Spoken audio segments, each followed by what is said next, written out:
no more bad government in Nigeria. And that was the only media that have been consistent speaking against the bad government and for the purpose for reformers. Niger what yo.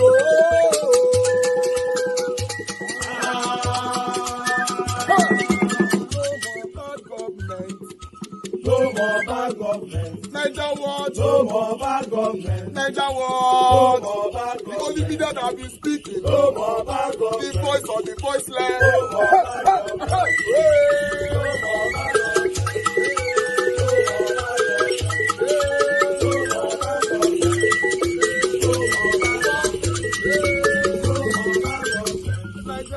No more bad government. For the poor, no more bad government. Niger what? No more bad government. Niger what be here? No more bad government. No more bad government. No more bad government. In Nigeria, no more bad government. No more bad government. No more bad government. The only media, the number one media in Nigeria, no more bad government. That have been speaking against government. No more bad government. Niger what? No more bad government.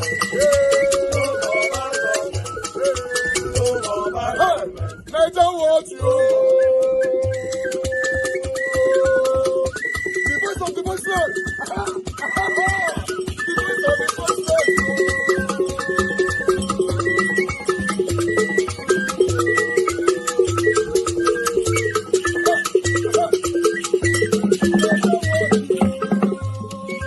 Voice for the voiceless. Voice for the voiceless. Niger what? Voice for the voiceless. Niger watch media. The only media that have been speaking against bad government. Being consistency since 1944. Voice for the voiceless. Voice for the voiceless. Umuwame. Voice for the voiceless. Umuwame. Voice for the voiceless. Voice for the voiceless. Voice for the voiceless. Voice for the voiceless. Voice for the voiceless. Voice for the voiceless. Niger watch you. We have been seeing all you guys have been doing, and we recommending to everyone in Nigeria, saying that you guys are the number one. Niger watch you.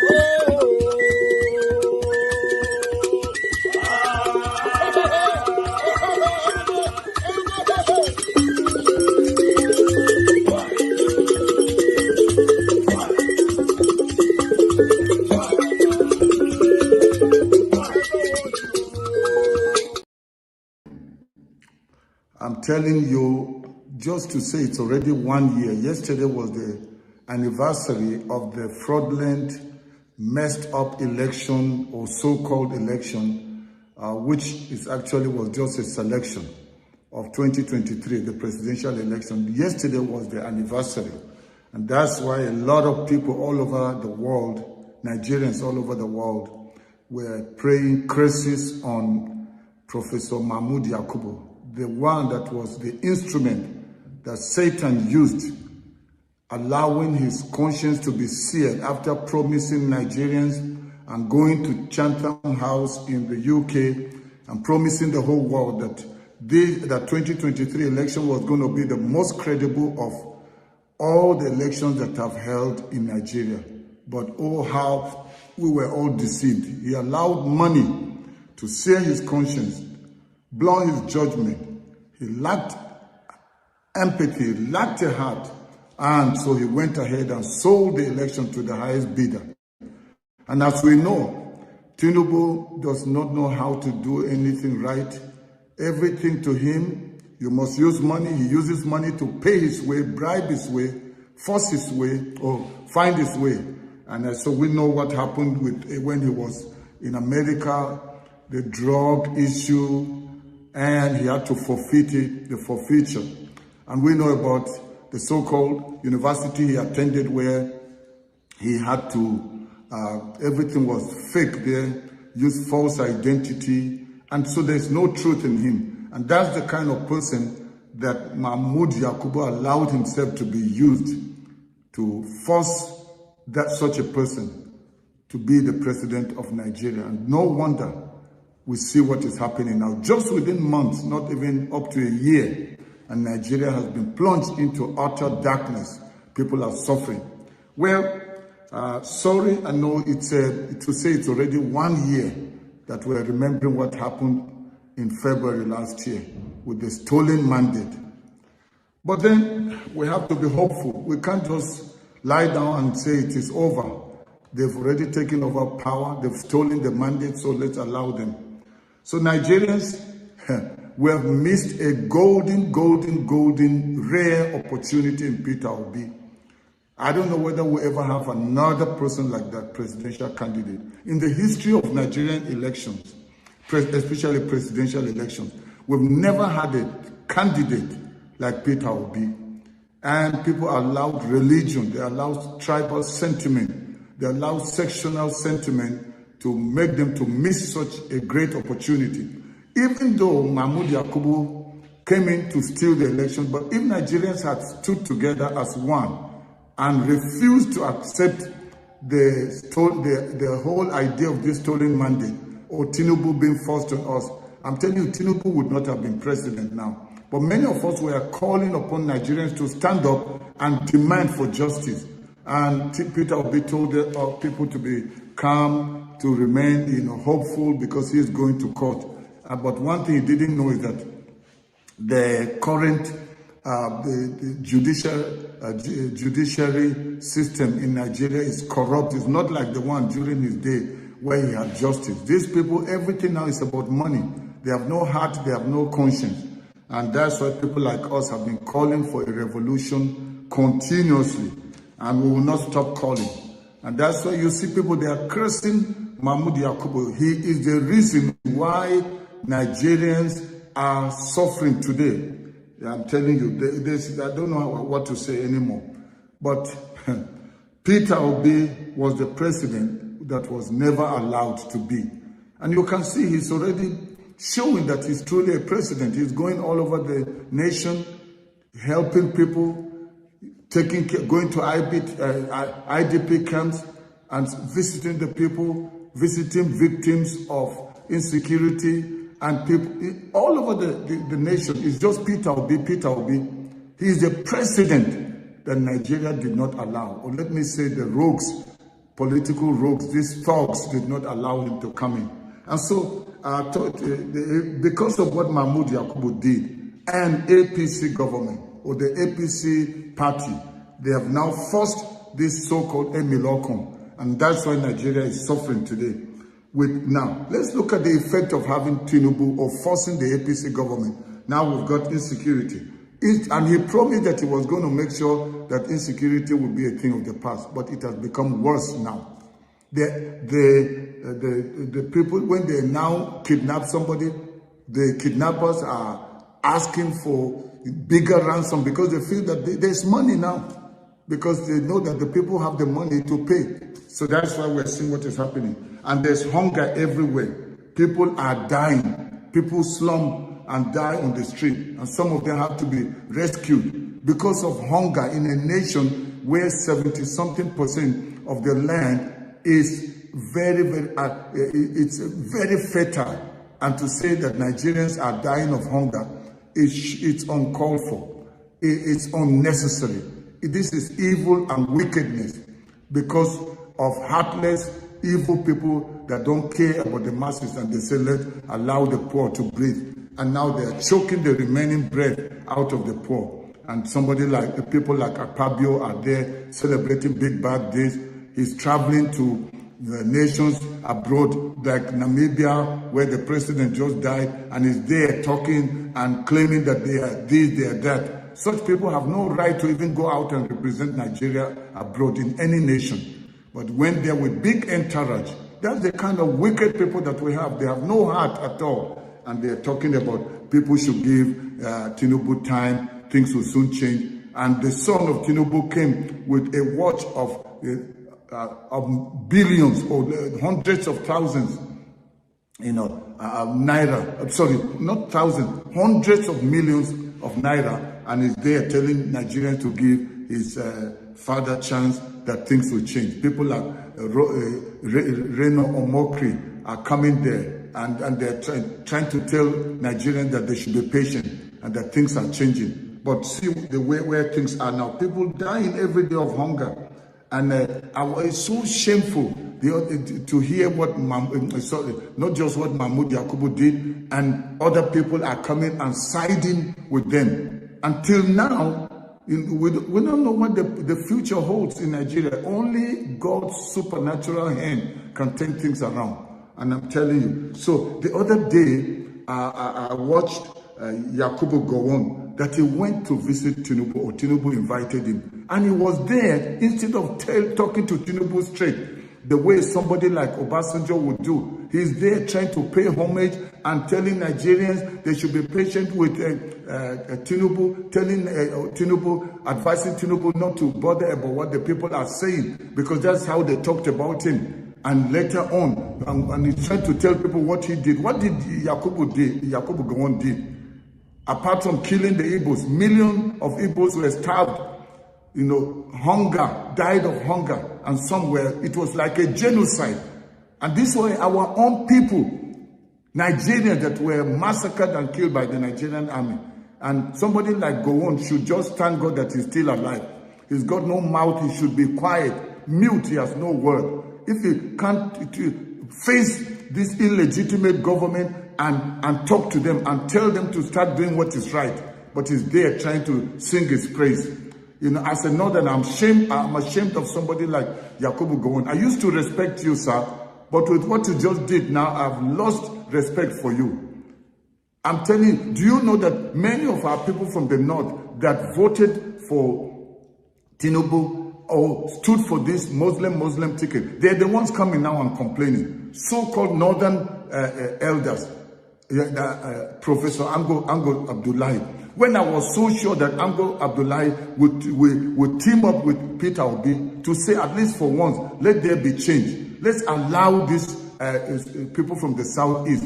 It's always been Northerners, and then sometimes they give it to the Southwest. And only once was it given to somebody from the South.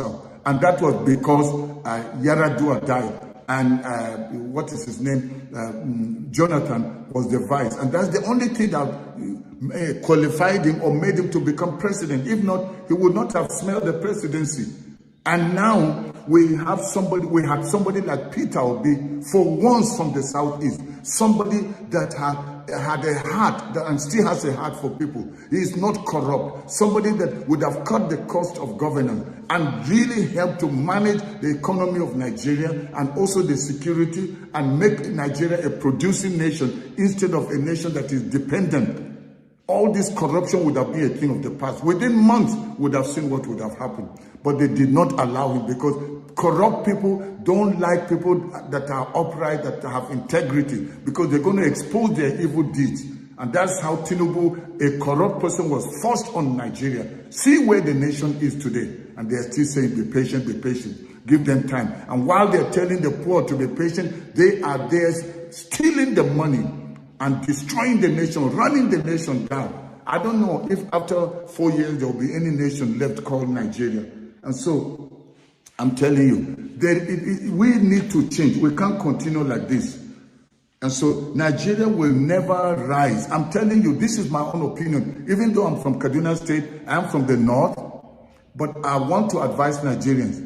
We have missed a golden opportunity, a one-time game-changing opportunity in Peter Obi. But we allow this evil, selfish sentiment of Inyamiri will never allow somebody from the Igbo tribe to come and be president. See what our own Northerners are doing. See what your Southwesterners are doing. See people from the Southwest. And now Tinubu has surrounded himself with people from the Southwest.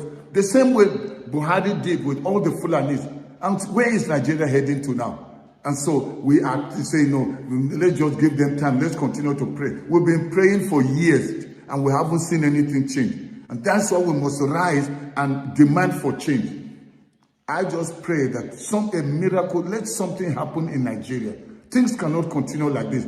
And let me tell you, as long as we keep marginalizing the Igbos and keep refusing to allow the Igbos, Nigeria will be grounded. Nigeria will never rise. I speak as a Northerner. Peter Obi has not given me anything. I don't have any very close Igbo friend who has done anything or told me to speak as a northerner so that, you know, so that they can allow the Igbos. We used to be lied to. They used to tell us that we must not allow people from the south. We as northerners, we must not allow them. If we allow them, they will destroy Nigeria, and then there will be no oil. They will not allow the oil to come to the north. All those lies. But as an educated person, I am tired. We are sick and tired. Northerners are suffering even more than Southerners. Because at least people from the Southeast, they are people that are industrial, they are people that are entrepreneurs. They are able to rise. I mean, after the Civil War, I want to ask you, with what they suffered, their businesses completely destroyed. They lost lives of precious people, innocent people. But I'm telling you, after the war, didn't they bounce back? Now they're in every part of Nigeria, every nook and corner, you will see the Igbos, people from the southeast. And so in spite of what we did against the Igbos, they are pushing their way. They are all over the world. They never give up. They are like the Chinese. If we allow the Igbos, if we can just allow the Igbos, all this destruction of the nation we have seen would have come to an end. We still have an opportunity. I'm telling you, we can run, but we will not hide. We keep running away from allowing the Igbos. We will suffer, and Nigeria will never get it right. We can't be claiming that we're one nation, and we take one tribe, and we terrorize them, we impoverish them, we disadvantage them, and make sure that they don't rise. You can't do that. The God that created us and wants us to live together in one nation will never allow us to do it. So going forward, we must make sure that we allow the Igbos, give them a chance, and thank God that even though we know, even among the Igbos, there are selfish people, like the governor of Imo, stole the election, and there are many people like that. And so, but at least we've got somebody like Peter Obi. I'm telling you, Northerners, if we had allowed Peter Obi to come in, by now, the North would have seen the difference. But this idea of thinking, let's allow our people from the north, they will keep running Nigeria down, or southwest, they will keep running Nigeria down until we are ready for truth. Let's tell ourselves the truth and allow a person like Peter Obi to come in. So I don't know how things will change, but you know, some people are saying, no, let's try Atiku. Which Atiku? Where is he now? Is he not in Dubai? He's been only coming for election, and then because he's not getting, then he goes back to Dubai. He doesn't care about Nigeria. But see what Peter Obi is doing. He didn't lose the election. They stole it from him. In spite of that, but he's patiently going around the nation and helping people. And he's also talking on issues that are happening. Are we hearing Atiku's voice? And even the so-called president, the illegitimate president, what is he doing apart from destroying the nation? And see what they are doing, sharing money among themselves while Nigerians are dying. To say that Nigerians should go queue, you know, because of the rice that was released by the custom, and they're now selling it for 10,000 naira. So Nigerians, because of the struggle, hunger is killing them. So the stampede, as a result of the stampede of the masses coming just for survival, that's how many of them died. And so we need to tell ourselves, for how long is this thing going to continue? So it's up to Nigerians what they do. People like us, once in a while, will come talk. But you know what? I'm not going to be doing broadcasts the way I used to do. Because I'm thinking about other nations. I'm thinking about the election of South Africa that's coming up. And there are many other nations that are having their election. Namibia is having election, and even some other nations of the world, especially in Africa. And I believe that God is giving me a mandate, you know, apart from preaching the gospel, God is giving me a mandate to also ensure that there is a leadership of integrity, that leaders of integrity are raised in Africa. There is an argument I'm seeing on social media, particularly coming from those supporting Tinubu. The argument is that if they are supporting Tinubu, it is termed as tribalism. But when Igbo support Peter Obi, it is not tribalism. It's amazing that some people are so locked into their wall of bias they so believe that others are behaving or thinking the same way that they are thinking. I have come to the regretful conclusion that those who play tribalism and religious nepotism are so unintelligent, so illiterate. I've also come to understand that it is not the amount of grandiloquence you exhibit that suggests how intelligent you are. The type of intellect that we sometimes display in Nigeria are probably just basic, I don't want to use the word crime, in basic know-how of what we are taught in school. Education is supposed to build extreme rationality in the way you think. Education is to able to take out bias when you approach life's basic variables. Unfortunately, there are people, perhaps because of their tribal intimidation, they feel that if it is not their tribe, they probably will not be secure and get the fair distribution of the spoils of power. Which is why you have the likes of Professor Wole Soyinka, despite being a Nobel laureate, he is also trapped in the enclave and proclivities of this tribal bias. Sadly, if you think or if you have thought that those who voted for Peter Obi was informed by their tribal preferences, then sadly, you must be very, very mistaken. A lot of us who voted for Peter Obi and followed Peter Obi never did so because of any preference for Igbo. Yes, Igbos may have their own drawbacks, just as every other tribe also have their drawbacks. It's amazing that the Yoruba man will stay and say a lot of things that he believes is wrong about the Igbos, erroneously thinking that he has the best character. If we focus on a particular tribe, of course, we are going to get things to say about that tribe that probably doesn't all go well with our own culture. I am an Orobo man. If I sit down today to say, let me say the things that are displeasing about the Yoruba man, of course I will get something to say. But that is not to say that I don't come with my own good side. Having said that, the Fulanis have their good side, the Igbos have their good side, the Yorubas have their good side. So people who are bent on focusing on just one part are very, very unintelligent.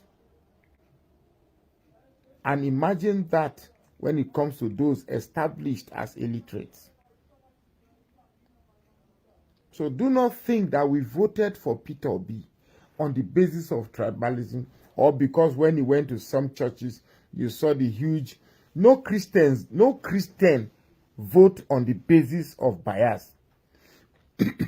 As a matter of fact, the Igbos, to me, are the most rational voters in Nigeria. The Igbos are the most rational voters in Nigeria. The Igbos have voted for Yaradua, who is not a Yoruba man but a Fulani man. The Igbos have voted for Obasanjo, who is a Yoruba man. The Igbos have voted for Atiku, who is from the okay, let me put it this way. The Igbos have voted for Yaradua, who is from the northeast. The Igbos have voted for Atiku, who is from the north. The Yaradua from the northwest. Atiku from the northeast. Obasanjo from the southwest. Goodluck Jonathan from the south. Only the Igbos have voted for people or for presidents who are not necessarily from their own region. In fact, when one of their own the late Ikemba of Inewe came out to contest. They voted against him. As far as I'm concerned, the Igbos are those who ask the questions, what good will come out of this choice? And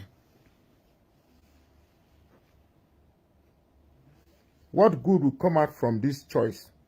If there's something good come out of it, they will go with that choice. I watched so many videos that came out of the that trailed the February 25th election. A lot of Yorubas will say, I vote for Tinubu because it's my brother.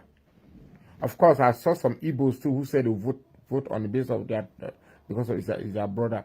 But underneath that, it's about believing that this man is going to do what's good. Imagine if the Hausas, the Yorubas, the Muslims, the Christians vote on the basis of who is going to do better, rather than Allah Tine Babazon Zari Arneba. Rather than you can't expect me, a Yoruba boy, to vote for Igbo. Look, quote me, write me anywhere. At the 21st century, we still have this type of biases. Then we are not ready to grow. My name is Magnus Oraka. Please follow this page and share this post now. What organ of party did they say held in Bauchi? What organ? The neck. Neck. National Executive Council? Yes. Very good. There are three ways by which somebody can assume office in Labour Party by the Labour Party Constitution. One, the National Convention.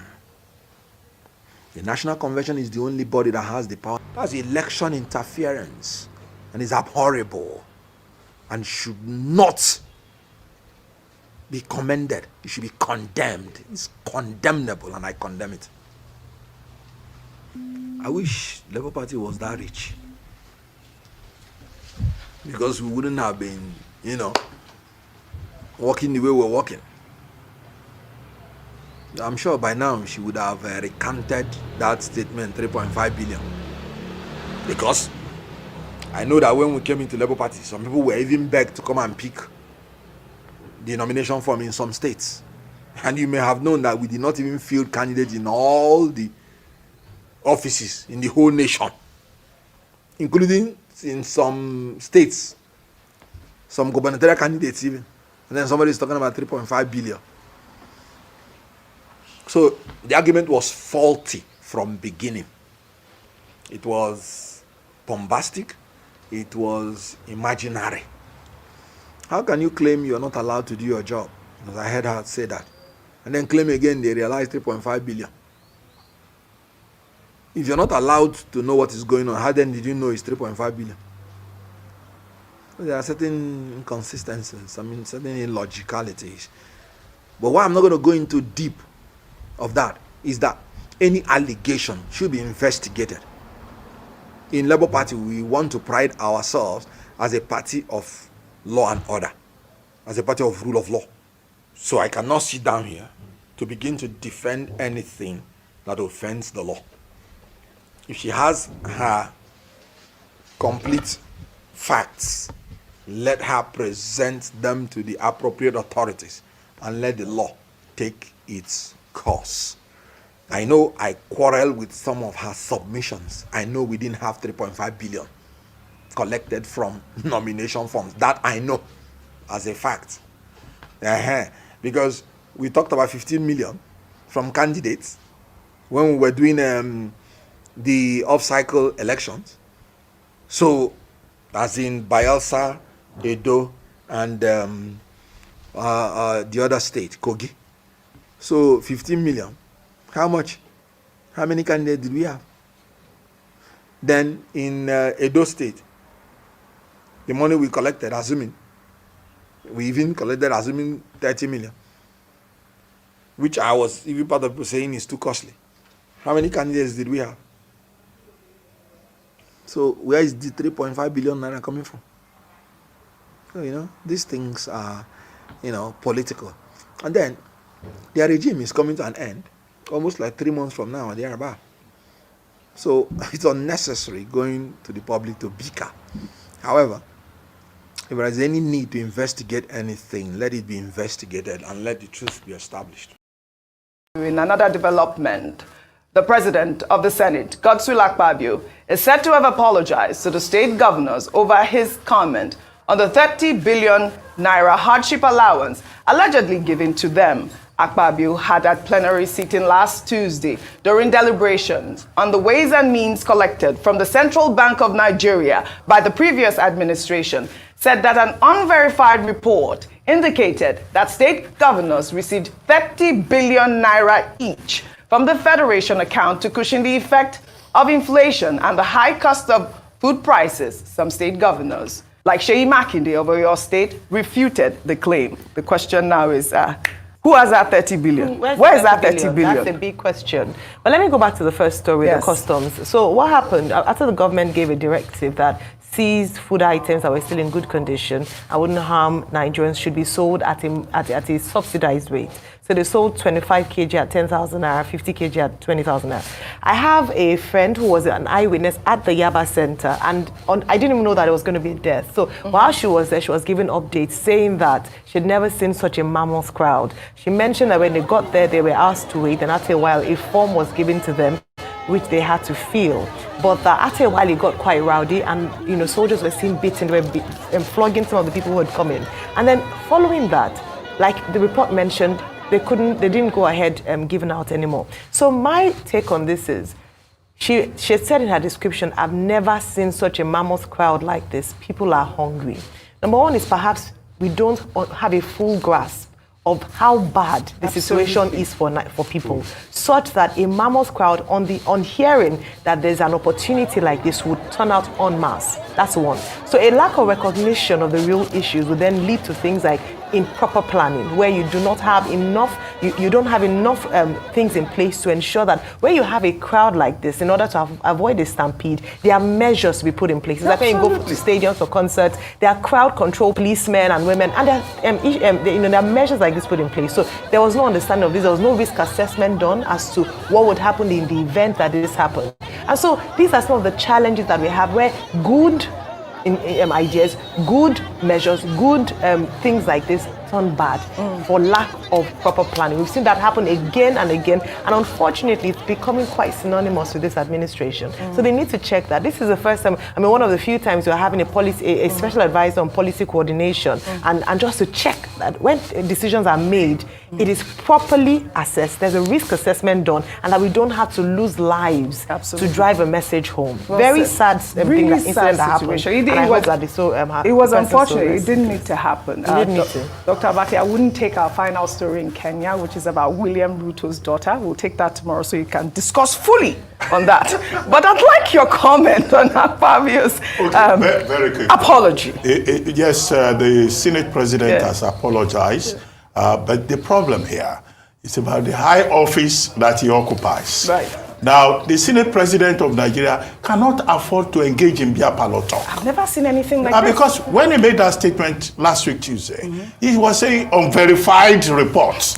Now, the President of the Senate of the Federal Republic and Chairman of the National Assembly cannot be reporting rumor from his chair as Chairman of the Senate of the National Assembly. And it's just as well that Governor Makinde waded in and said nobody gave them any 30 billion. What they got last September was 2 billion out of the 5 billion loan that the federal government had promised to give the states. And Senator Akpabio should desist from this kind of conduct, because this was how he said the federal government didn't know what to charge Emefiele for, that they were looking for what to charge him with. Look, that position should not be a seat for beer parlor talk, because it's a very serious position and seat, and that's why senators are called distinguished. Absolutely. And the Senate President should set a good example. Very well said, Dr. Abati. I'd like to thank you all for your great.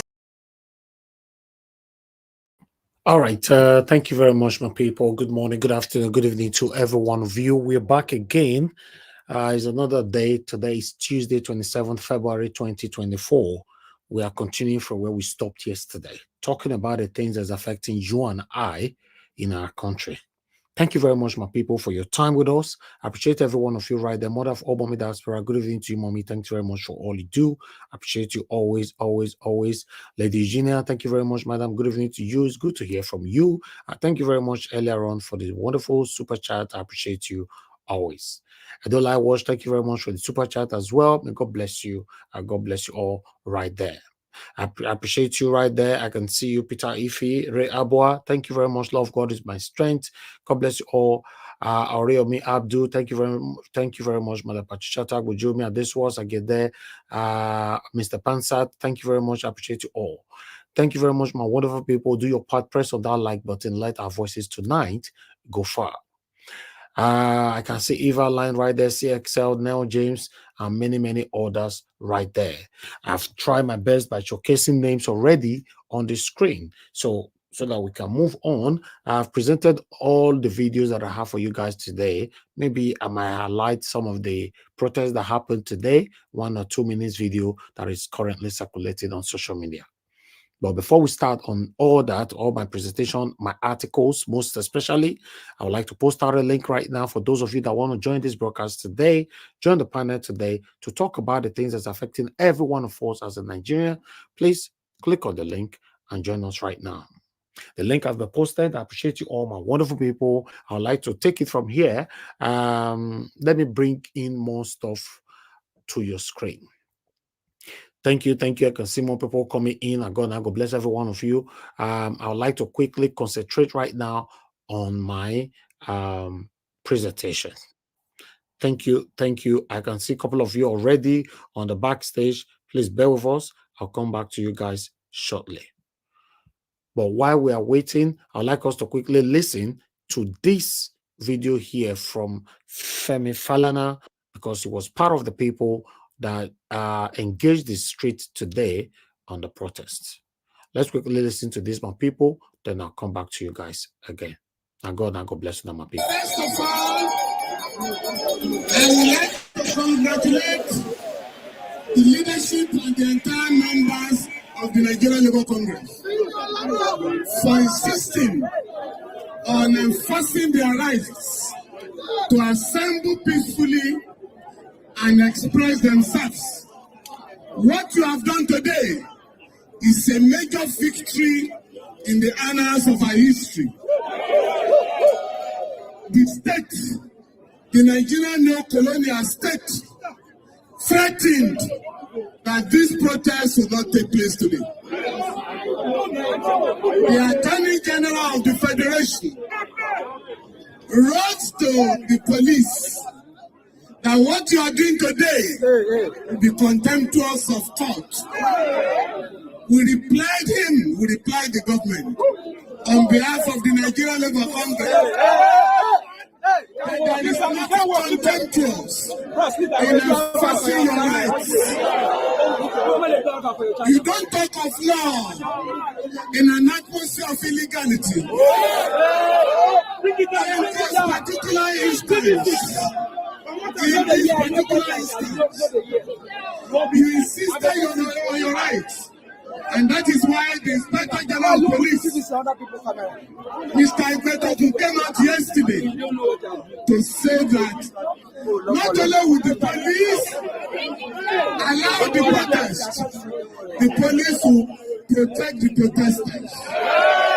This is in line with Section 83, subsection 4 of the Police Act, which is to the effect that if any group of Nigerians want to protest, the police must provide security.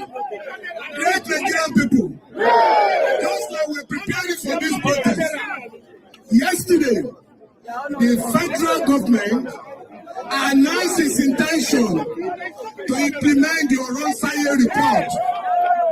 Great Nigerian people, in case you are not aware of the implication of that report, it's a 12-year-old report. The government has decided to pick it up from the dustbin, which it was consigned to by the Jonathan and Buhari administration. What the government wants to do, let Nigerian people, in implementing that report, not less than 100,000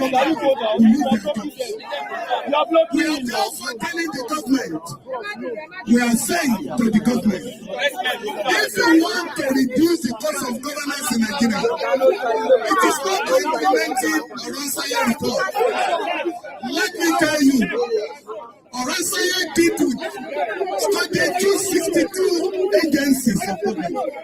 Today, Nigeria has 1,316 ministries and parastatals. Where are you going to start from? So Nigerian workers must insist. Hello.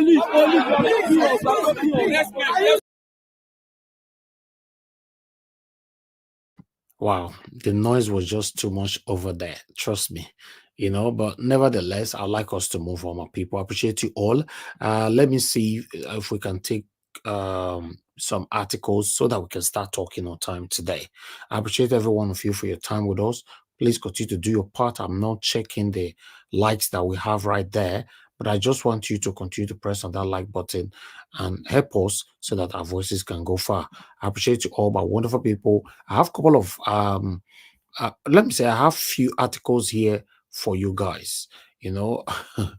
All right, let's take on this Amnesty International first, sending warning to Bola Ahmed Tinubu over this threat to protesters. But I'd like us to quickly take care. I might not be able to take everything together, but I'm just going to take one or two paragraphs, or rather rely on the headlines. Thank you very much, my people. I appreciate you all for your time with us this evening. As you all can see right there, Amnesty International wants Tinubu's government not to violate rights to peaceful protest, vow to monitor document violations. All right, let me quickly see if I can take one or two paragraphs from here quickly. The global human rights organization Amnesty International has said that Nigerian authority must uphold and protest the right to peaceful protest in the country. The organization called on President Bola Ahmed Tinubu government to withdraw the threat to the Nigerian Labour Congress (NLC) by the police ahead of the ongoing nationwide protest against the economic challenges and cost of living crisis in the country. The situation has left millions of people unable to meet the cost of food, education, and healthcare. They went on, letting Tinubu to know that they will monitor everything that they will be doing throughout these protests. Remember, today is the day one. So they're going to continue again tomorrow, for the world to understand what we all are currently facing. It's very, very important. It's very, very important that the world can see what we all are facing right now. Hardship, is looming. And now, even the insecurity is another thing again. It just looks like the country is just on its own. Nobody is there to protect anybody right now. Okay, I'd like us to quickly take this article to tally what I just said.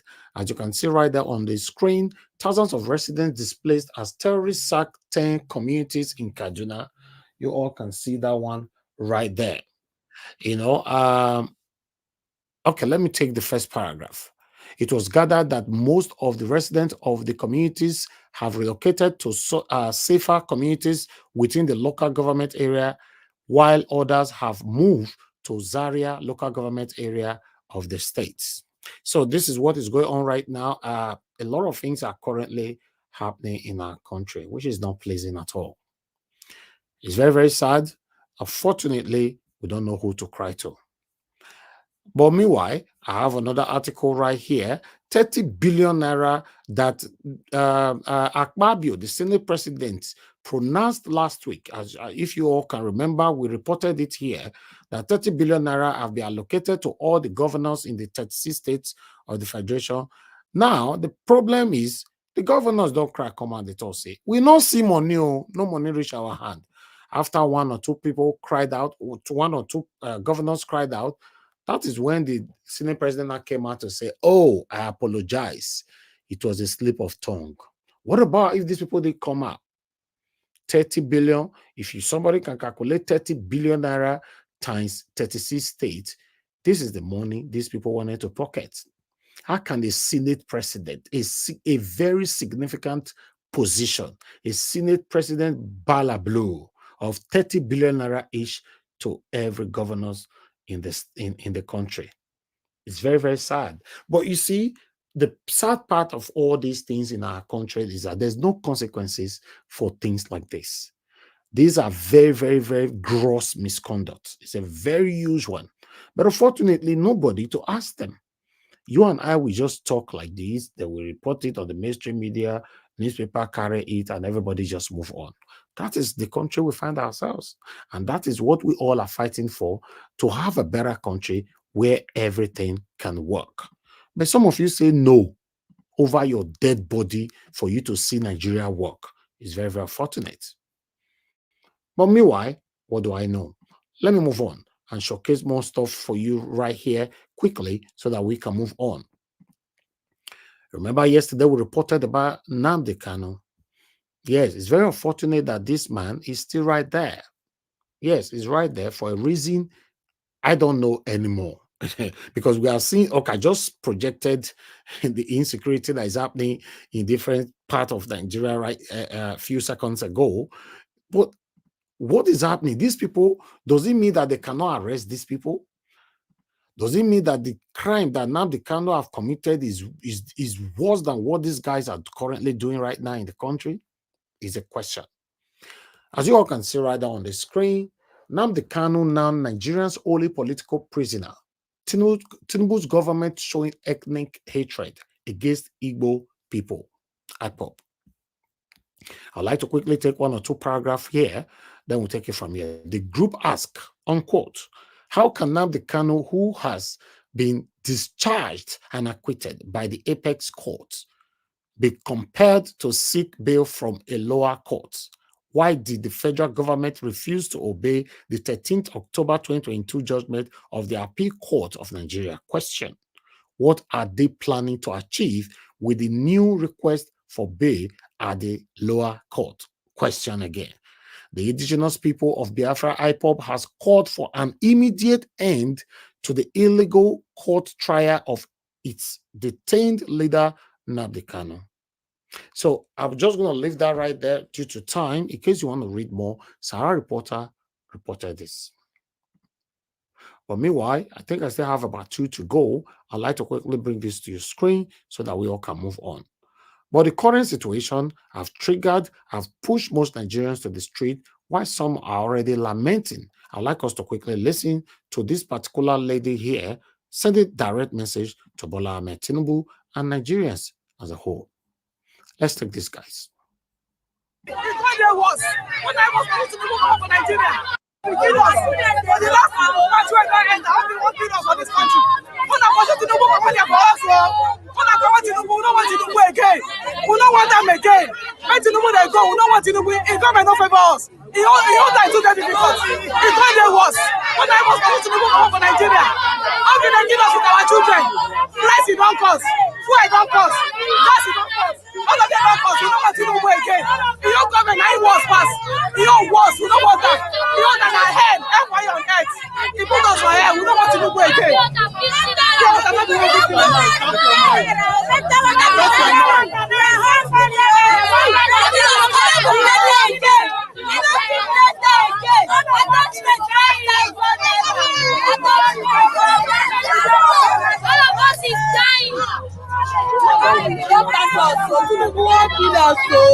That time when they say they don't want them Yoruba people, they won't kill us. Everybody must go back to his village.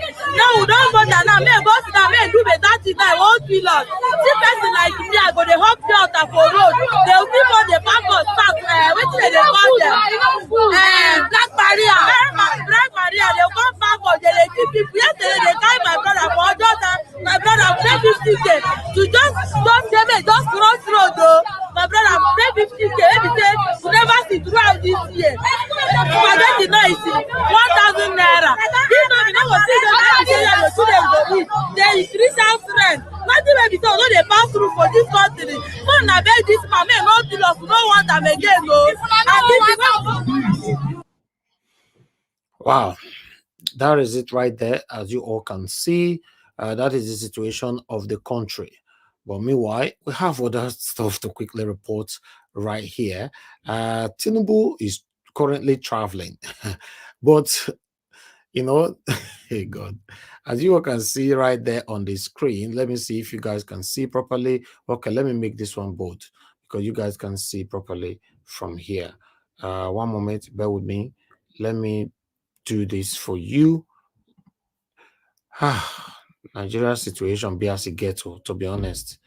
It really be as it gets. But meanwhile, we'll continue to do our part. As you can see there, right there on the screen. Yes, COP lambast Tinubu for including 2 sons in Nigeria's delegation to Qatar, says president deceiving citizens about cutting down cost of governance. Yes, Nigerians don't cry, come and say, upon the situation that we all are facing right now, Tinubu don't include the own 2 sons, join body, that they go, all of them, they go Qatar together. But why? That is what Nigerians are asking. You know, the coalition of United Political Parties, CUPP, has thwarted the inclusion of President Bola Tinubu as children in Nigeria's delegation to Qatar on business and investment forum trip. So I'm just going to leave that one right there. You know, say, now as we see them, that's all the report on here. We don't just come here to talk, but we'll show you how it is. You know, then Amoyele Sowore don't talk. You know, in constitution for this Nnamdi Kanu situation. You know, I'm very happy the way everybody's talking this period. Please, everybody should keep talking. If you are listening to me right now, you have your own media, you belong to other platform. Please let the talking continue concerning this Nnamdi Kanu right now, because enough is enough. You know, enough is enough. It's not making sense anymore. To be honest, it's not making no single sense. So you can see right there, Nnamdi Kanu must be freed. He was brought to Nigeria illegally, tried for offenses he never committed. Sowore. You know, Sowore, who said this on Monday while addressing journalists after attending the hearing of Kanu's bail application to the Federal High Court, Abuja, said that the Nigerian government was trying to join illegality with legality in the IPOP leader's case, stressing that Kanu never committed any offense and that the process of bringing him back from Kenya was illegal and illegality was upheld by the Court of Appeal in its judgment in 2023. So Amoyele Sowore went on, lamented, you know, lambasted on the government, the previous government, and this current government, you know, as a whole. But I'm going to let that go as well, so that because of time, we can quickly move on. I believe I still have just one more to go. Let's take this one quickly so that we all can move on. This one that I'm going to showcase right now is coming from our principal, His Excellency, Mr. Peter Gregory Obi. Let me put this one on. This is the last one so that we can start talking. As you can see right there, Mr. Peter Obi, don't come and come talk now, say, Nigerians now united by hunger, starvation under Tinubu's watch. Peter Obi, now talk that one. Okay, there are so many distractions on this thing here. I'm just going to be careful. I don't want to show everything. Peter Obi of the Labour Party says Nigeria under President Bola Tinubu's watch has become one big nation united by hunger and starvation. So let's look for his quotes. Yeah, Mr. Peter Obi went on here. One moment, guys. I'm just removing all these distractions. Bear with me. Today, we are one big nation united by hunger and starvation to the point of dying to make ends meet, Mr. Peter Obi said in a statement shared on his X account on Monday. Berating the government for wasting resources on expensive renovations, Mr. Peter Obi urged Mr. Tinubu's government to lead the crusade against hunger by investing aggressively in our agricultural sector. Mr. Peter Obi went on, most distressing is that in all our adversity, our leaders have resorted to spending stupendous amount of resources on wasteful items like ordering expensive renovations of offices and residences that are already in a luxurious conditions. Then Mr. Peter Obi went on. We have seen our government spend more money on car parks for politicians than for the running of half of our teaching hospitals. In all this, there has been scanting attention to the living condition of the ordinary people they were elected to care for, Mr. Peter Obi said. Nigerians in Lagos protested rising food prices on Monday, calling on the government to ameliorate their suffering. Last week, Monday, residents of Ibadan, Oyo state capital, also protested, chanting Tinubu Ole. Similar protests had been heard in Osun, Niger, Kanu, Lagos, Mr. Tinubu's home states. Market surveys by People's Gazette in February showed that prices of most food items have increased by almost 100%, 100% since Mr. Tinubu assumed office last year. Though spiking prices of food predated by Mr. Tinubu's government, the sudden fuel subsidy removal and floated of the naira have seen petrol prices jump from 145 naira to 630 naira and above. Shooting price and all that. They went on, trying to remind the world what we all are currently facing under this satanic APC government. My people, I appreciate every one of you. May God bless you all. That is all I have for you guys today. But I'd like us to quickly see this one here. The suffering now is not even affecting the rich, affecting the poor, at the same time affecting the rich. Watch this. Fuel finish for Rolls Royce on the highway.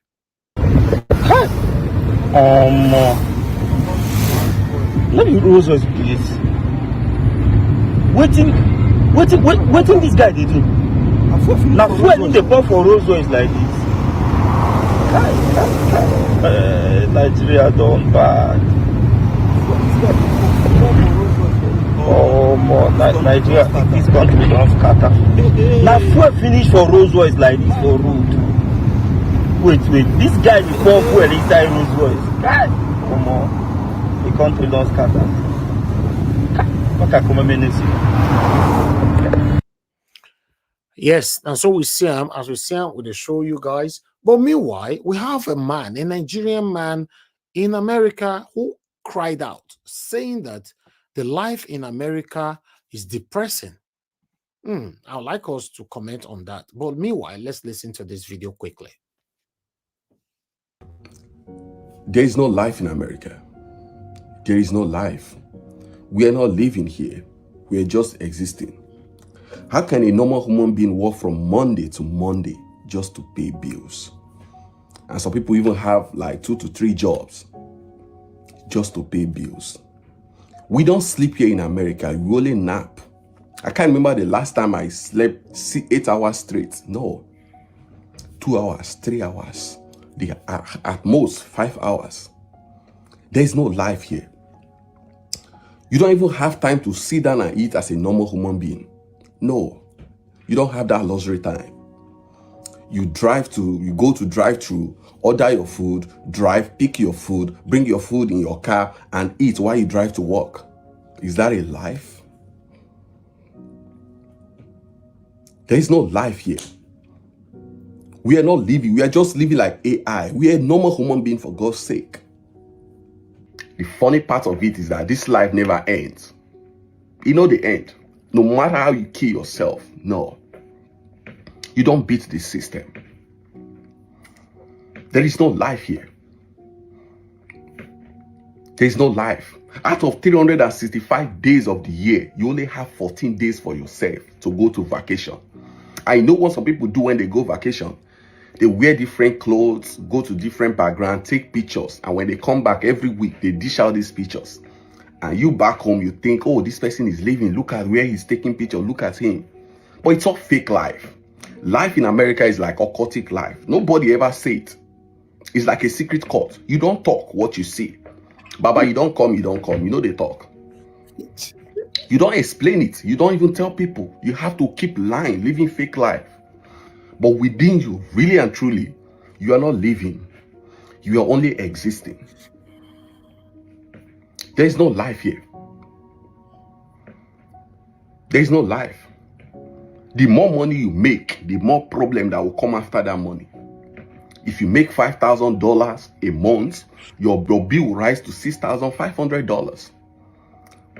The system is being structured in a way that you must be in debt. It's a normal thing. If you're debt free here in this America, the system will see you as if you are not responsible, that you are not even worthy to be trusted. You must owe in this country. You must owe. And that is how they get you. That is how they capture you. Because when you owe, you don't even go back home. A lot of people came here saying, let me just spend one year and that's it.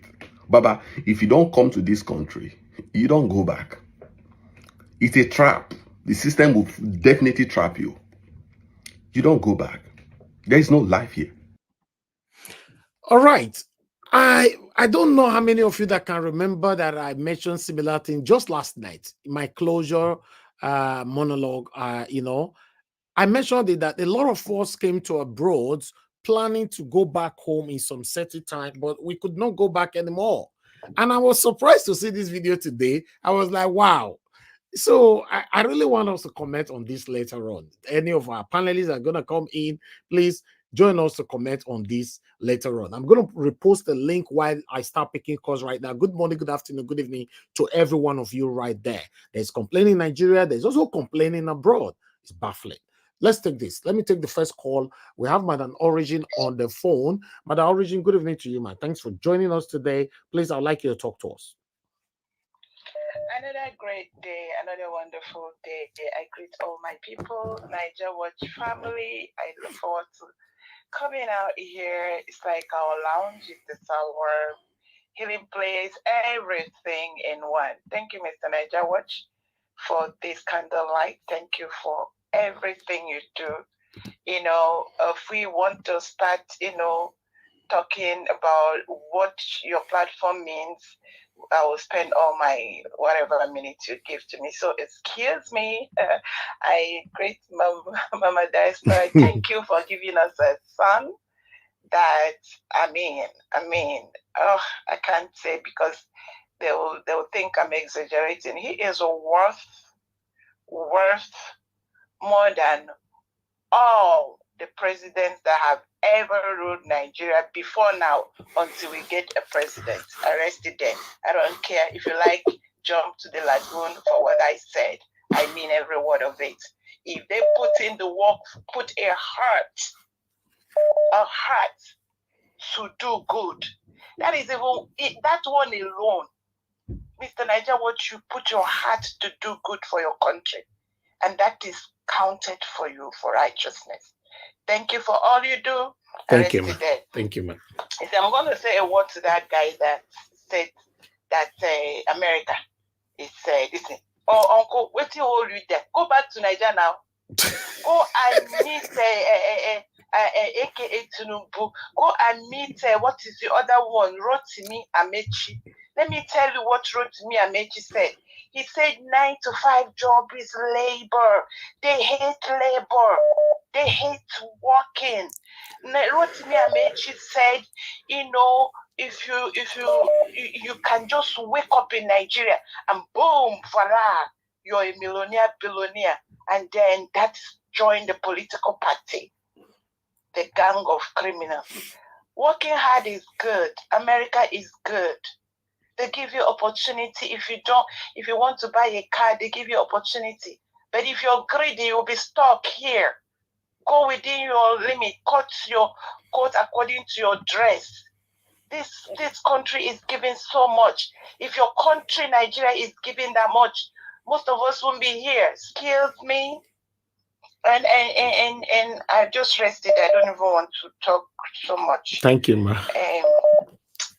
So I want to use this opportunity to thank Shore, thank Sunday Boho, thank Maego, thank Mr. Dan Olasi. These are the 4 people that I research. I cannot come here and thank someone if they're not doing something. See all those camouflage, the one that talk from 2 sides of their mouth. These 4 people, I see genuineness in seeking for the release of Nnamdi Kanu. Nnamdi Kanu, whenever you come out to look out for these people, these are people you should start trusting for now until all the roads are clear.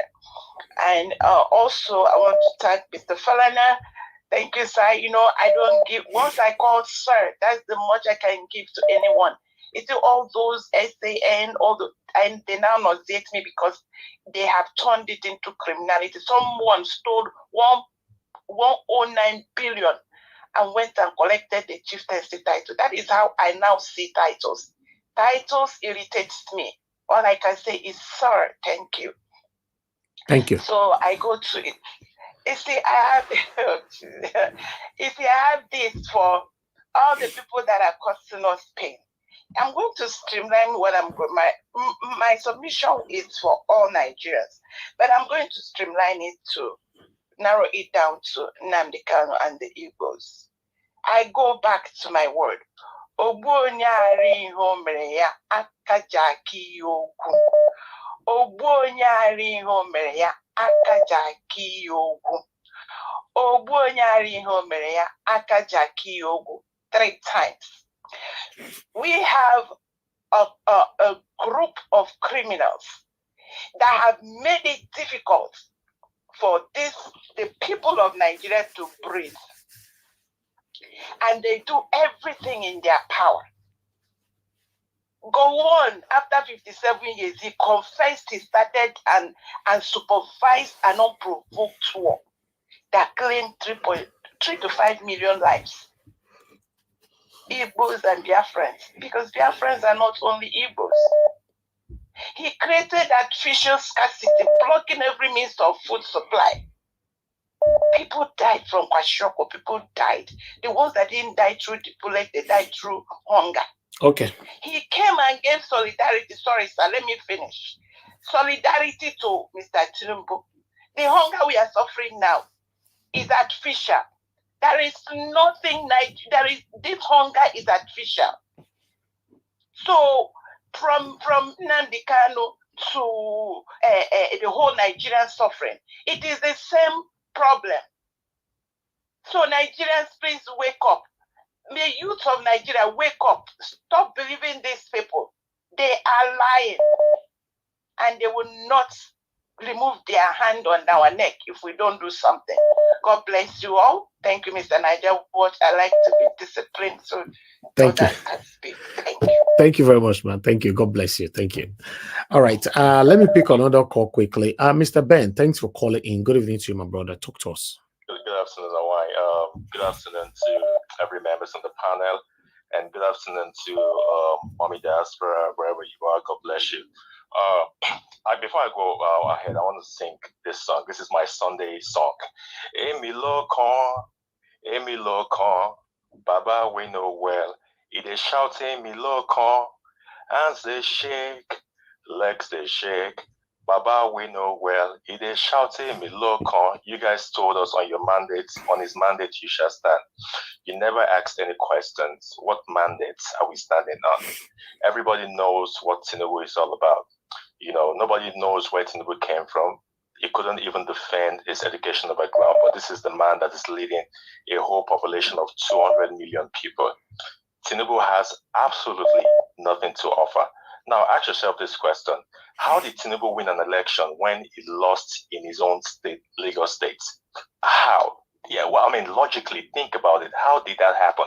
He lost in Lagos State, a place where he has his own residence. What does that tell you? Isn't that to show you that people don't want this man, but somehow Heineck brought him in. And the people that don't want Nigeria to succeed wanted Tinubu to come in because they know they will always siphon the country's money, fortunes by electing someone like Tinubu. And that's what we are facing right now. I just pray that things change for Nigeria, because even if we are abroad in UK or in America, it's still going to affect you, because you have people back home that are depending on you. If you're sending X amount of dollars, every week or every month, now you're sending more than you used to send, no matter how. You get what I'm saying? So that's what it is. And for that man that said America is, there's no life here in America. Now, I will tell you this. You see, a lot of Nigerians, or some Nigerians that come here, they don't live within their means. They want to live above their means. Like if you're earning let's say $30 to $35 an hour, and you want to be living in a very big house, you want to be driving all these big cars, you want to buy all this, America no go favor you because you live above your means. And I did a survey one time. I went to a company just to do a survey. On that shift, there were more Nigerians than any other African countries on that shift working overtime. Nigerians they don't understand work and life balance. They want to work all the overtime, get all that money, and by doing so, it don't look as if they don't have a life. You get what I'm saying? So that's what that man is trying to say. If you're saying there's no life in America, that's a very big lie. You're not cutting your coat according to your clothes. That's the problem. All right, thank you very much, sir. Thank you, my brother. God bless you. Thank you. All right, Ogashimize, thanks for calling in, sir. You have 3 minutes. Talk to us. Good evening to you. You are not talking. Ogashimize, you are not talking. So sort out your network and call back. Thank you very much, sir, for calling in. Good evening to you, sir. Please talk to us. 3 minutes. Good evening, Mommy Diaspora. God bless you, and God bless everybody in the panel. Mr. Tinubu, president of this country, I do not vote you. Nigerians are hungry.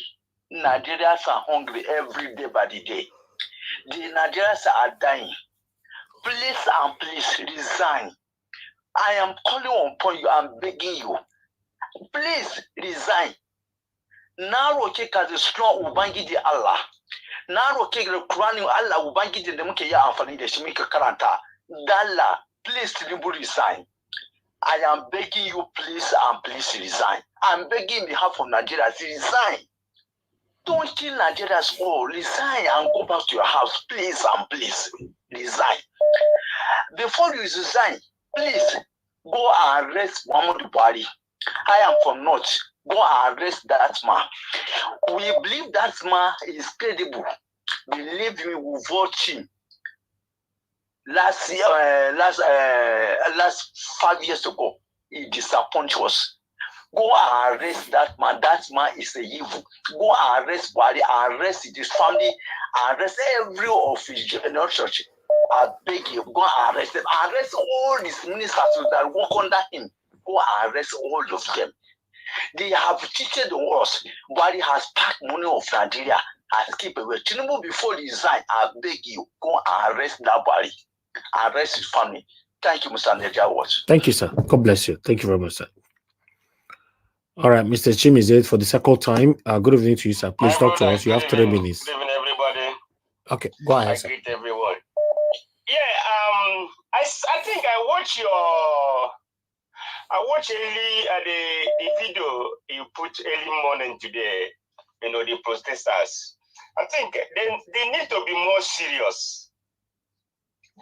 They need to be more serious. Like, if you know that you're hungry, I know you will laugh, but be more serious about this protest. Don't be, on the way of laughing and all, like playing. Gotta know that this is a real deal. That's something that we are waiting for. They did just come out. So they need to be serious and start protesting very well. Then, let me tell you let me not tell you the crime Nnamdi Kanu committed. I will tell you right away. The crime Nnamdi committed is he was hitting the Fulanis, their plan, the hidden agenda they have. So what's his name? Is it Malami? He hit them so bad. Though Malami and the so-called Buhari, he hit them so bad. That's why, in fact, they don't want Nnamdi Kanu alive. They want to kill him first. If not that Nnamdi Kanu is, in fact, the God that is within or create him is bigger than them. If not, Nnamdi Kanu had been gone for a long time ago. But God kept him alive. So, because he exposed their hidden agenda. Their hidden agenda they want to do in Nigeria. Nnamdi Kanu was exposing them, telling them every day on his media, on Radio Biafra.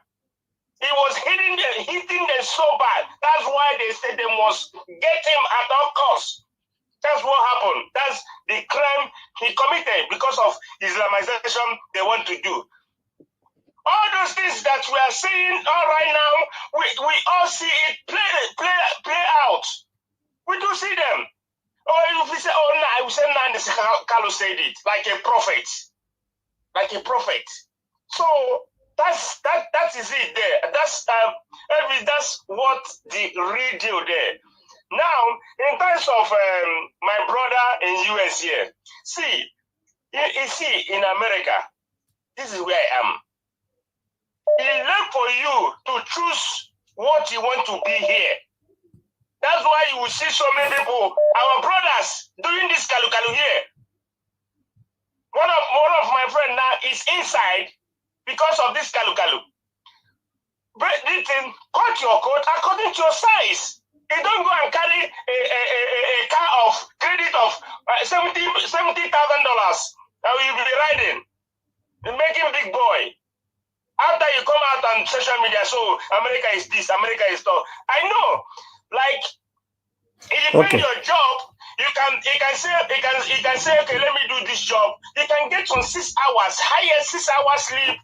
Then anybody coming out and say, yes, no place is like a sugar cane. Okay. Everywhere is tough. Thank you. Thank you, sir. That's what I would say that area. Thank you, my brother. Thank you, sir. God bless you.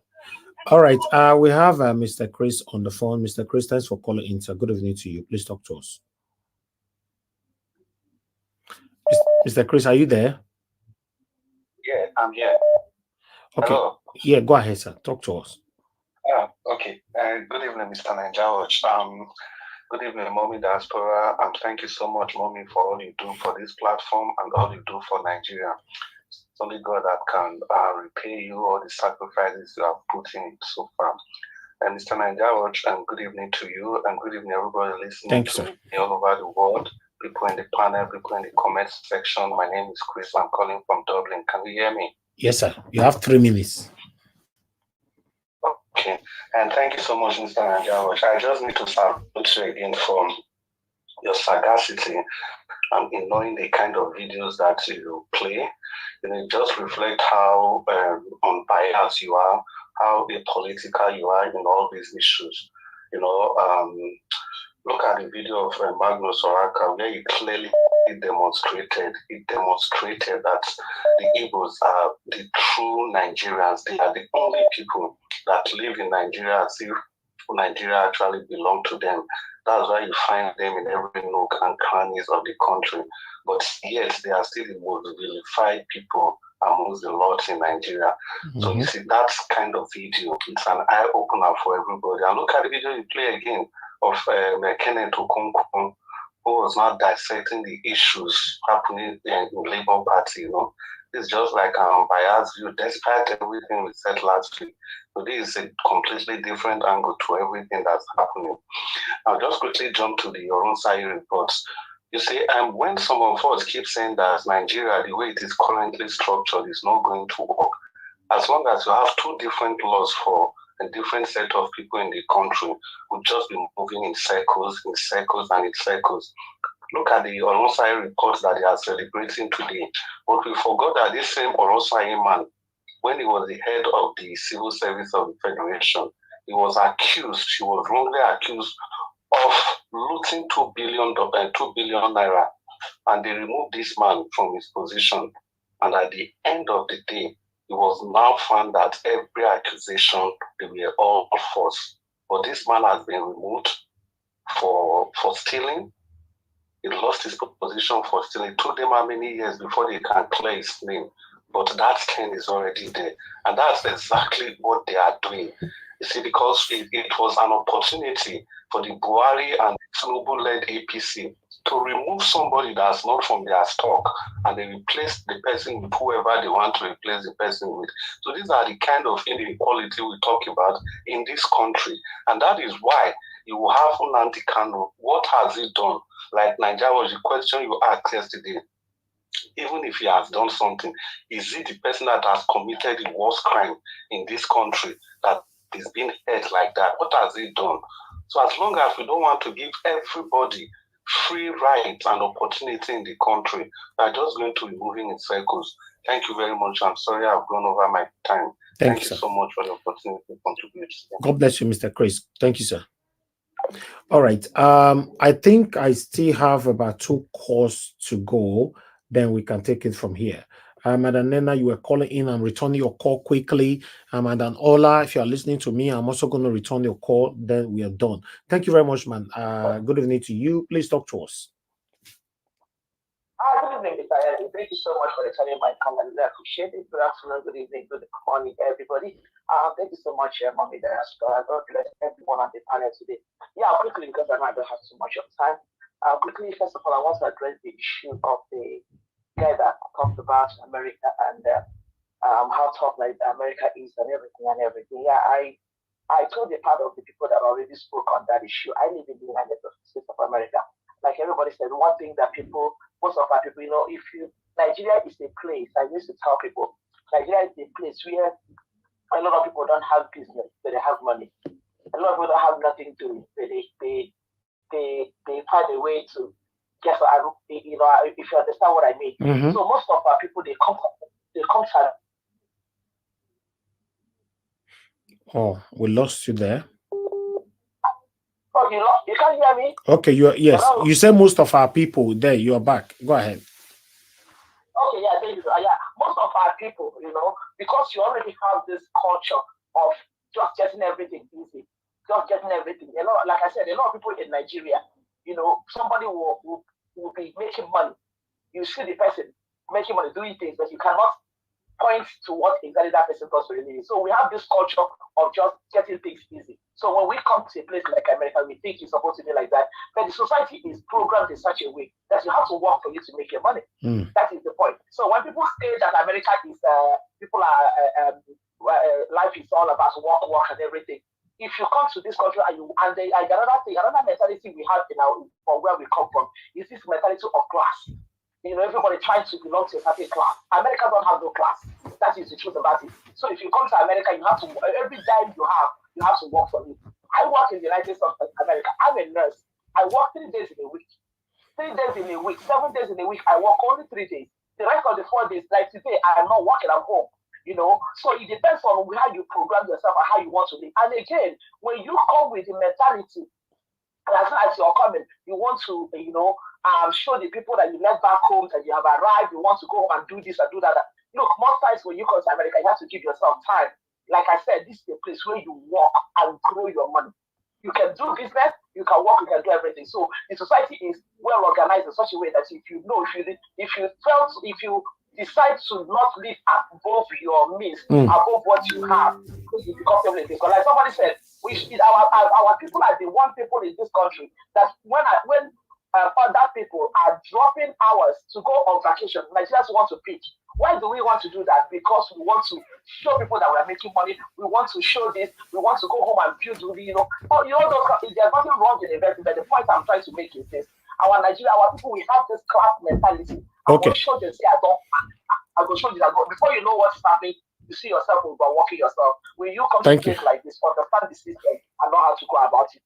And I just want to also lend my voice in the issue of Nnamdi. Everybody has said it all. I don't know why that man is still in charge. Nigeria should please let that man go. That man has left his family, his wife and children for a very long time. I do not know exactly the crime this man committed. There are terrorists all over the country doing whatever they're doing. Nobody is going after them. Nnamdi Kanu should be let go. That is just what I have to say. But thank you, Madam. I'll try to see if I can come to the panel. Thank you so much, Mr. Edwin. God bless you. Thank you, ma. God bless you too. Thank you. Okay, Madam Ola, let me return your call, and that's it. These are people that call so many times. Madam Ola, if you are there, I hope you pick your phone on time. Guys, help us to press on the like button. Thank you very much, Madam Ola. I got your calls, so I'm just returning it. Everybody, thank you, Mr. Elvis, for returning my call. Thank you, ma. Yeah, good afternoon, everybody on the panel, in the comment section. Mommy Diaspora, God bless you. God bless your son, Mr. Elvis. Continue to do good in Jesus' name. We never stumble. Amen. Yes, everybody has said it all, and I'm glad that somebody or two people came here today to mention Malami and Buhari, because those are the two people that I noticed since I've been observing the capture of Nnamdi Kanu, that they really hate him. They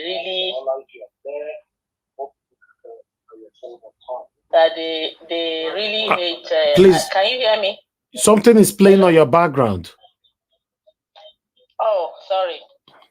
It looks like I'm being delayed. Can you hear me? Yeah, we can hear you. You're not delayed. Oh, okay, Just so turn your gadget off. I did. Okay, go Can ahead. you still hear the sound? Okay.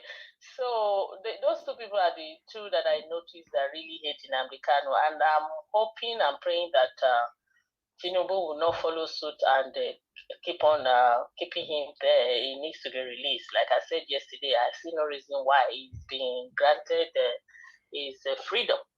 That's number one. And then yesterday, I wanted to say it to somebody mentioned it today and just took the words out of my mouth that we dare Tinubu to arrest Buhari, even if he has to make an agreement behind him to just say, let me just arrest you and get some money back, because this government, they are so insensitive that they don't really understand what's going on. I mean, the protesters should, I wish I was in Nigeria, the protesters should go ahead and add to their placard that they should cut the cost of governance, because that is the core of the matter. If they can do that, all this money that they are taking and using for different unnecessary stuff can really solve half of the problem of Nigeria. People are hungry. That's it. And then regarding the man in America, everybody has said it all. The one thing that I want to add is that when people move over from Nigeria, especially that I know of, they experience the culture shock that my sister just mentioned. So you now have to, wise up to adjust to the society, or you continue to have that culture shock, which is very, very devastating to some people, because we are being hired and programmed in Nigeria, get a $1 job and you are paid 100,000, and then you just want to make it big. And then this culture about showing off is like everybody said, if you are here and you work very well, the system works, you get your salary on time and you cut your coat. Thank you very much, everybody. Thank you, ma. God bless you. Thank you, Madam Mola. Thank you. All right, callers, I'm done. I need to listen to my panelists right now. I appreciate every one of you right there. I'll be calling on you guys to press on the like button. Let's monitor and see how many we have here, to see actually kept to it. Currently, we have over 672 watching us across Nigeria. We have about 570 there. We have only 213 likes. It's not good enough. Yeah, 200, because what is happening. If you are listening to me right now, press on that like button. What it means is that our voice can go far. That is why we are here. We are speaking so that our government can do the right thing. But if you are saying or whatever you're talking about here is not being shared, that means it's already been truncated. So please press on that like button and let our voices go far. Currently, we have 217. It's still not good enough. I appreciate every one of you. God bless you all. The first person on the panel today is Madam Luke. Madam Luke, thank you very much for joining us once again today. Good evening to you, man. Please talk to us. 8 minutes. Hello, Mr. Niger Watch. How you doing? I'm good, man. Thank you. Good. Hello, Mommy Diaspora, my co-commentators, my co-panelists, and viewers, callers, and the whole Niger Watch family at large. It's another wonderful day today, another day of hope. Even in hopelessness, we'll continue. And we have some very interesting submissions from Haruna Goro today. And he has stressed the need for people to rally around and an Igbo presidency, because that is what we truly deserve at this point, because everybody has tried from major parts of the country and it hasn't worked, and that there's no harm in trying somebody from a different part of Nigeria, not because of the region he comes from, but because he is capable and is the only one that can really do the job. But I guess he was projecting towards 2027, because as it is now, those who grab, snatch, and run are not going to drop their loot and say they're going to hand it to you on a platter of gold. And even if you decide to remove the government today, there are processes that you have to go through, which may not even get to that kind of suggestion. You still have to bypass Shatima, and you still have to bypass Akpabio. So he also said that he is going to concentrate on other African countries that have elections coming up, because he says he's not going to be doing too many videos about the Nigerian situation anymore. He's going to concentrate on other African countries that have their elections coming up. So that was fair enough, because after a while, this Nigerian matter self, you will have to move to somewhere else to get hope and to see if you can tap some positive energy from there. And then we now had Mr. Magnus Oraka from Water TV. He was more or less saying the same thing. And he made a very interesting submission. He says that the Igbos are the most rational voters in Nigeria. And I was trying to figure out what he really meant by this. And he explained and said, all these while, Igbos have voted for the Northerners, the Westerners, the Southerners. They have rallied all through, and they did not see it through regional eyes. And I asked myself, is it because they did not have an Igbo person as a contender for all these offices? And he went to explain that even when Ojukwu ran, he was rejected by his people. So that negated my feelings that it was just because an Igbo man wasn't there. That is why they did not vote for an Igbo person. So he won me there on that submission, and I believe Igbos see things clearly, because, like he said, they have gone through, and he also said that with in line with what Mr. Haruna Goro was saying, that they've been through so many hardships and they have persevered, and they are in more position to see things more objectively, because they are born to succeed and they are toughened to succeed. So that was pretty interesting from what they said, and I think I agreed with both of them. And now we're talking about Kenneth Okonkwo. In fact, that was the most important submission or presentation that Mr. Niger was presented today, because this Labour Party issue has been bothering me, and I couldn't figure out why there was their Papa section, and well, I wouldn't say I couldn't figure out why. We all know why they are factions. And he has come to ask, why is it that it's only when LP is having elections that you will not talk about factions? He now mentioned the G5 governors who were supposed to be PDP governors, but they were working for APC. Why did they not call them factional? That kind of juggled my memory and my brain. That was a puzzle I could not figure out. He says, why did they not consider Ganduje as factional? Even when he was working in one party, NNPP, he was still working for Tinubu. So why did they not call them factional? Why is it only when LP has some kind of marginalization going on that people will now come and start saying that there's a factional segment in the party? He said that they conducted Edo State elections, gubernatorial primaries, and they came by and brought Olumide Akpata, and then some people went at the side to go conduct their own primaries and produced another person called Asemota. He said, why is it that the media, in collusion with the police, keep painting Labour Party in a bad light? That even the way Abure was arrested, the policemen had no business meddling in politics. That nowhere in the world does police meddle in politics. It's either you arrest somebody, but before you arrest somebody, you have to invite them. But they said they contradicted themselves by saying they invited him and he resisted. So how can you resist an invitation? If you are invited and you do not come, then they issue an arrest, a warrant for your arrest. But you cannot resist an invitation. And so going to just pick somebody off the street like that shows that they are very, very partisan. And they did it on the eve of the elections, meaning they were trying to scuttle and interfere with the elections of the gubernatorial primaries in the Labour Party. And he says, coming to the judgment, we have clearly a judgment of the appeal court in Benin that has reinstated Abure as the national chairman. Whatever the Apapa and Rabambi are touting around is an interim judgment from the federal capital. And this is one thing I didn't understand. And that was only good for 7 days. And he says, why is it that 1 year later, they are still touting that retired, redundant verdict and causing trouble for the Labour Party?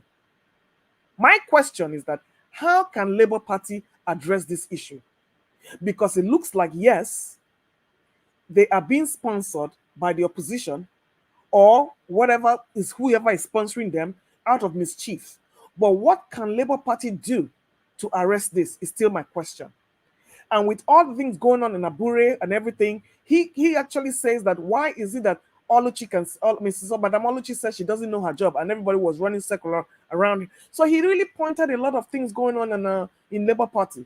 But my final analysis that Labour Party still has to tidy up all those loose ends and shut Arabambi and Apapa up once and for all, either by court order or by whatever.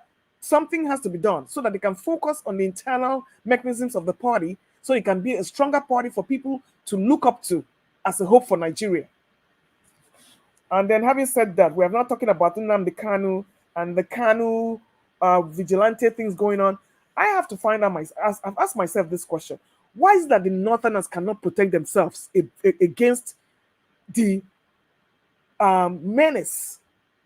But we all know why, because they are being sponsored by people in government to cause this unrest, either for land grabbing, ethnic cleansing, or resource control. So we all know that. So the poor Northerners are suffering, just like the poor Southerners are suffering, all in the hands of a selfish elite. So you see, everybody is facing this problem. And the sooner Nigeria rises to get rid of all these people, the better for the whole of the country at large. They clarified the 30 billion. Can you imagine the kind of Senate president you have? A stark illiterate and a common motopack tout who does not even know how to talk, who does not, and this is what Tinubu chose as a Senate president. Somebody who has a pending EFCC case that has gone under radar, all to be doing his bidding. This man talks carelessly, and I'm happy the governors came out and cried out. Not to say the governors are not stealing, they are still stealing. But I'm happy they came out. So we have to find out where those 30 billion went, maybe to other people's pockets. And now, Mr. What's his name? Kudos to Falana for joining the Labour Congress for the protest. And I hear Makinde also did the same thing in Oyo State. For whatever it's worth, I praise them for joining the people. And at least showing us that we still have some people on the common people's side. Amnesty International has already come out to tell Tinubu not to disturb the rights of the people to protest. So I'm happy that also came out too.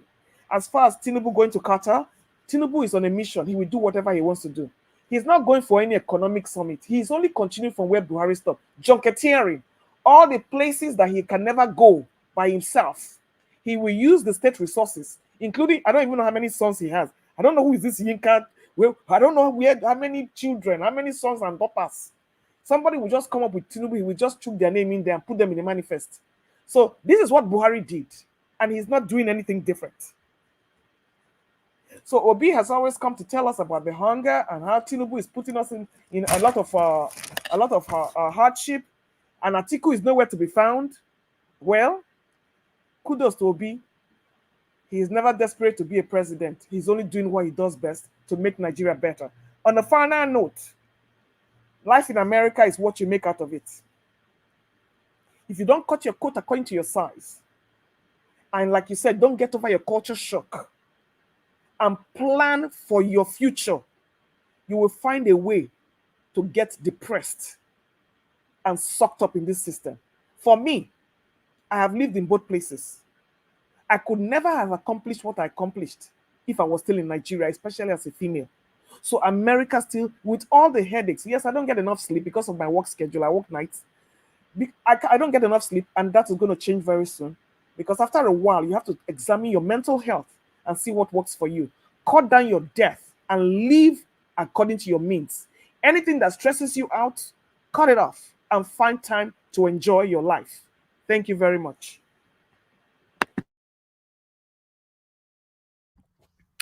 All right. Thank you very much, Madam Luke. To be honest, in fact, I'll leave my own comment on that that particular area on those people that live abroad. The guy that said that who don't have a life in America, I believe he was talking about every other other countries, in abroad. So I'll be talking about that later on. I appreciate you all, guys. Help us to press on the like button. Help us to share. Let me call on the next person to talk to us, Mr. Jonathan Kingsley. Thank you very much, sir. Good evening to you. Talk to us. Thank you very much, Mr. Elvis. I believe you are doing well. You are doing fine today. Yes, sir. Thank you very much. Greetings to all the panelists, to everyone out there, those that are in the comment section, those that are listening. Thanks to everyone. I think Madam Luke just, she said it also. I won't say much with respect to Dr. Aruna Goro and Oraka. With respect to Dr. Aruna Goro, what I pick something, from his submission there, from that video, is that, Nigeria is so corrupt that the country despises transparency. When a country is corrupt, corruption itself despises transparency. It does not want transparency to thrive, because that is the only way corruption itself can thrive. Transparency must be at the background so that corruption, can raise its ugly head up there. And with respect to Oraka, he said it all. If you don't want to believe it, at least as they say, numbers don't lie. The statistics are there. The Igbos are the most rational voters in Nigeria. And if you don't want to go too far, historically, just use 1999 to date, the last 25 years, half a quarter of a century. Of course, when you go by that number, you don't want to look at color, you don't want to look at race, you don't want to look at religion. Just assume that you don't know, that they just gave you, present in front of you, numbers, and say, read these numbers, study these numbers, and give us your conclusion. When you look at the numbers, you don't know, you are just looking at the numbers. You don't know whether this number represents Yoruba people, whether this one represents Igbo, whether this one represents Hausa. Just look at these numbers and tell us. Of course, you will know from that numbers that Igbo people are the most rational voters. They don't vote along ethnic, lines from 1999 to date. So I agree with that entirely. And with respect to Labour Party, I give kudos to Kennedy Okonkwo. Why? I thank him for today. Once again, because why? On this platform, most of the things he said, I supported it because I raised it on this platform, especially the last 1 or 2 weeks. One of the things I said was the fact that this issue of Abure and this lady coming out, for me, is a political hit job. And he used that word specifically. So it's a political hit job. And I said also that was last week, Tuesday, a week from today. And I said by Friday, Thursday, Friday, if Abure is not arraigned before a judge, these are all politics. It's all politically motivated. And today, there is nothing like that. So for me, I can conclude after 48, 72 hours that it was a political hit job. There is nothing there. Without, covering up for Abure, supporting Abure in any shape or form or manner. If Abure is found guilty, it should be, after investigation, thorough investigation, it should be prosecuted. to the full extent of the law. But with what is going on, we know that it's all just political game. It's all political game. That is clear for everyone to see. We know that. They've been doing it, and I think they will continue to do it. And the Nigerian media is giving them cover. Is giving them cover. I'm sick and tired of the Nigerian media allowing themselves to be used by this corrupt criminal gang called government in Nigeria. Using their platform to perpetrate this political vendetta. Because again, it's all clear. It's people have said it, they've analyzed it, and without being repetitive. The media are supposed to do their own job of investigative journalism, not just to come out there. Yesterday when Araban was, I was so angry listening to him. And you will notice yesterday, I deliberately avoided that area at all. I did not make any comment because I just see him as a nuisance. That's how I saw him yesterday. This man is just a nuisance. I did not even want to. I was so angry listening to him. If I had a button, I would just stop that video when you are presenting it yesterday.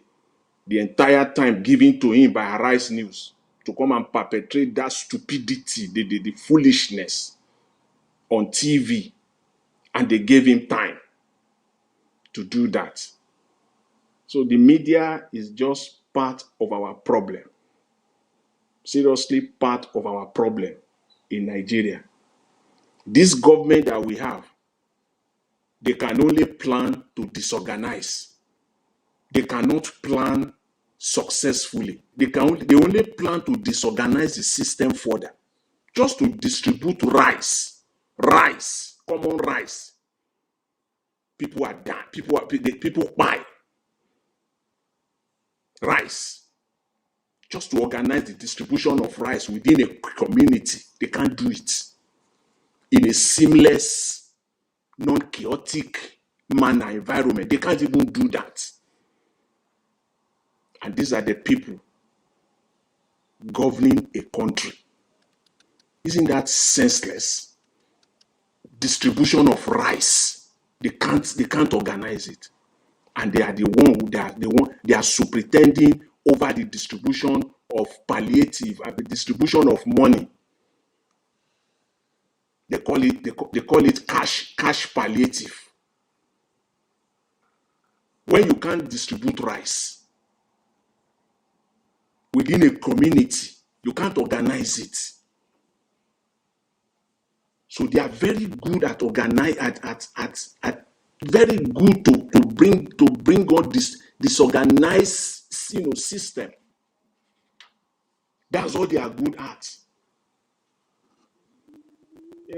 It's just so when you just look at Nigeria, it's so frustrating. Even this distribution, this so-called distribution, people buy. And before you say jack, they will say they are distributing palliative. They want to do cashless distribution, of which is all about corruption, of which most of this money will go into the pockets of some individuals. Because that is the only way. They cannot do anything transparently. They can't. I will just leave it at that. I will just end up for now in this area of there's this news on Arise about a report implementing the report, the Orosai report. This idea of trying to looking for a way to reduce governance, again, they can never be transparent. They can't do anything. These people can just to be transparent for once. Because this Orosoya report that they are now touting all over the place now, that they want to implement it, has been there for over a decade. More than a decade. And I can say for free in the process of implementing this, is all about corruption once again. And I want to end, Mr. Elvis, and to crave your indulgence to say, just give me about 2 minutes to say this. I read on the news report earlier today that they are also, promoting or touting this Constitution Review Committee, whatever. I want to, on this platform, at least I know there are so many Nigerians that believe that the constitution that we have now is a fraudulent constitution. We all know that. Many people, don't let me assume that everybody. I know that many reasonable Nigerians that want the best for that country believe that the constitution is fraudulent that we have right now. And now they know that. They are aware of that. They know that the constitution upon which they are operating right now is fraudulent. And now they are looking for a way to rubber stamp it. They want to rubber stamp that constitution and silent people. Because one of the most cogent arguments that we have, everyone talking about Nigeria, the most cogent, the most potent argument that we have about the system in Nigeria right now is that fraudulent constitution. And that one is making them sick. And now they want to rubber stamp it through this constitutional review. So I want to call on all progressives, all well-meaning Nigerians on this platform, everyone speaking with respect to the constitution. If you have been speaking with respect to the constitution, this is the time for you now to speak up. I will, respectively ask Mr. Elvis, if you can, please let this platform be active during this process. Because if we are not, with respect to this shenanigan, this constitutional review, they will rubber stamp it and they will keep us silent for good. So let us test the veracity of this constitutional review. We must put that the veracity of this constitutional review to test. We must come out with our every area. If you have 1, 2, 3 areas in this present constitution that you believe is fraudulent, that is not right, we must say it out. Then let us dare them not to include it in the review. That is how we can test whether they are honest, whether they have serious intention of actually reviewing this constitution, or they are just looking for a way to rubber stamp it and to silence the progressives. So for me personally, I will emphasize this every day going forward. And if this platform, I know Mr. Elvis, you brought in Barrister Ezekome, is a constitutional lawyer. In fact, a professor of constitutional law. I don't know if you can bring him to this platform, even if it is for 1 hour, to come and tell us, to use this platform to tell us how they want to go through this process and how we can get involved. Because this process of constitutional review, this is the beginning of the rigging of the next election in Nigeria. Please wake up. This is the beginning. This is how they are going to mastermind the rigging of 2027 election through this constitutional review. And we must test the veracity of it, whether they are honest about it. Thank you. They have launched it and the process has begun. Mr. Elvis, I thank you very much. And thanks to everyone. I appreciate it. Thank you, Mr. Jonathan. I appreciate you. Thanks for your submission. Okay, we don't have much people here today, so I'm looking forward to we ended this broadcast on time today. At least, once in a while, if we can keep to that maximum of 3 hours today, that would be brilliant. But meanwhile, let me quickly move on to the next person, Oga Consign. Then after Oga Consign, I'll come to you, Oga CM. So Oga Consign, thank you very much, sir, for joining us today. Good evening to you. Please talk to us 8 minutes. Good evening, my brother. Thank you, sir. Dr. Barrister Elvis. Good evening, the panelists, commentators, and everyone. Mama, Diaspora. and all the whole co-panelists. I want to thank everyone. May God bless all of you that always make it at a time to come and talk about Nigeria. In as much as we know that that place is a problem place. Yesterday, about this Labour Party issue, I've been following Labour court proceedings and all the rest, and I know that Labour something. Those guys, yesterday I said it. Those guys are already. I don't know what they're doing. You know, but I said that has been sponsored by. I know the person who has sponsored them is Dapo, the governor of Ogun State, the dubious, one of the most dubious governor in Nigeria, followed by Greece Imo State governor. That one is the one sponsoring them. So, and I know that Abure is the authentic Labour Party chairman. The court have already squashed out the case of Arabimbi and so. Only because he's getting money from that man. That's why he's doing what he's doing. Labour Party have no problems. And also sometimes we're supposed not to be too emotional about Labour Party. Labour Party have their internal mechanism, how they solve their own problems, like other parties. You see, and the way they insulted the chairman that time, what the chairman have done, this APC chairman have done worst. You see, other party chairmen they have done more, but we know that we want the Labour Party to be good. But all the same, so these are Buddha remaining 3 months. So we should be patient and even when I watched an interview of one former chairman of Labour Party before the one that died. The man said when he left, within a month, within I think 2 weeks, the money that was there, they have already transferred all the money in people's private budget before Abure came in. He said he left about 400 million, or I think so, yeah. He said before when he left, within 2-3 weeks, they have already the man that died, the former chairman, he already transferred all the money they have. So that's where.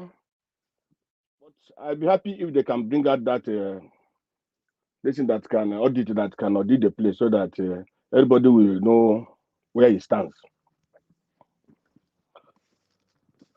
And on the issue of from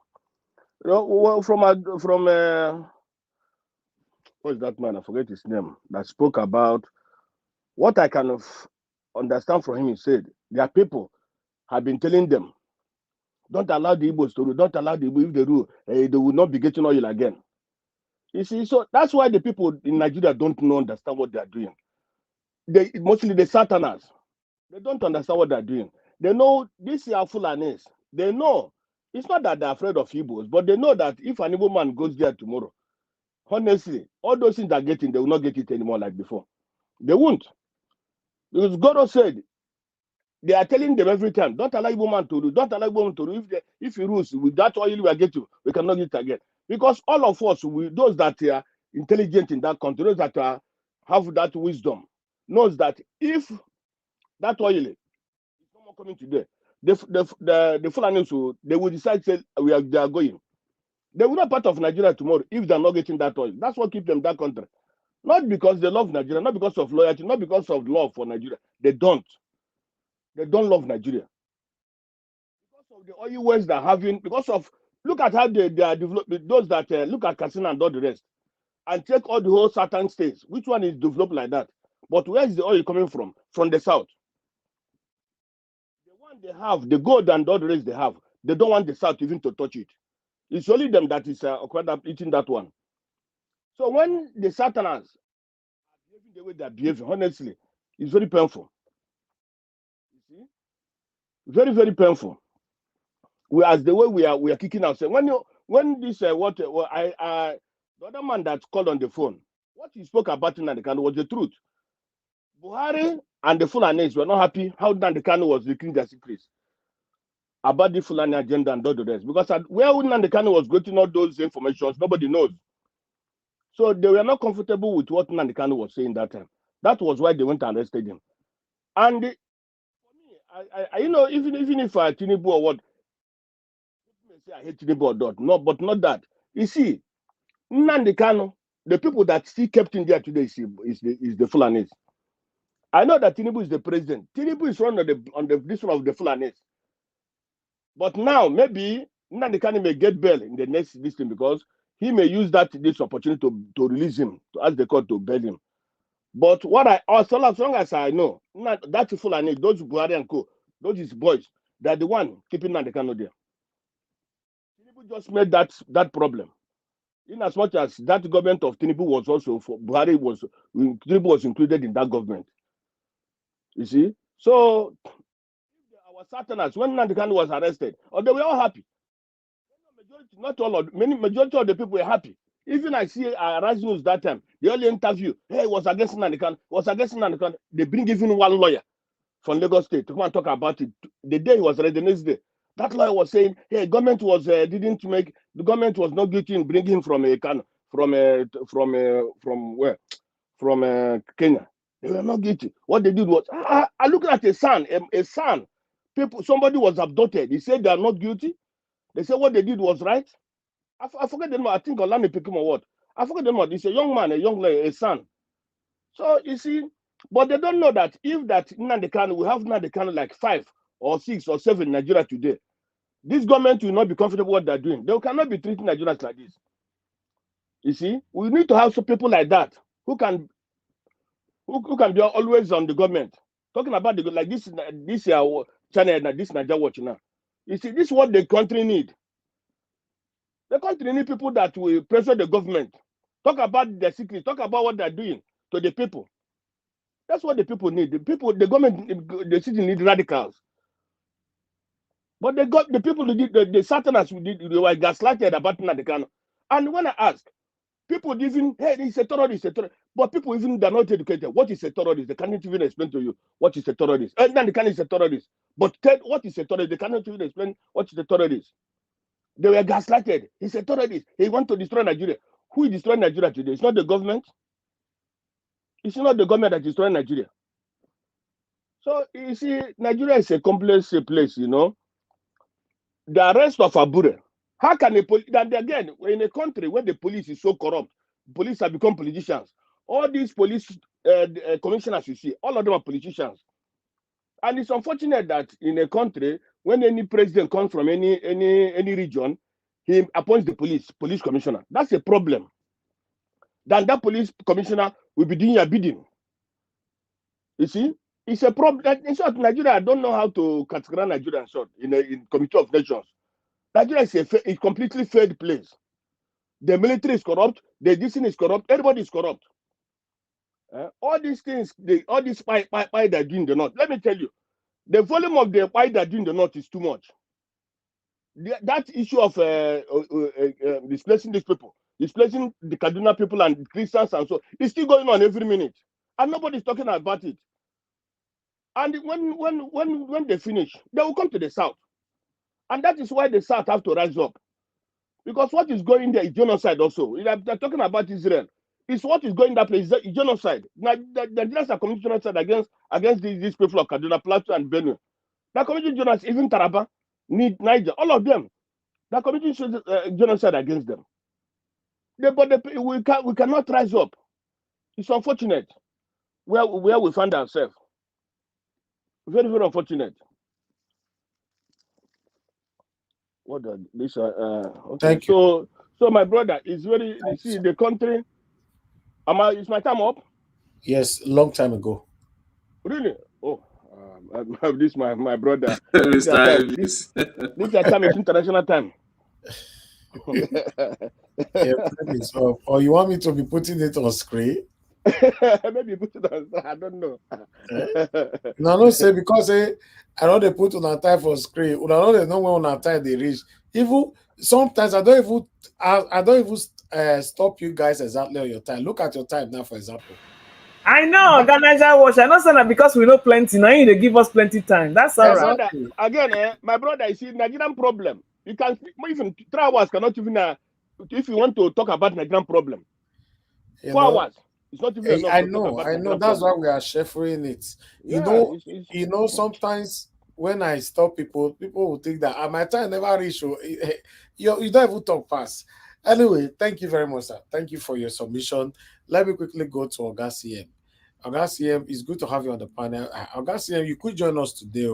Wait till they happen. I be you win. I be now you be one of the people who win that 30 million pounds where they win for Euro million for UK. Eh? Oga CM, talk to us. We know they hear you.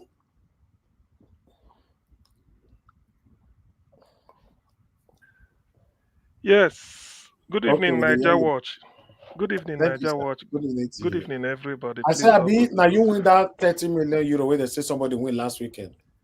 Now me they announce so when I go there they say na mistake, say na glitch. I don't know. Ah, the thing pain me. I go there, they say yes. They say they know say na the identity, everything na me, because I carry passport go. They say that na mistake. Na the other person computer one bring, you don't know how I get glitch. You sure say not be Tinubu or APC people na hearing out there. You know, say anything is possible as we the hammer than here now. So then go say, okay. All right, talk to us. Hey, my people. Anyway, the thing is, thank you very much. Those are, Madam Luke, Conscience, Kings, and Jonathan, and Madam Patricia. I greet everybody. Actually, I won't say much on Haruna. I won't say even anything on Haruna Goro's video clip because it's self-explanatory. Most of the things I've had it before, and we've all had it. So I thank him anyway for putting it the way it is. I'm so humbled by his submission, but I don't have to comment on it. Let it be. Let others do the comment, run the commentary. Then Magnus Araka is a friend. I know him. I've communicated with him once. What he said is also true. So I don't really need to add anything to that. Rather, let others dig into it and see what they can do. As for me, I have nothing to say. Then this Akpabio case, I will ask, because sometimes when we say so many things, it's like we are spoon feeding people. But this time, I don't want to spoon feed. I will just leave it like a question or let people think. If you want to get into a university in Nigeria, they say you go and buy JAM form. Then you sit for the exam. If you pass, you get admitted. In other words, if you didn't buy JAM form and you didn't sit for exam to write JAM, there's no way you're going to have a JAM result. The same time, you can have a WAEC certificate if you did not register, which means you buy form showing you indicated interest, then you study hard and you sit for the exam. And then when the result comes out, if you pass, then you can say this is your certificate. Take it to Senate. If you want to be a senator today, you go and buy form from your party that will sponsor you under the party you are running. And then you campaign. Probably if you are screened, you are representing your party, you campaign. If the electorate of the senatorial district voters, if they elect you, you score the highest everything, short INEC certify that you win, then you go. So what this means is that if you did not buy form, it means you have not indicated. And if you did not indicate, you won't be on the ballot. And if you are not on the ballot that day, there's no way you are going to be a senator, let alone Senate president. But Akpabio, not only he did not buy the form, which means he did not indicate interest. He doesn't want to go to the Senate. He did not campaign, which means because he didn't buy the form, his name was not on the ballot, meaning that he should not be a senator, let alone being the Senate president. But he ended up being the same thing. And this is Nigeria. Remember, it was here I said one day in the early days of this administration that when they said Ojus Okalo contested for Senate, want to be the Senate president, so that it will go to Southeast. When the election comes, they will tell you tripod. We got our independence on tripod. Eastern region, Western region, Northern region, tripod. If you sit in tripod, you sit well. Now, the only two legs they run, that's why they wobble. Nigerian politicians are criminals. So Ojus Okalo was crying. He cried in the Senate. I told people, say, he's not crying because he didn't get it or because whatever. He cried because this is the only opportunity since independence or since 1999 in which we are running government of the criminals, starting from Aso Rock down. So Ojikalu feels that these are his classmate or his colleague. If you know enter now, the day another new clean person, let's say if Obi should be the president, very clean, definitely there's no way Senate will bring somebody like Ojus Okalo. There is no way because the dynamics will change. So that is one thing. So that is what one conundrum I will leave with Nigerians to check about Akpabio. So they can now see, they should not be surprised why Akpabio. The man said, I don't know. As I studied anatomy in school, I don't know the difference between the neck and the head. So I don't know whether I chop intake. Oga, see, I think say only me notice that thing. So I don't know. When you just stand, go know say neck. So just like if you see I go die, the comedian. When he stand, you go see say na food. Oga CM na food. Okay, maybe in a wolf. So when you see I go die, not beside the make fun of him. You go see the neck, you can't see the head. Or like my own, might no use that go die. But Okpabio own, I surprise. So when in there like this, they say now so that's so in there like this, they've sent the what in they call I said they send blessing to your email. I don't know what you call that I went in call him last December. Said they've sent it. They've sent God bless you. Say they don't send prayers for their. That's how you talk, and that's how you still say unverified. The fact that you've called it unverified, you shouldn't have said it. You know it's unverified before opening your mouth, so you shouldn't have.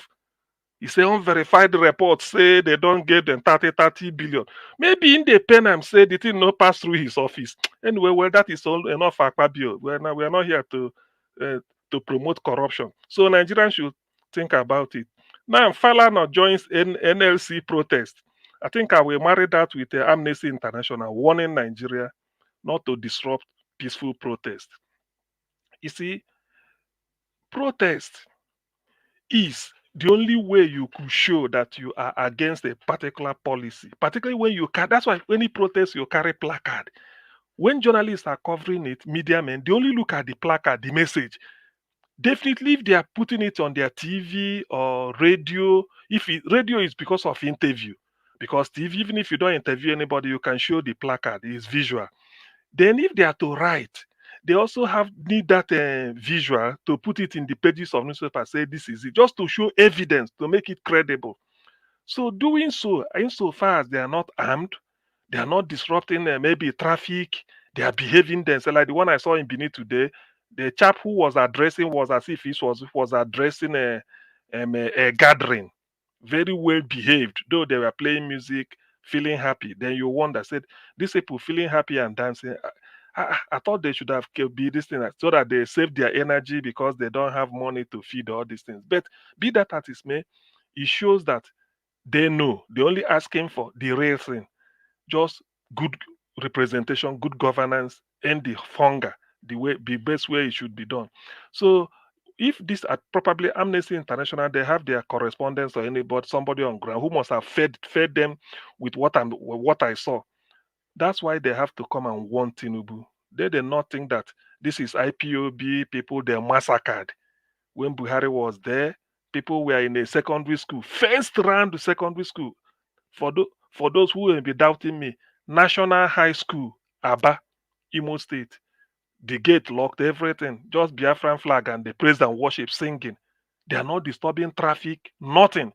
Nigerian army jumped over the fence and then cleared them. Shot most of them, died. Then those that escaped, they jumped over. It's in the archive.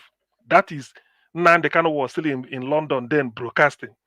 So that when people are talking. Anyway, that is the issue. So let Tinubu learn a lesson that Amnesty International, they did it against the IPOB. People felt it's justified.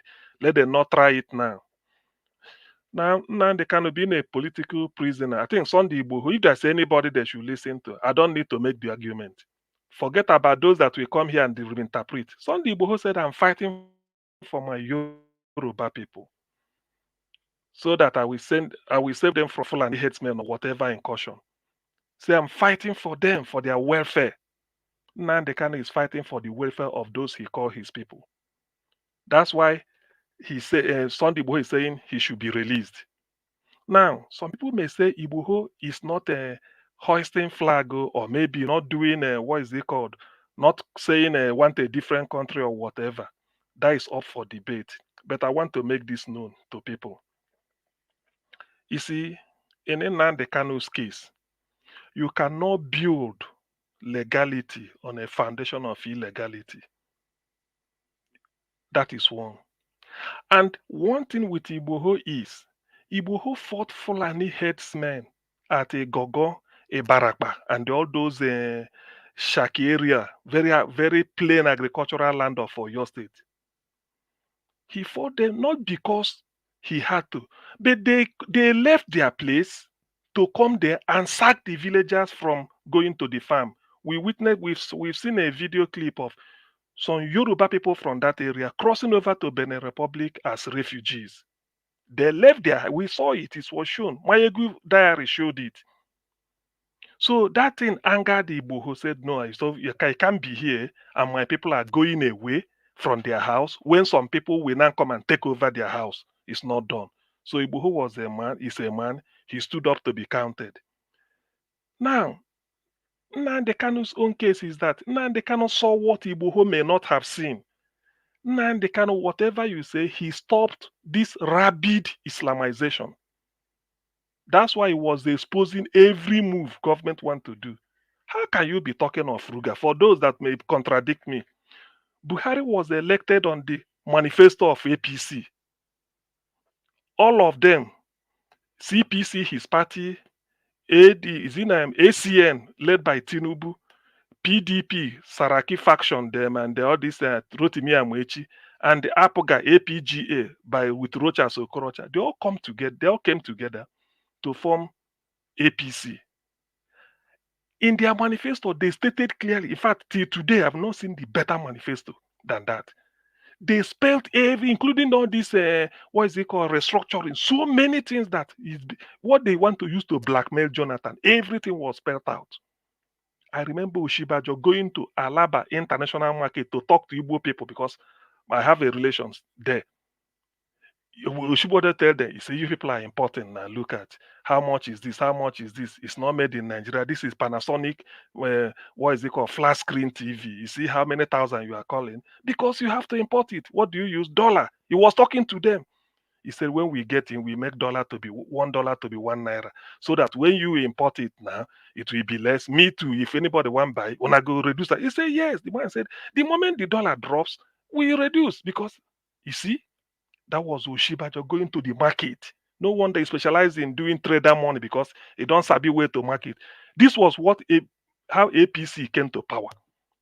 Now, you can never read the manifesto of APC. You hear Ruga, cattle route, cattle colony, no, or Mieti Yala. But the moment Buhari came, he abandoned he took the manifesto of APC, drop it where he left Jonathan's 2014 conference report, and start to implement Ruga.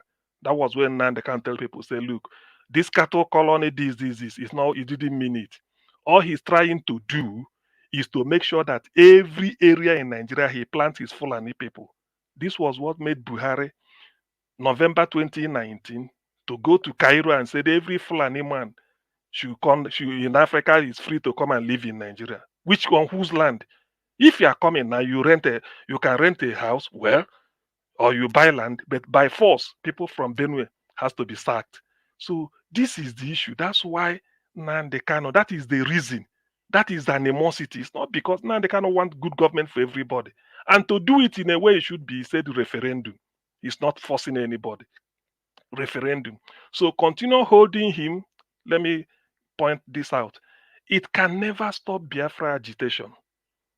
Rather, people are now flocking to his patronage, so to speak. People are now reasoning, but why is he being held? Now that Igboho has lent his voice, people will now say, because some people may go to Igboho today or tomorrow or any day, say, Sunday, Igboho, are you saying? He said, yes, I said it. And this is the reason. Peradventure, by their mistake, Nnamdi Kanu is no more. Then, like he predicted, Biafra will now be closer. Why? Because so many people will tell you, Nnamdi Kanu, his principle, what he's fighting for, yes, his justice is fighting for a one good life for everybody, every here. But I don't like his method. Okay. Those that are standing on defense that said, I want his message is good, but his attitude of doing this, those people will now wake up and say, look, I will join fully. That's So 2 minutes. thank you. So that is the implication. Let them not think that holding him there, that is where you are holding him is a person. But if for anything something happens to Nnamdi Kanu, is look, I don't know. Anyway, well, I don't want to, because there are certain words we won't use here. But for anything happens to him, anything, even if they decide tomorrow to say, now we found him guilty, we are jailing him life for 1 more year, it won't be easier. The protest going on in Nigeria will just be a child's play, because that cause he's fighting for by force the cause will now be having a life of its own. It's like a vehicle that failed brake. Nobody is in control. The cause will now have a life of its own. I used to say that oil in the Niger Delta they are claiming, they are now drinking. It is better they allow the man go. They will find a way they are drinking it. That time, that oil they won't see. That oil they won't see. They think that people of Ogoni, maybe they kept quiet. They are drilling oil, bios, everything. If this type of thing happen, it will be to your tent, O Israel. And if it's to your tent, O Israel, I don't know, I can't, by what stretch of imagination will somebody from the Sahel in Kasina be drilling oil in Ugeli or be drilling oil somewhere near Warri? I don't think it will be like that. So it is in their own interest to allow the man go. Already, Supreme Court in Nigeria has told them that Nigeria's reputation has been damaged by the kidnapping. Secondly, you cannot invade a man's house when he's enjoying his leave in the name of Operation Python Dance. I don't know. It is in their best interest to allow him to go. Enough, we have said it enough. But if they feel they can hold him because he's an Igbo man, well, let me just leave it like this. The gods are wise. Thank you. All right. Thank you very much, Ogaciem. Thanks for putting your voice out there. I appreciate you. Guys, please continue to do your part. Press on the like button. We have just one left on the panel to go. Oh, we have somebody on the backstage. I didn't know. Madam Patricia, please talk to us, man. Good evening to you. You have 8 minutes. Good evening, Mr. Elvis. Good evening to all the panelists. Thank you. Though I've not been fully paying attention because I had other things on the background. But yeah, I heard my name. Mr. Sihen, good evening. I didn't know what you said, but I heard my name. So I couldn't hear you. I was doing other things in the background. Sorry, I greeted you like I greeted others. That's why when you had your name. Thank you. Good evening to you. Mommy Diaspora, good evening. Thank you for all you do. The comment section gurus, thank you. Press the like and share button. Subscribe. Very important. Let our voice go far. Nnamdi Kanu, please. So me, I will join to beg for him if there's anything like that. If begging will solve the issue, because I don't see any reason why we should be begging for them to release him. But since it has come to this point, I think I will also join to beg the federal government. Tinubu has the power to release him. He has the power to let Nnamdi Kanu go. They shouldn't let this man. They should not let him buy. They shouldn't let him buy, because it will not be funny at all. It will not be easy.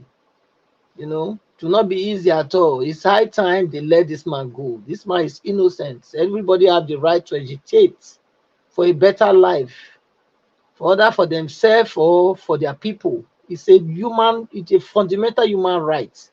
Nobody should deprive anybody from agitating for a better life. So Nigeria government should do the right thing to let this man go. It's enough. They're keeping him there for this long. It's uncalled for. They should let him go. He hasn't done anything wrong. He hasn't done anything wrong. He's only fighting for his human rights, for his fundamental rights, for himself, and for even Nigerians as well, because it was the fight he was engaging. It wasn't only for himself. Nigeria was not working. Is it working? If it's working, who will be agitating? We have been here now since how long? Is it not the same Nigeria matter that is bringing us out every day? If Nigeria is working, will we be doing this? No, we will not be here. Speaking and speaking truth to power and speaking for the voiceless, and that's what the man did. He had to step in. Somebody has to be the kingsman redeemer. Somebody has to. Not everybody will just shy away. There are many people most people that cannot, take oppression, cannot endure it, to see it continually, perpetually, and don't speak up. And that's what he's done. Like we are here, that's the same thing. If not, what am I looking for? What am I looking for to that I don't have? So I'm here because I want a better life for everybody. I want a better life. Like I am enjoying a good life, I want others to have the same. That's why I'm here every day lending my voice. So that man, they must not let him die there. They must not. Nigeria government must not. They must not make that mistake. It will be a big mistake if they do it. So I want to plead with those that think they have the power, to hold him there, to let that that their arrogancy of saying they want to make sure they hold him there, let drop that pride and let this man go. Because if you were in his shoes, you will do the same. So put yourself in his position, and know why you must let him go. So let him go. He hasn't done anything wrong.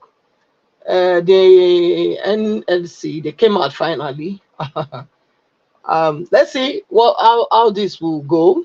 The Nigeria police in Lagos came out sharing water, and after some soldiers beat some people anyway.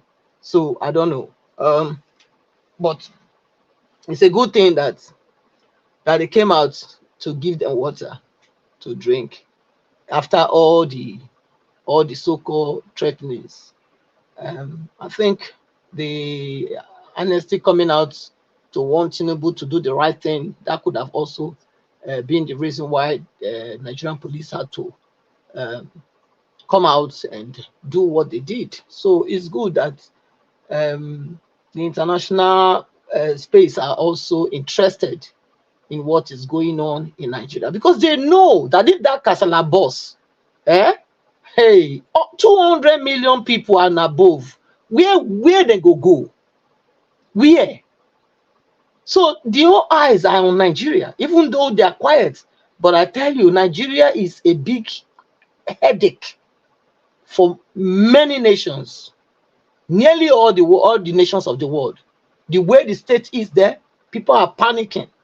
Inside the nations, inside the leaders of nations, they are panicking because they know what it will mean if this Kasala boss.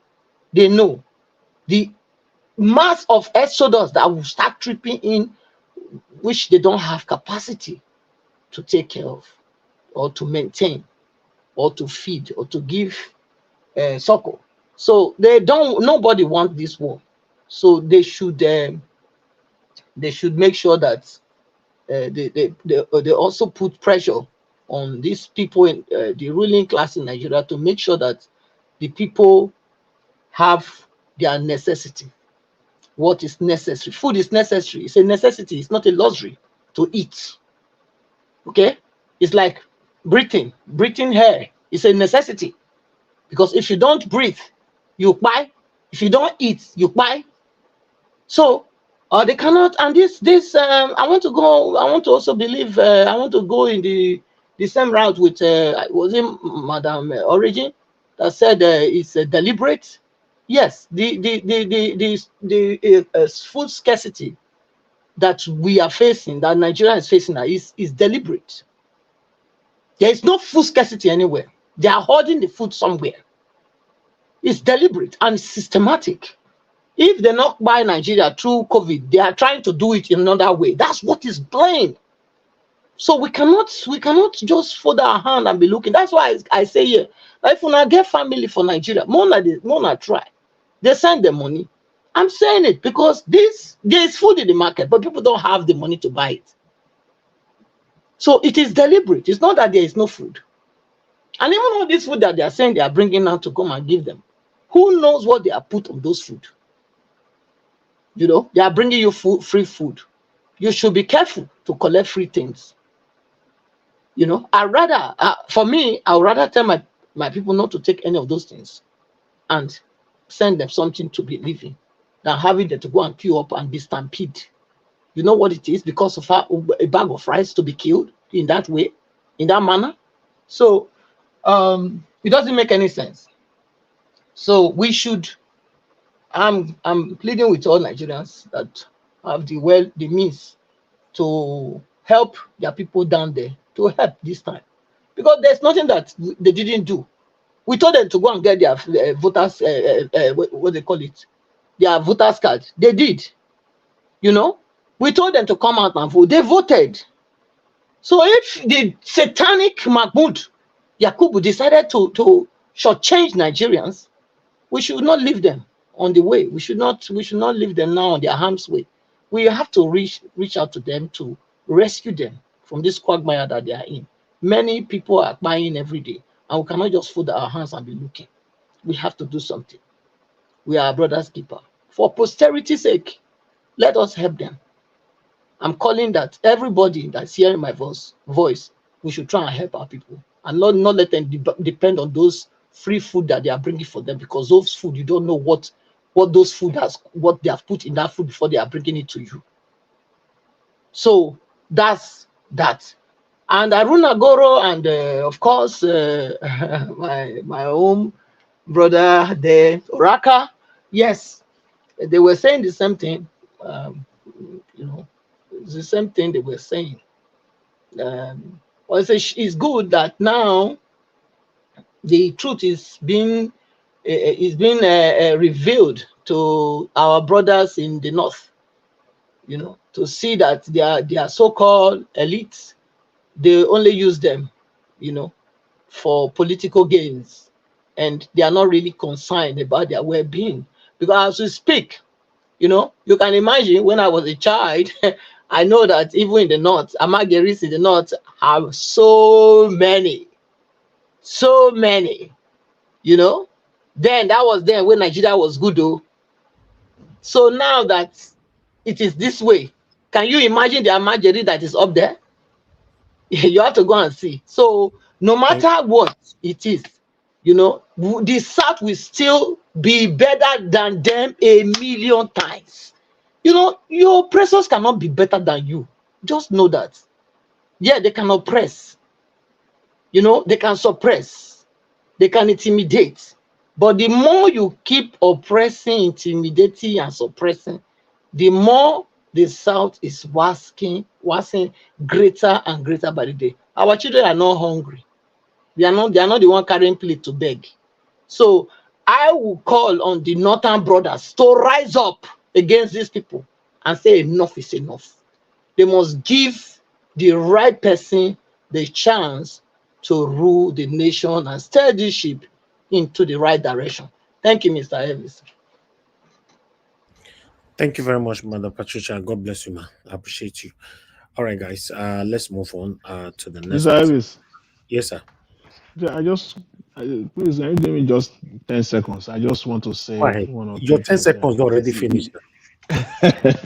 Thank you. I just want to thank Madam Patricia because your call to support the people of Nigeria, it really resonated, you know, with me, and I thank you for that, because I'm one of those people that have said, just leave those people to suffer. But I heard the voice of a mother, you know, from that message. I heard a mother speaking, and it really resonated. I must tell you, it changed me. If there's anything that changed my position on that, is this call. I thank you, and I thank all the ladies in the house. Thank you very much. Thank you, sir. Thank you. Thank you. Let me take this call here before I come to the next person on the panel. Love of God is my strength. I can see your call in. I'm returning your call quickly. Please speak on time. Hello, thank you very much, madam, for joining us today. Good evening to you. Thank you, ma. Good evening. Please talk to us. Okay, Thank you, ma. Okay, good evening. Good evening, everyone on the comment section and on the platform, everyone anyway. Good evening, happy Tuesday. I really want to say something. Madam Patricia, I disagree with you. I don't think anybody's holding any food. On my own side, I don't think anybody's holding any food. For me, I think it's the economy. They don't know what they are doing. So it has happened. They don't have anything they are doing. They don't have anything to even help the economy. No importing, no exporting. So it will always be like this. There will be scarcity of food. So I don't think they are holding any food. They can't hold any food. Even they don't even have the food to hold anyway. That's on my side. That's what I feel. Then the other, I'm not going to really stay long. I really want to plead. I will call it plead with Nigerian government. Please, as a daughter from the South, I'm begging Nigerian government. I don't know what I'm going to do. I don't know what we are begging them. Please release our brother. Release Nnamdi Kanu, please. We are begging. This man has stayed behind a bar for a very long time. He's too much. Please. Hear us. Everybody is begging. Everybody is crying. Nobody can fight a government of a country. We know. But as a citizen of a country, we have the right to beg for our brother. We are begging. Please release this man. He has family. He has children. He has wife. Other ones have been released who also are agitating for the same thing. Please. This is not right. Please release Nnamdi Kanu. We need him. His family need him. Nigeria need him. Thank you. Now, another thing I want to say. That man that come from America, it's as if people don't really get what that man was talking about. The man was not talking about whether, yes, he's working. He's doing work for how many hours, as he said, from Monday till Monday. Yes. But the tune, what that man was saying was that every day in abroad is the same. My Monday is the same with my next week Monday. My Tuesday is the same with my next week Tuesday. My Sunday is the same with my next week Sunday. There's no difference. Wake up and do, and run and come. That is what that man is saying. He's not talking about whether he's not cutting his coat according to his size. That was what he was not even complaining about money. He was complaining that he's tired. He's showing tiredness in his voice. He's showing that he's tired of being in America. He wants to go home. You can see it in his face. Yes, he's working, but there's tiredness there. There was nothing like he said that, because I can't cut my coat according to his size. No. In abroad, we don't have a life. We wake up, we go, we buy, we come in, we cook, we sleep, we wake up. It's tiring. But when you are in Nigeria, you will see people, you see family, you see where to go. That's what I just want to say. Thank you. Let us pray that our Nigeria will be better so that we can go home. Thank you. Thank you, ma. Thank you very much. God bless you. Thank you.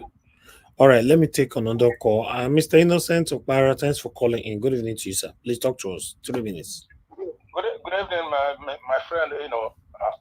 Good evening, all the panel and everybody there. Yes, I'm calling to agree with Madam Patricia. She made a good, very good point. All right. There was a time Nigeria was good. We are calling for a better Nigeria. We should first of all call for good Nigeria. I remember when Nigeria was good. If Nigeria was good, like when the people can travel from, there used to be when there's night bus, people travel from Lagos to anywhere, they prefer to use a night bus.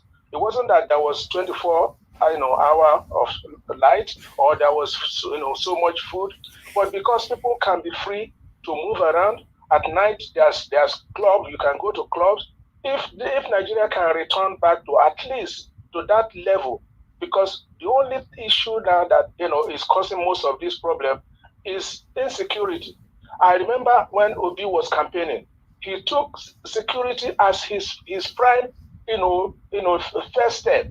If this regime can face on security and clear that security area, I think people like us, people from here, will be traveling to Nigeria easily. The buses will be running night bus. Nobody travels, from in Nigeria after 6 p.m. What is that?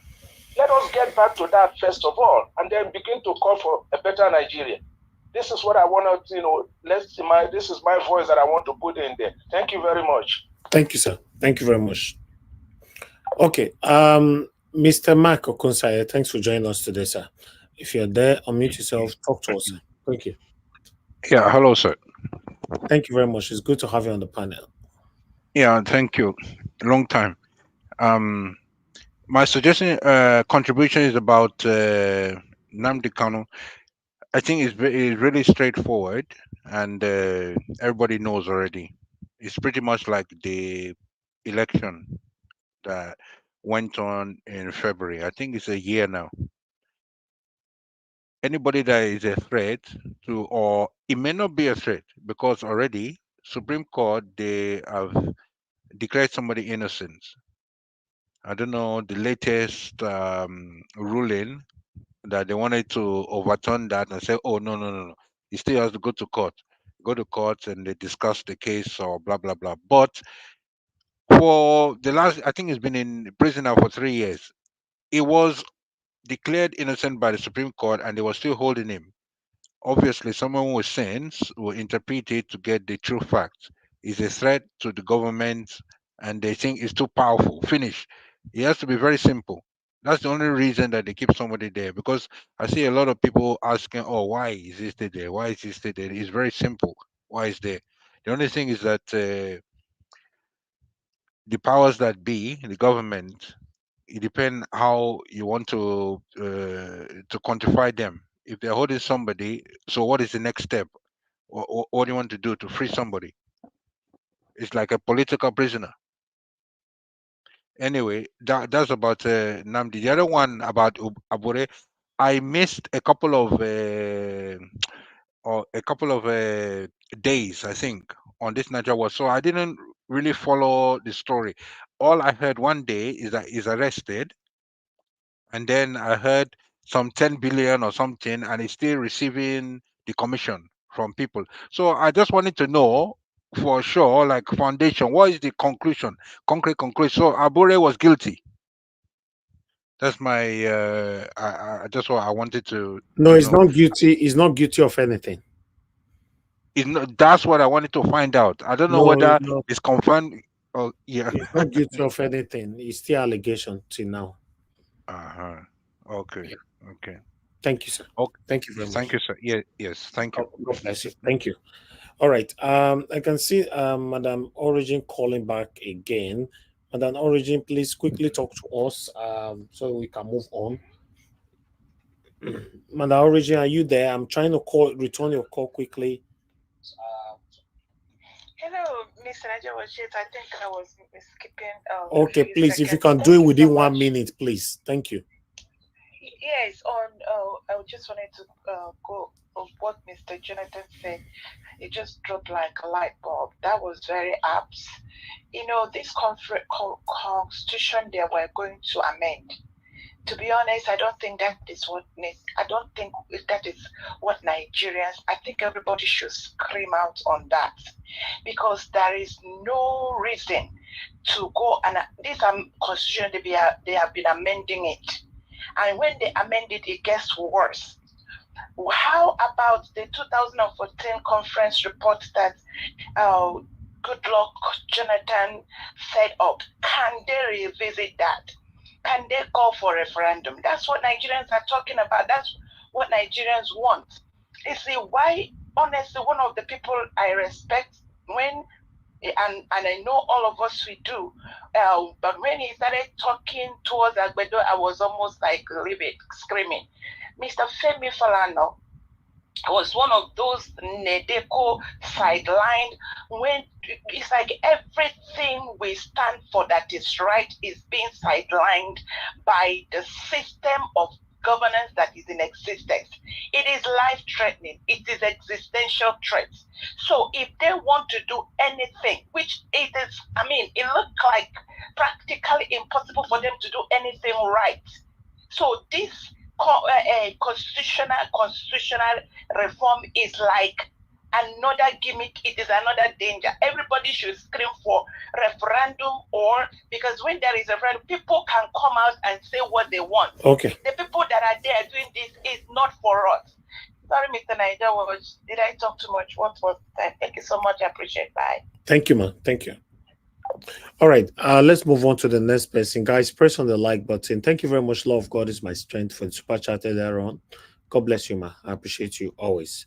Machiavelli, thank you very much for joining us today. Good evening to you. Please talk to us. 8 minutes. Your network, your voice is low. Your voice is extremely low. Yeah, we are hearing you, but your voice is low. It's still low. I don't know.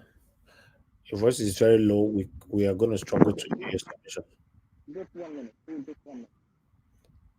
Okay, try sort that out. Now? Can you hear me now? Okay, yeah, you are better now. Yeah. Quiet. Okay. Thank you. All right. Maybe it's just my headphone. And thank you. Good evening to all of you, and good evening to those in the comment section and those in the panel.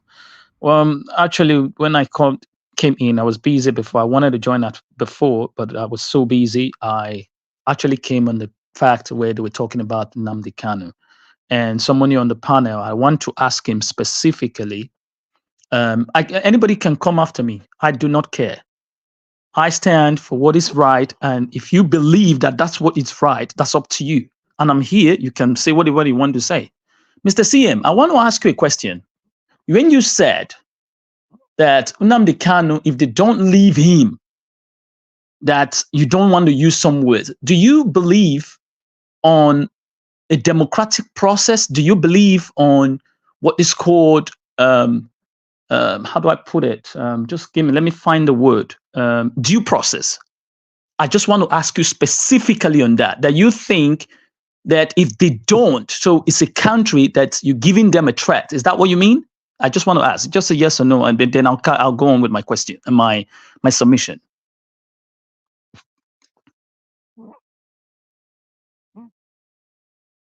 I can hear you, sir. Mute. So what I said, well, I foresee a sense of foreboding because so many people are running out of patience.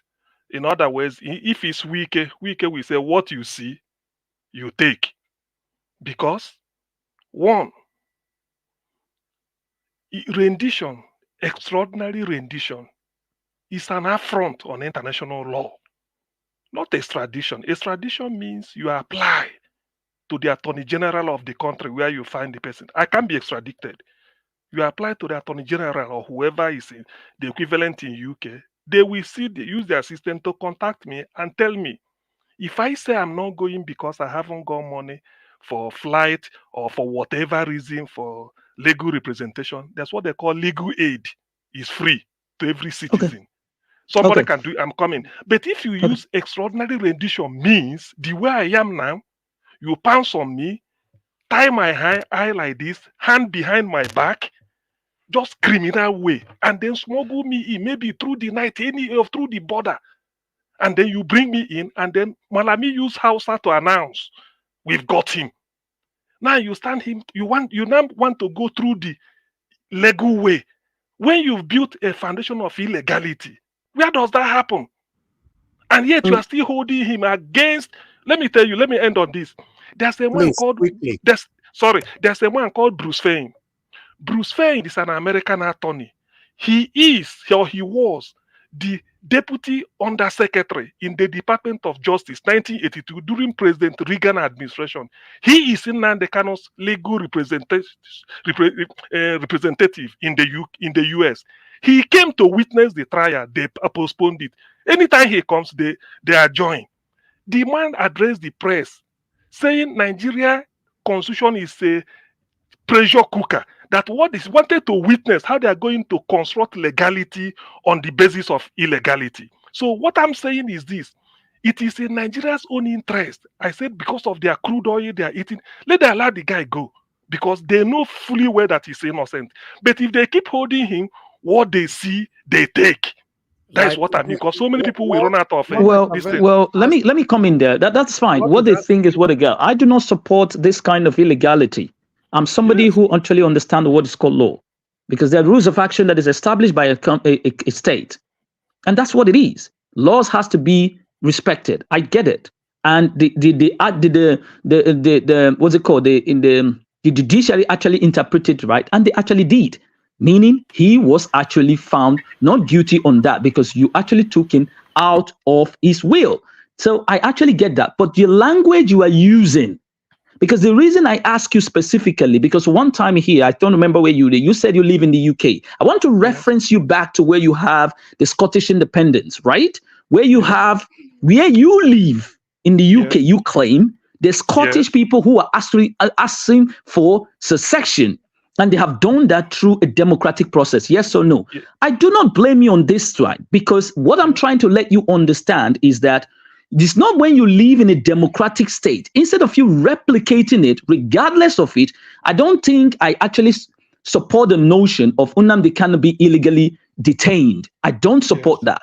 But the rhetoric coming out from these are brothers and sisters who actually don't believe that this country belongs to us. It just belongs to, so it is anything goes. Anything you say, you have to get a repercussion because it's just their own. That is the rhetoric I see here so far. And that is why I'm waiting here. Whoever wants to come and say, oh, let me attack, I'll come in. I'll also tell you what you don't know, because you can't live in a democratic system and is that like calling for the kind of using a rhetoric on someone and say, because you don't, what is going to happen? Now, I'm going to ask you, in a defined democracy, would you actually live and you tell in a country where democracy actually works? I blame the Nigerian because they don't have institution. Where a democracy is in the UK, somebody is actually implementing law to say sit at home, to reduce the production of that country. I'm going to ask you now, would you see that in the UK if Nigeria was actually, I blame them because they don't have institution. And that's why I tell them, because this government is a garbage in, garbage out. They don't understand it. So you now call somebody to sit at home every Monday. It is mandatory in a given democratic system. I'm going to ask you again, do you think that is right? Yeah, everything follows each other. Without illegally renditioning somebody, nobody will call for sit at home. So you're not saying that because it is illegally renditioned, you are not holding the... CM, you live, that is why I told you just now. You live in a democratic system. You can't be using rhetoric. You are sitting down there enjoying it. You are using rhetoric just because it suits you. Probably the first answer I should have given you. The same thing I asked you the other day. I remember I once asked you. Wait, let me finish. It is my turn now, sir. With all due respect, it is my turn. I respect your right when you were talking. I only ask you a question. I'm not here to come and argue. When it's your turn, I'll give you the time to talk because that is my right. I need you to respect my right just as I respect yours. This is the answer I should have given you. Sorry, erase that answer I gave you. This is the answer I want to give you. No, let me finish. Let me finish. You want to say yours, then I will say mine. Go CM. What redemption? Please, what redemption are you talking about? Machiavelli. I'm not saying, sir, what you do whenever other people do it, you always want to target as you always use the word Fulani herdsmen. Let me tell you the history if you don't know. You see, I don't belong to any tribe. I'm a detribalized Nigerian, and I believe that all Nigerians, including you and I, has a place to have in the national cake. Nobody should be taken aside. You have always come here to say, I've seen you on countless occasions where you always said the Fulani herdsmen, they are unaliving people, different things, and I kept quiet. But I want you to take a look at the treaty, in the ECOWAS treaty. See, in every nonsense there is a sense. Me, I don't just say because you judge people. I need to go and find out what actually happened. And I also continue to blame the Nigerian state for not doing the right thing, because we actually pave way for all this nonsense because we do not have institutions. I agree. But the point is, have you asked yourself, is this route that is being, the Fulanis are nomads. They are nomads, and you know what is called nomadry. Now go and check the ECOWAS treaty, that there is a nomad treaty that was being drafted by the ECOWAS far back before the geographical code Nigeria started expanding. But today, that geographical thing has changed. My question to the Nigerian state, why? Now you are the chairman of ECOWAS, since you said, why have you not visited the treaty and said, look, all the member states, let's sit down and let's draft this treaty because it's causing a problem to our national security? Have they done that? No. All in the name now, the Fulani herdsmen are trying to use that as a leverage and begin to use it. Now it's now become bandit to Fulani herdsmen, from Fulani herdsmen to whatever it is called it. But the Nigerian state have not actually addressed this issue to solve this problem once and for all. The same thing happened in the Southeast. Do you think I'm happy that my brothers and sisters have been unalive and be somebody sitting down in his own comfort zone, enjoying the dividends of democracy in Finland, actually dictating for somebody to be unalive? Or to say sit down at home, and you are here, you are defending it, but you are sitting down in a defined democracy. That's a hypocritical thing. Mr. Machiavelli, please. I will respond. No, please. In three sentences. You claim what? No, let her talk. He said he wants to say something to me. Let her say something. Go ahead, madam. I'm listening. Madam Luke, go ahead. Hold on, Mr. Jonathan, please. Everybody can't be talking at the same time. Madam Luke, go ahead, quickly. In 3 sentences, please. Tell me what you're trying to tell us. Just 3 sentences. Am I trying? No, I don't need to tell you in 3 sentences. You can't mandate me to send you in 3 sentences. Say what you want to say. You have your right. You can't mandate me, madam. So it's your right to say whatever you want to say. It's my right to tell you that Nigeria belongs to everybody, not even one thing. And we cannot allow this kind of rhetoric to begin to envelop us like that of the Bermuda Triangle. That's what I say. What rhetoric? The rhetoric of saying that if this man does not go because it actually pleases you, so other people, other tribes, or whoever it is, has no right. So somebody, yes, the other day when I came on this live, somebody was actually saying if they don't do that, if they don't do the needful, they are going to send Nigerian down. How dare you? So other people living in Nigeria, they are not. They are what? So you want me to be keeping quiet for people to be using rhetoric? What did you say when you heard that man talk? What did you say? No. Where were you when they kidnapped this man from Kenya? What are you talking about? What are you talking about? Did you actually listen to my? Did you actually listen to my submission, or you want to try to handpick something?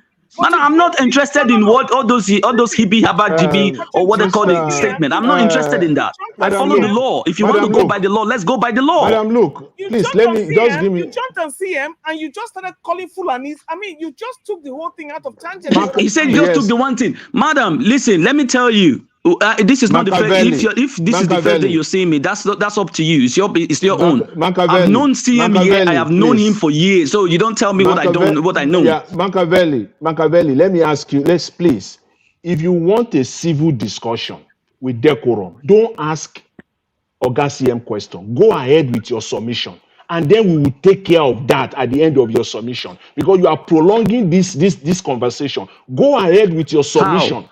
Because how do you prolong this conversation? I just asked him a question. In a given democracy, in a given democratical section, would you ask for that? It's a simple question. You listen to it before you start saying this. Listen to me. First of all, he has the right to answer. If you don't want to answer, that's up to him. Then go on with your submission. You are misrepresenting facts. What do you mean by normal? It is not you are the one missing. You are the one that is misrepresenting it. I have listened to everybody's submission here and heard what he was saying when he was saying he wouldn't even use the word. Use the word. You are living in a democratic state. You allowed a country to be burned down because it actually pleases you. Is that what you want to? Do you want me to come and tell you what will suit you? That is your own. Listen. When I said what. Please. Hold on. Let him round up. This is not you speak, I speak, you speak. That's not what we're doing here. You will have the time to respond. Machiavelli, please round up in 1 minute. Thank you. So in a nutshell, Nigerians belong to all Nigerians. If you want the country to work, the other day there was a sister that said certain tribes are not to participate in this protest because it actually doesn't rely. I quite understand because of what the whole thing is going, how the whole thing is going. But you cannot use your democratic right to actually subdue others just because it actually favors you. So in a nutshell, what I'm trying to say here, we have to speak what is called truth and actually let due process play. Do I support the inedition of how Nnamdi Kanu was actually captured? No. Do I support his rhetoric of how it was, the way he was actually projecting it? The answer is a total never. If you're going to look at it, you cannot, in the Nigerian setting today, you don't even have what is called secession. It's not even written in the constitution. So how do you do it? You need to go through what is called your representation in the House of Parliament. And you must get what is called a two-thirds majority. You all know these things. So why don't we use a democratic process other than using Nigerians or reduce Nigerians' fundamental rights just because you want to achieve one goal? Okay, thank you. This is my own. I'll drop it here. I'm here. Thank you. I will try and be as clear. Thank you Please, very much. please, Niger Watch. I will try and be as clear as possible so that everybody will understand me. When I say there are certain words I wouldn't use. Where's all this noise coming from? Guys, consign, please stay mute. So, this like Machiavelli observed, he said, "What word is it? Why not use it?" It's not that I can't use it. It's only out of respect and let me comply to the rule of this platform. Niger Watch made a rule for us. So when I come here, irrespective of what I think, there are some words I don't mention here. I'm free to mention it elsewhere, but he told us that is the law given to him by YouTube. Not because Niger Watch want to impose a certain law restriction on us. Niger Watch told us that that is the law YouTube handed down to him, and then he has to hand it down to whoever comes here. That if we break it, they won't get to us, but they will get to him. And without notice, anything they could just sort of shut down his system. And one day he said, supposing they shut down this place, we will take a walk, go to another place. Why he will be suffering the consequence? If I'm wrong, Niger Watch correct me. So because of that respect and to comply with the rules of the platform, there are ways I won't use. Not even you, Machiavelli, can make me break that rule. I won't. That's one. You should have, before you ask me a question, you base your question on proposition. You base your question that in a democratic where system was, can I say this? Let me also base my answer on, that's why I will answer in a hurry. In a democracy, what happened to Nnamdi Kanu can never happen. Britain can never go and extradite somebody. Let me give you an instance. Let me go to history. In 1984, Buhari had a coup. They brought into power December 31st, 1983. By January 1984, they announced a new government that toppled Shagari. By July 1984, then Umaru Diko escaped. He was in Britain here, raining all sort of insult on Buhari's government. Buhari used the Israeli machinery to wanting to kidnap him the way they did to Nnamdi Kanu. The thing failed. There's a magazine called Africa Now. 5th July 1984. Go and look for the edition. Published by Peter Pan. Peter Pan is, the full name is Peter Enahoro from Uromi in Edo State. Peter Pan is the junior brother of Anthony Enahoro, who moved the motion for Nigeria's independence in 1953. So that magazine covered it, why the attempt failed. Because of that attempt, Britain has to place visa requirement on Nigeria. Before, Nigerians don't need visa to get to UK. Buy your ticket, get your BTA, off you go. So you can imagine how Britain, because of that alone, I think the almost severe diplomatic relation, that is one I'm not sure, but visa placement was there. And Umaru Diko remains the only Nigerian that Britain are allowed to enter UK. Thank you. Without visa. I know why I'm saying this. So when you know how democratic Britain is, Britain can try it. So your question ab initio is unfounded, and this marks of marks of what I call something like a below the carpet intelligence to flow that type of question, because any democratic country cannot do it. America is the most powerful country in the world, militarily, economically. Yet, when Hush Puppy was extradited from Dubai or UAE down to America, in giving testimony, he implicated Abakari, a police officer. What did America do? They could have jumped on the train in the midnight to come and bundle Abakari out. All they did was they wrote Attorney General that we need this person. It's on record. Somebody should tell me I'm lying. Why didn't America do it? Now Nigeria deliberately illegal. Tied in Nnamdi Kanu back, bring him. Then you are now telling me to follow democratic process. I can't. Okay. If that is what you want, I can't. I condemn it. Can I respond now? Excuse me. You can't try to blame anybody. Why? What you should have done was telling people are saying Buhari or Nigerian government taking Nnamdi Kanu back to Kenya, apply for normal issue, then he will come in and then you start trial. That's how to do it. Okay. You cannot according to Law Tennyson, just 30 seconds. According to Law Tennyson, Law 101 in Nigeria, Law and Society, they will tell you the man's quotation. You cannot put something on nothing and expect it to stand.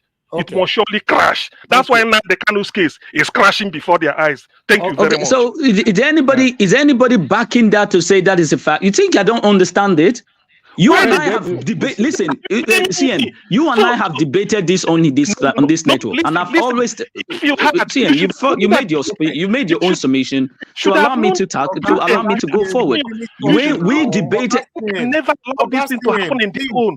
If you want, this is the point. For me, I'm not afraid if you stop doing that. Well, I'll do it with you. But the point is that you respect my role, you respect my right. I also respect yours. But the point is that me and you have debated it in here, and I know where you stand. I know you know where I stand. I do not comply to the Nigerian government because I believe that the system is a garbage in, garbage out, because they understand. Let me finish. But you cannot believe because the system is wrong, then you expect me, who want a system that is going to be good for all Nigerians, allow its democratic process of somebody staying somewhere. What do you think about that? Somebody staying in Finland agitating for Nigeria to go down. What do you say to that? I'm not saying you are. I'm asking you because you said democracy. If it's that's why I'm telling you. Do I support the rendition of Nnamdi Kanu? No, there has to be due process, and which I think it is right. But I'm saying now because the rhetoric. No, the thing is you don't get it. People come here to say if the Nigerians don't do this, it's going to go down. Have you ever said no? It doesn't work like that. Two wrongs cannot make. Have you ever defended that? Okay. Is that the first time? Is that the first time you are hearing that? How many times have that? I didn't pose the question to you. I didn't pose the question to you without due respect. This is a panel. This is a panel, Mr. Machiavelli. No, whether you like it or not, it doesn't matter. This is a panel. The question is, you can't hold anybody. So that's democratic, and we have a moderator. So it doesn't matter. You had your time. You had your time. This is a panel, okay? This is a panel. No, answer the question now. This is a panel. This is a panel. Listen, Machiavelli. When you build your argument on nothing, I have to. There's nothing built on argument or nothing. CM, I have known you here. CM, this is not today I know you. CM, this is not today I know you. I know you from every platform you go. I know you. I can hear you. Okay, I'm not to say maybe you place the talk here. So I understand what you're saying. I'm not a small boy. Don't think I'm a small boy. Don't rate me on that. So you have your own, and I'll have my. There are no two wrongs. You tell me to stop that. You ask. No. I've muted you, Augustine, please. I've muted both of you, please. We can't take the. Let me take a call. Thank you, Mr. F.A., for calling in. Please talk to us. Go ahead. Thank you very much. You have 2 minutes quickly. Go ahead. Thank you, sir. Can you hear me? Can you hear me, sir? Yes, sir. Please go ahead. Thank you. Okay. Sir, I will first and foremost, my brother, I will thank you. Because you know why I want to thank you? Because the way you say they tolerate people, since I was born, I know you both people. Well, I've been in this country for past 17 years now. Now let them get your way of life. Because this, I don't want to attack anybody. I've been in this platform, this Nigeria one for long. I know people who don't subscribe because of me. The way you take on this evening, don't be so. You know, be your call the attack one person. You want not be confusion now. Things like that. Your network is failing. It's on and off. My network. Your voice is going down and on. Can you hear me now? Can you hear Yeah, me? we can hear you now. Go ahead. Quickly, please. So the way Mr. Violate come this evening, na confusion. You know the attack one person like say, you know Nigeria, our country, no law not in that country. And apart from that one, person when they comment them for sit at home for East, not be even because of Nnamdi Kanu when they arrest. So if you the vest, talk say you the vest. No your because your mood, your the way you they talk this thing is like, you know, I pick on this platform today. I need to tell you, people are watching. We made it for my follow here. So I talk to you so.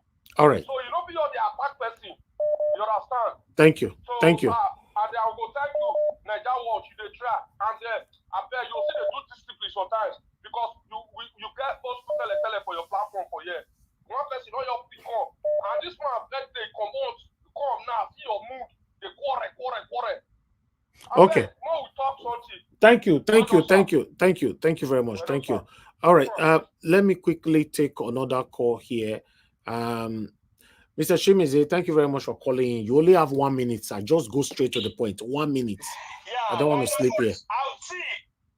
This guy that's speaking now is one of these gullible Nigeria. I will put it to him. You cannot disrespect. What? Are you insane?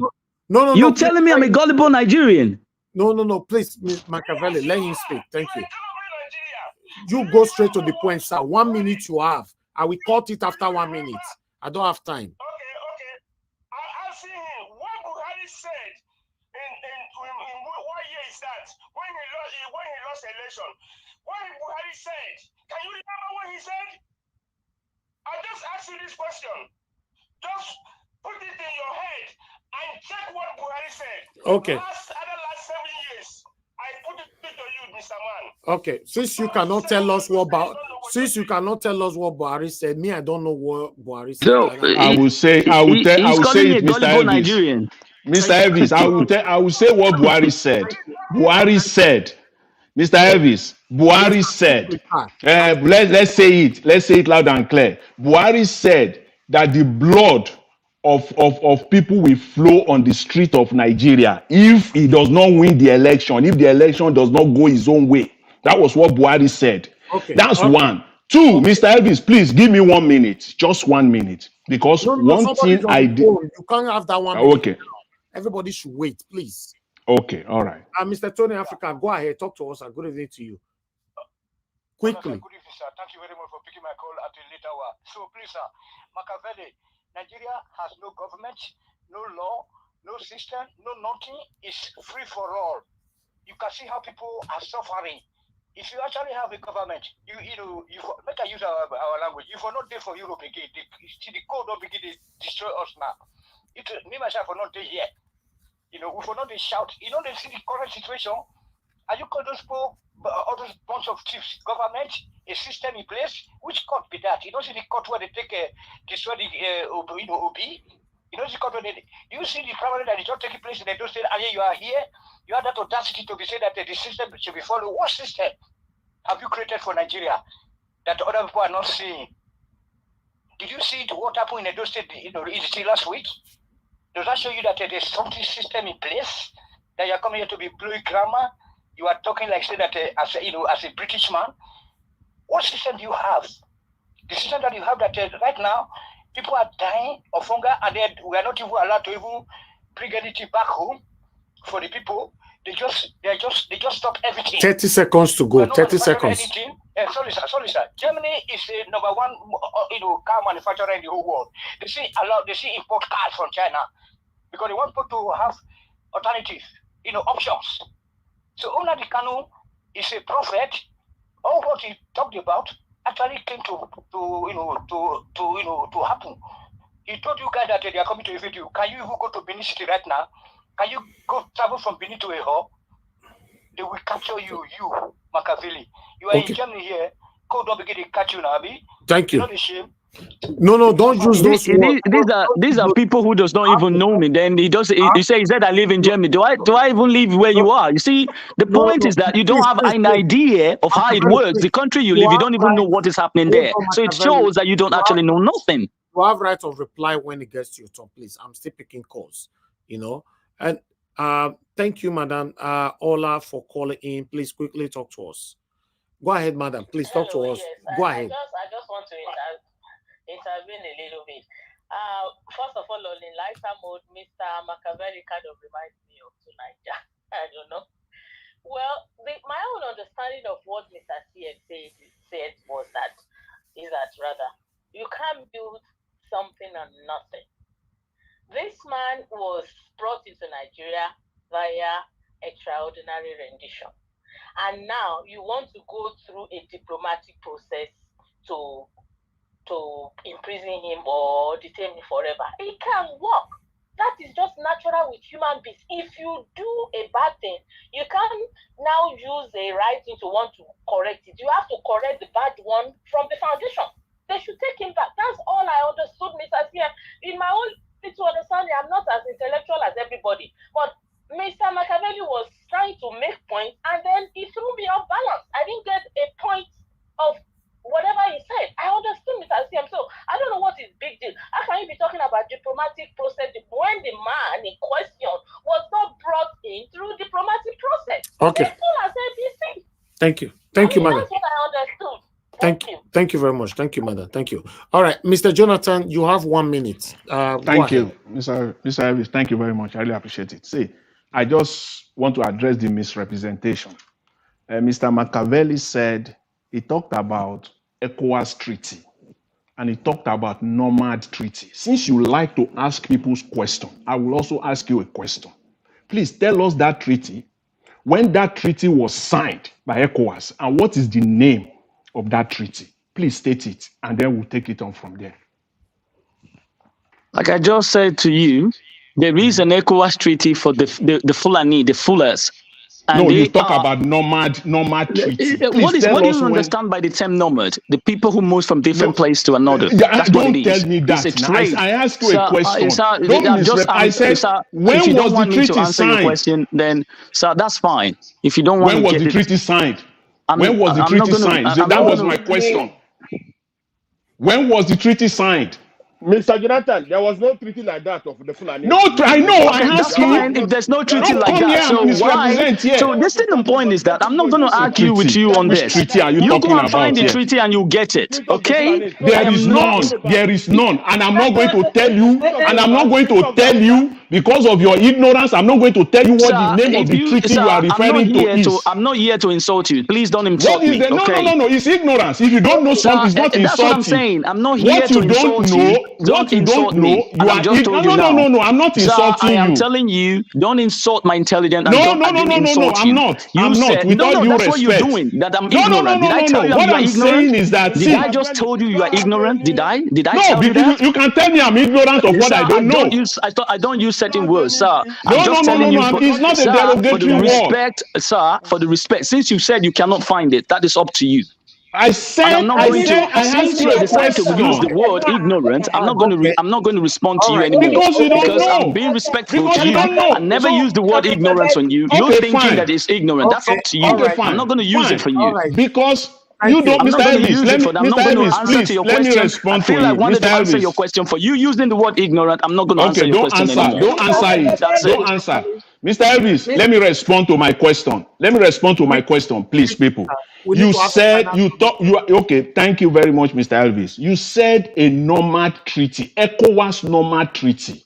My question was, when was the treaty signed? I knew there was no treaty, any nomad treaty at all, because you misrepresented.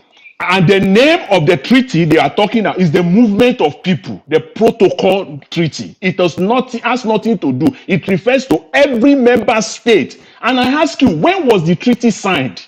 It's a simple question. The treaty you are referring to was signed in 1979. And it is called the Movement Protocol Treaty. ECOWAS Movement of People Protocol Treaty. Simple. There is nothing like nomad treaty. Nomad is the move. There is nothing like that. What we are talking is the free movement of people. The same thing you have in Europe, in EU, European Union, where people move from one. You can enter Germany, you can enter Austria. That's why Nigeria can go to Benin Republic. Nigeria can go to Cameroon freely without visa. You can enter in, you can come out at any time. That's what the treaty is talking. It's not talking about Fulani. It's not about Fulani entering people's community, siphoning their villages and their Like I farms. said, I've wanted to answer this, but You didn't. No. I don't using need the your word response ignorance, anymore. I am not going to I answer don't need you. your response Now anymore you because you actually didn't understand know. that there was a treaty. Now I am not going to answer you anymore. Because you That's didn't know. because I don't you need have it just used the again. word ignorant, and I'm not going to do that with you. This man That's what I is said so to you. mischievous. You didn't That's know. fine. You can call You it. didn't know. You can call You it are anything you want to misrepresenting. call it. See, for You can me, call it anything you want you to call it, but cannot I'm not going to stand. answer You you. I'm cannot not going to stand answer where you I on that. am. You cannot I'm not stand going to where I answer. am. If you want to debate civil, then you learn how to start you using the don't. word. Yeah, Then you have to respect other people. No. I You never can. You use don't. anything insultive to you. I never Ignorant insulted is not you. insultive, You can Mr. continue Man. as whatsoever you like. I am not somebody like that. Ignorant is Okay, not all right. insultive. Okay. Ignorance simply means you don't know. Ignorance is not insultive. You can call Can I me ask a ignorant of what question? I don't know. Okay. There are so many things I'm ignorant of because I don't know. And I ask you a question. I can tell you now that you don't know what you're saying. You only misrepresented. I I've don't know. responded to Thank you my very own much. question. As far Yes, as you I actually agree, take it. you actually I understand it. take it. Thank you very I much. I'm not take going to it. go on I that with you. take. Like I Don't come told you, and I'm not going to answer your misrepresent question people here. anymore because Don't you're come not here being and civil. misrepresent. Because I've respected you, right? What are you talking about? I respect. I'm giving you respect as well. Oh, Mr. Jonathan is not listening. Please, I have to mute both of you. Because you guys cannot just be talking. I don't like that. Let's have a final submission so we end this. I'm not here for argument today. Thank you very much, Madam Luke, for your patience. Please give us your final 4 minutes submission. Thank you very much. Mr. I thought I should have asked him one question. You go call me. No, madam, just hold on. I'll come to you so that you take your final submission on what you want to ask. You know, call me. Yeah. Okay, give us a Monday. You are with us. You have 5 minutes. Please talk to us. Thank you very much. Good evening to you. 5 minutes or 8 minutes? No. Okay, go ahead. 8 minutes since you've not given any submission. Just go ahead. You are timed. Thank you, sir.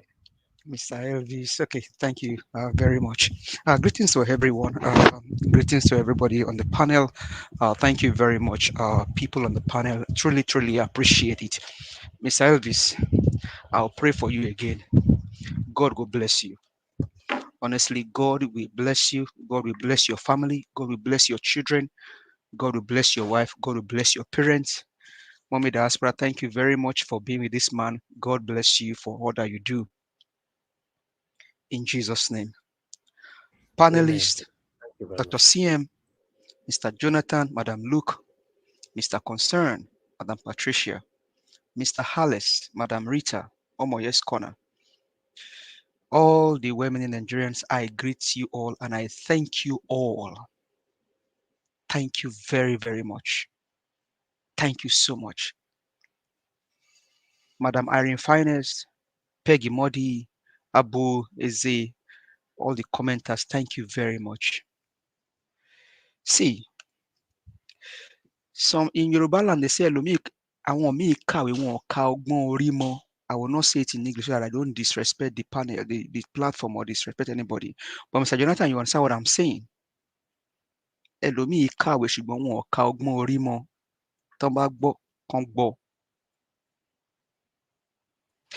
It is very, very simple. And Mr. Tony, me and you may not agree on so many things, but you call him tonight and you say something that I align with. And the panel, they've said it. See, you cannot castigate Nnamdi Kanu or castigate Dr. CM. You can never do that. You can never do that on this platform. You can never. It will not fly. And I mean, our panelists have been able to throw it to us. It's just a simple question. You don't corner mad, you don't bring normal into movement of people from one place to another. No. Nnamdi Kanu, I asked a pertinent question yesterday. How was Nnamdi Kanu arrested? What passport was he holding when he was arrested? Mr. Jonathan gave an highlight of that. Mr. Concern said something about it. In a sane society, in a sane country, would that even happen in UK? That I'm a US citizen, I hold a US passport, and UK government will form an alliance with another country to render me to a country the way they did to Nnamdi Kanu? The answer will be no. Is Nigeria a lawful state as we see it right now? The last time I checked, the person in power desecrate everything possible. Does he have to be from Abuja? And we are here talking about hey, you cannot beat a child and tell him not to cry, sir. You can never do that. Dr. CM he has the right to say whatever he say about the Igbo people. Now tell us, say Igbo, they don't know how to do politics. And Oraka, anywhere you go, God go bless you. You remind me of so many things today. Abiola time, the Igbos aligned with Yorubas voted Abiola overwhelmingly. Obasanjo, the same thing. Yaradua, the same thing. Even this Buhari, the same thing. Igbo person come out now. He told us, I'm not for Igbos. I'm for Nigeria. All of a sudden now, they should not vote an Igbo man because the Igbo man or Igbo people didn't support you when your own person came out. What evil? Nnamdi Kanu was unlawfully. Sunday Igboho has been released. What did Sunday Igboho do that Nnamdi Kanu did not do that makes Sunday Igboho to be released and then Nnamdi Kanu remain in prison? If somebody can explain that to me. It is not the big grammar that we speak. It is intelligence that we apply to situation. Nigeria is a lawless state as it sits right now. It's a lawless country as it sits right now. Is it the judiciary desecrated? Whoever is calling for peaceful separation of the country, they deserve it. They deserve it. Because the evil that we see playing in the country today should not even happen in the first place. Is it about Edo? Is it about the general election? And we will speak big. Our big grammar cannot convince them, cannot confuse Nigeria or convince them. We know. Please, let's stop peddling this nonsense that we peddle around and bringing things that are not even, that doesn't even align. For me, Nnamdi Kanu deserves to be free and be paid by the Nigerian government. Whatever amount he level on them, they should pay it because they desecrate his human rights. And anybody can call out Nigerian government for anything because the Nigerian government does not obey his own rule. We have a Supreme Court. We have a rule of law just on paper. Do they follow it to the letter? No. Abure's case. And I thank you, Mr. Elvis, for playing that Okonkwo's video. I saw it yesterday. I said so many things that we have said here on this platform. It's like Okonkwo, he just iterates them. We said here, Abure, before they arrested Abure, somebody has talked about the wife of the president. They left that one. Abure is what is their matter. Abure is their problem. The country is going down. Abure is their problem. Injustice everywhere, wickedness everywhere, evil men in power. Mr. Elvis, I don't go stop to repair for you. As much as I live and I have my time, I will always come here to join this platform because you stand for the truth. And the panelists, Dr. CM, God will bless you. Mr. Jonathan, I go better for you. Madam Luke, God bless you. Mr. Ife, thank you very much, everybody. Mama Diaspora, I love you. God bless you for all that you do for Mr. Elvis. Madam Irene Finest, God bless you. People, I yield the mic. Thank you so much, Mr. Elvis. I yield the floor. Thank you. Thank you. Give us a mandate for coming in. God bless you. I appreciate you. I'll have something to say, but at the end of the day, when I'm giving my final submission. But meanwhile, let's move on to the final submission right now. Madam Luke, thank you very much for your patience. Please, you have 4 minutes on your final submission. Go ahead, man. Talk to us.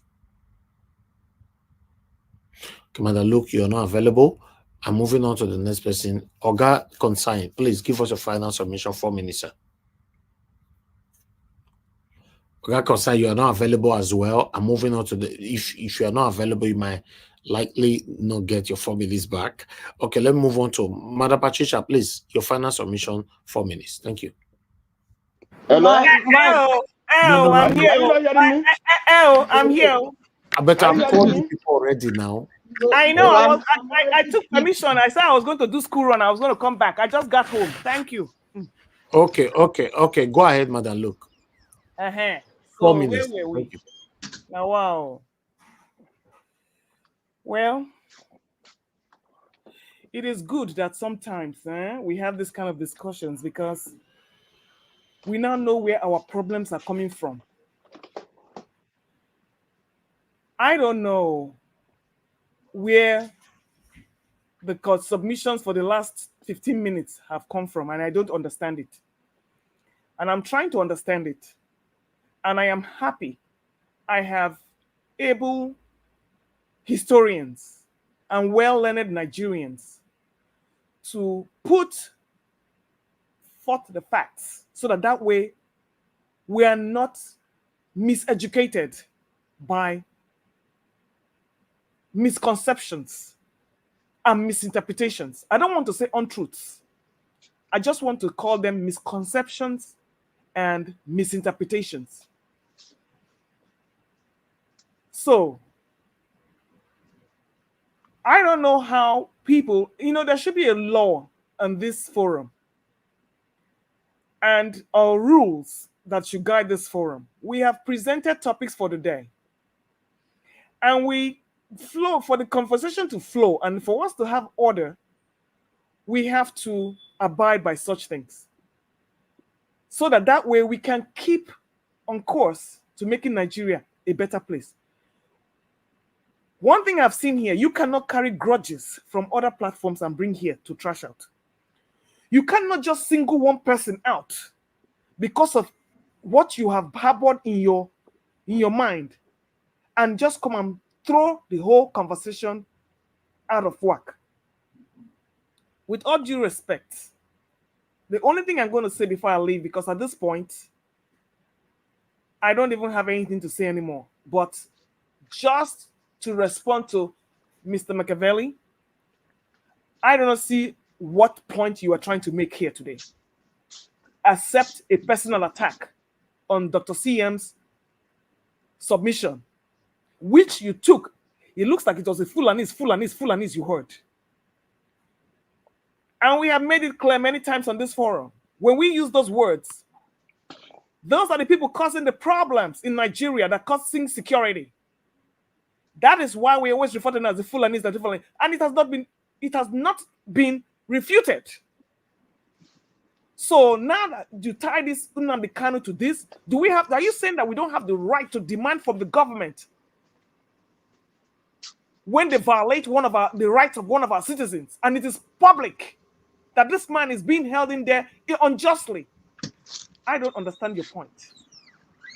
And then you come up with one bogus nomad law, and which has been debunked. For your information, being ignorant is not a word. It's not an insult. It means you do not know and you don't have the knowledge base to discuss what you're discussing. So I don't know where you're coming from. I have seen you in other platforms, and the good thing about that is that you don't even have this opportunity to come in here and do this. All you do is make a call, and you don't even have the opportunity to engage other panelists in a back and forth motion like this. So please, I will only make an appeal. When we come here, let's stay focused. We are all looking for one thing. Unnecessary divisions are not going to help us. Thank you very much. All right, Madam Luke, thank you very much for that wonderful submission. God bless you, man. Thank you. Okay, let me come to Oga Consign. Oga Consign, you have 4 minutes. Please keep to your time, or you see the way Madam Luke take it to her time. Go ahead, sir. Final submission. Okay. What I found out from this is that in Nigeria, there are people that they believe that have the monopoly of doing whatever they want, saying whatever they want. That's all. Because what Buhari said before the election, he said if he didn't win, everywhere will be blood everywhere. That's what Buhari said. But nobody, the East, the South, South didn't vote against that. They left him. This man the other day, this cleric or what, cleric, I don't know. He said that what you said about Tinubu's wife. But still, there's peace. But because CM did not even say any bad thing.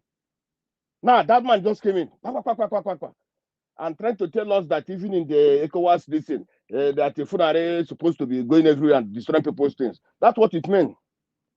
So you see, the country, when people are talking about going and so on, or let's balkanize the country, it looks like some people don't want the country to be. But the problem is that one people believe that they own Nigeria.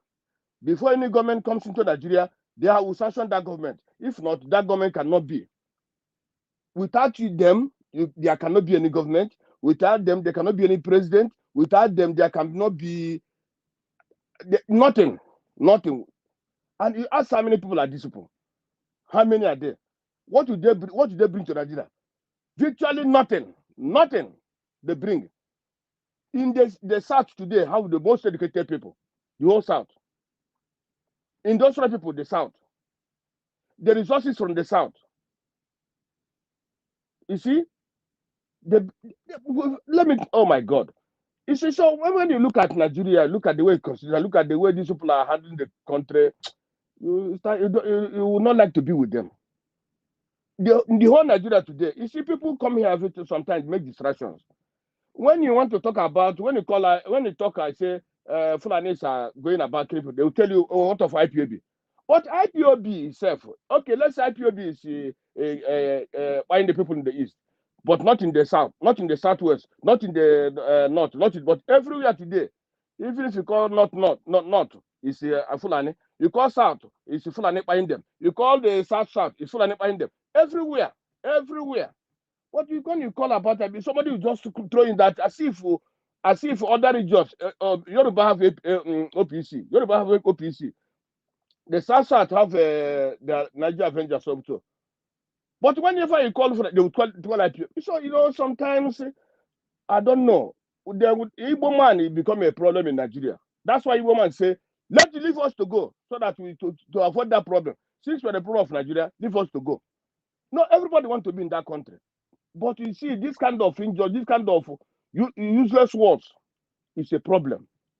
It's now, today, whatever I want to say now, all the submission want to do now, we cannot give again because of this man. So all the same, and I was telling CM, don't answer that man. Because when people ask me, even when I go to what Dr. Demi show, that is what they call 2 Niger or 10 Niger. When he asked me some questions, I used to tell my friends, go to stupid go with your question. I don't answer it. I don't want to answer the question. People, they know what they're doing. They know what they're doing. Those paid agents, don't know what they're doing. Understand? Whenever they come, they bring distraction. Now, all these days, people are talking about how to Nnamdi Kanu to be released. But you think that man who came to say that in 9 is happy? He's not happy. Many of them are not happy. But if you ask them, what did this man do? They cannot even say. The other day, I asked, what they call it, what did Nnamdi Kanu do? He even don't know what Nnamdi Kanu do, but he wanted Nnamdi Kanu to be in jail. Nnamdi Kanu want to destroy Nigeria. He himself loves Nigeria. Now, Nigeria is in desire. Let Nigeria come back to Nigeria and help Nigeria. He cannot come back to Nigeria and help Nigeria. So it's a it's a problem. Thank you, my brother. I don't want to talk more. I'm tired. Nigeria is a problem. Thank you. You God are not bless you. tired. God bless you. No, my brother. Finish your minutes. You finish your minutes, or guys. No, what I mean by I'm tired is because of this kind of issues. And people cannot be talking about these issues. Oh, look, okay, please, let me make a comment on this guy in America, please. Please. I'm in America. I have time to talk to you. This is daytime. I have time to talk to you people.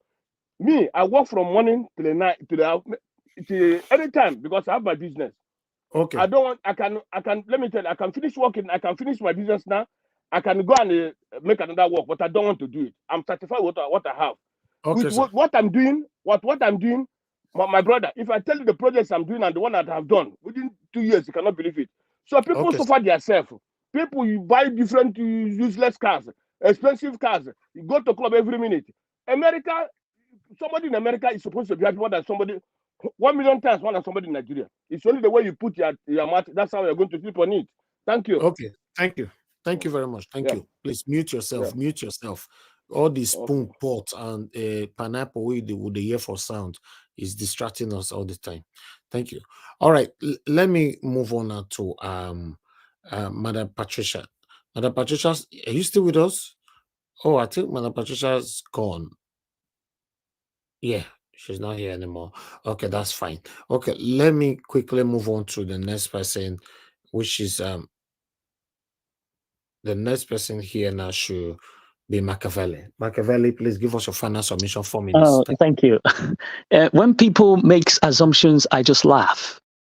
Like that, my brother who is talking, people just came here as paid agent. I laugh at you because there are things I wouldn't even respond to you. And also to that lady who was saying, you don't even want to talk because there are rules let me tell you, there are rules that are made.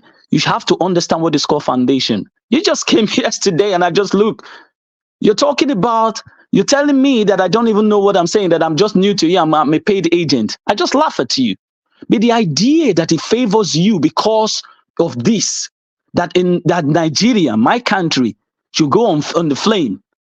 I don't support the idea of the Nigerian government. I don't support the Higi Haga, but I support what is called equality before the law. What is good for the goats is good for the ganders, okay? So if you think you are there, you want to tag me and somebody who is a paid agent, you are just wasting your time. Because people who knows me, I don't give a damn or that. And I won't listen to that. And I stand on what I believe, that justice should be given to what it is. It has to be given to whoever it is. They are my Igbo brothers, they are my Hausa brothers, they are my Fulani brothers, they are my everything. And I respect everybody based on what it is, because Nigeria is made for all Nigerians. So if you want to target because it actually suits you, that is your own. Okay? And that's what I will leave it here. And I'll stand on my point. And you cannot tell me that, oh, this has to be regulated, or because Machiavelli is here, Machiavelli, you can't do that. And you don't even have the right. And I'm telling you I'm giving you for free. You can't even deter me. That's what it is. It is here to stay, and you have to take it like that. Thank you, Mr. Evis. God bless you. Thank you, Mr. Machiavelli, for your final submission. I'll respond to every one of you shortly. Thank you. God bless you. Let me quickly move on to the next person to give us the final submission. Augustine, please give us your final 4 minutes. Thank you. Anyway, thank you very much, Niger Watch. Let me join others because I don't think I cannot be detained. The past is there to guide the future. We will learn from the past, but let us not be detained by the past. That's all I could say for now. Niger Watch, thank you very much for providing this alternative opportunity, media-wise. Some of us cannot go to channels, Arise, TVC, NTA, not because we were banned, but I know what it means to get there.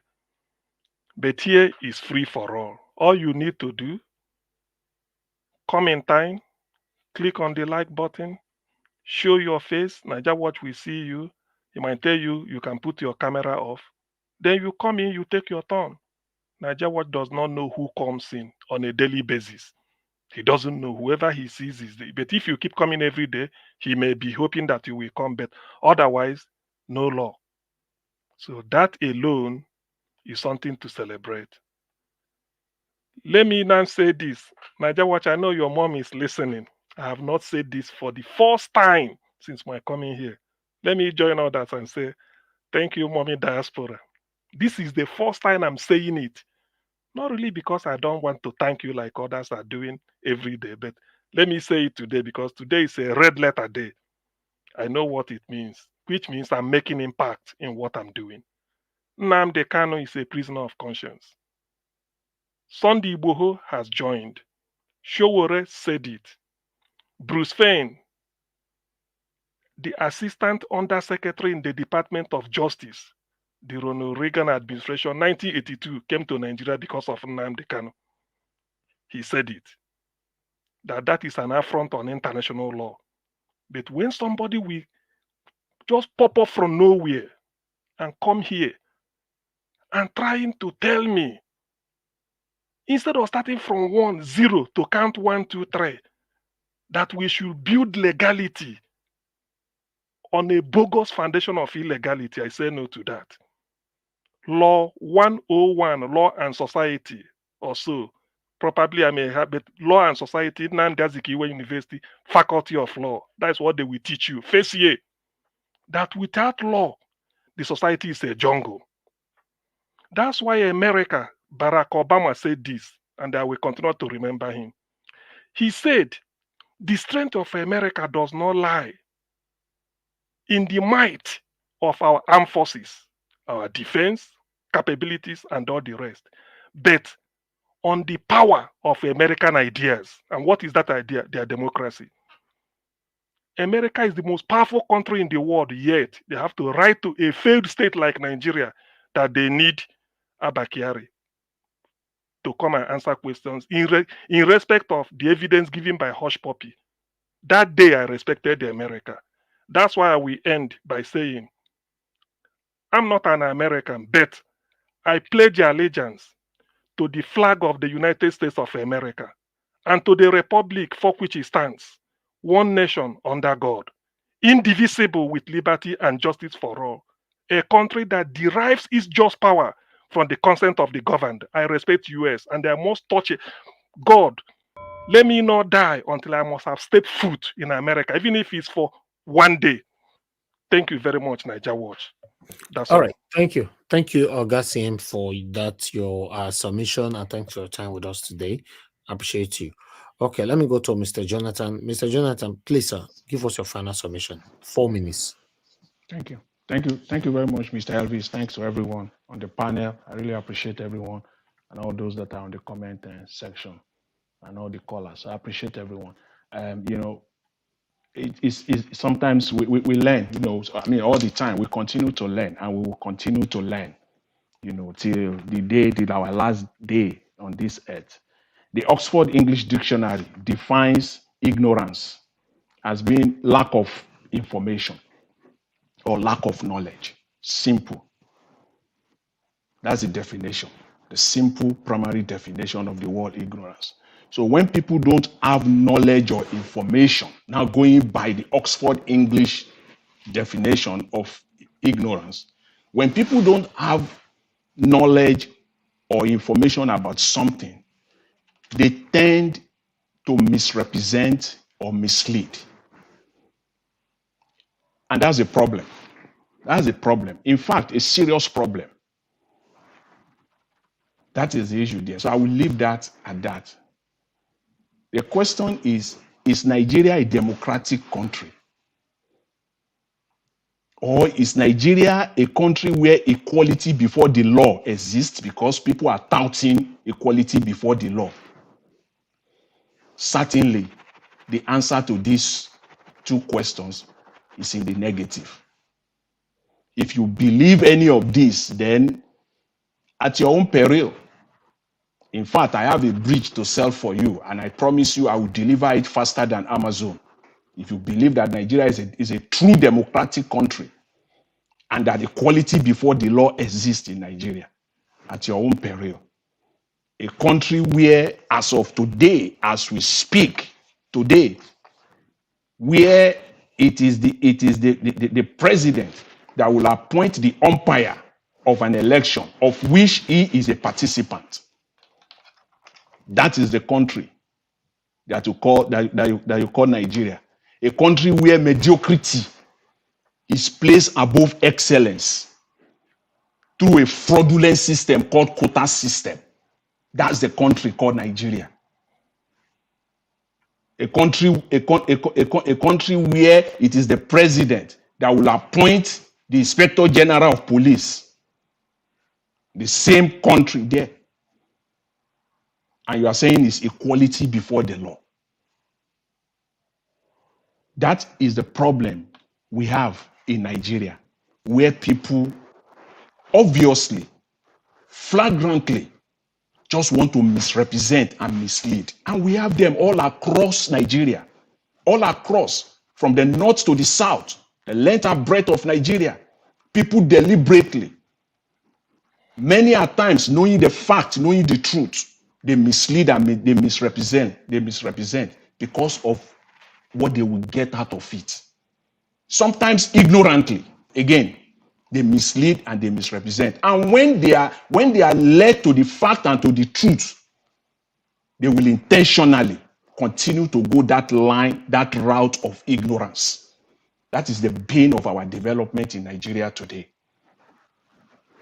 So Nigeria is not a true democratic country. Nigeria is not a country where equality before the law exists. And that is what we are fighting for. That is what we're calling for. And we will get there. We will get there.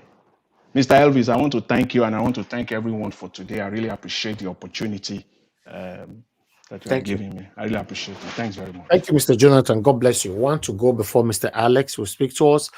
Give us a mandate, please. Your final 4 minutes. Thank you, sir. Give us a mandate. You are not available. No, I'm here. I need to walk away from my. Sorry about that. I need to work from my desk. Thank you very much, Mr. Elvis. I was just going to ask a little question. Sorry, you may hear some little noise in my background. One question to Mr. Machiavelli, but I don't know if we still have that time. But there's no time for question now. Just give your yeah. submission, please. So, somebody put something on the comment section, and it's so interesting to see such comments that I think that in a country where you don't have rule of law, you don't have good governance, you don't have the people that should stand for the right of their own people in power, and you want people to now believe in equity and justice and rule of law. I think, to me, what is being done here today and yesterday is like you're gaslighting Nigerians. Because last time I checked, I don't know if you guys saw that video today. People wore white. Where are they protesting? Somewhere called Ojuelegba in Lagos State, Nigeria, where I was born. Why are they protesting? Hunger. Hunger. I don't know when it will get to that level where the UK citizens will now go on the street and start protesting because they don't have food to eat in UK. I don't even know when the Ghanaians will now eat on the street of Ghana because they don't have food to eat in Ghana. I don't know when it will get to the point where even South Africans will now eat on South Africa on the street because they don't have food to eat. But today in Nigeria, people are on the street because they don't have food to eat. Food. Is that too much for the government to take care of his own people? The government to provide for the ordinary water. Mr. Elvis, your submission yesterday closing was a pain in the conscience of these people. You pin their conscience. Hopefully they can pay attention to it. Nigerians now have to go and buy, they have to spend money to buy bottled water. 7,500 naira now for just 12 pieces of bottled water. The government cannot provide such amenity for his own people. And we're talking about rule of law. Where your people cannot be respected, their fundamental human rights is not respected. You are only playing if you say you have a government in that country. Nigerians don't deserve this from the hands of these evil people in power. Nnamdi Kanu did not do anything to this government. It is sheer wickedness against humanity. And if we must call it what it is today, everybody have the right to call out this government, both the past one and the present one, because they are on the same platform. Should they be listening tonight? Releasing Nnamdi Kanu and free Nigerians from hunger because we stole their mandates. Thank you very much again, Mr. Elvis. God will bless you. God will keep your family. Mommy Diaspora, God bless you and your family. God, thank you very much. I can't thank you enough, but God bless you in Jesus' name. Thank you very much, sir. Amen. God bless you, my brother. Give us a mandate. God bless you all. Okay, the last person on the panel just coming in, Mr. Alex. Thank you very much for joining us. I would like you to talk to us. You have 8 minutes. I greet everybody on the platform. Mr. Najawash, thank you. And the Najawash backroom staff or technical crew, I salute you for the good work you're doing. My dear fellow panelists, I've been listening, and I'm very grateful for the opportunity to share the podium with you guys again.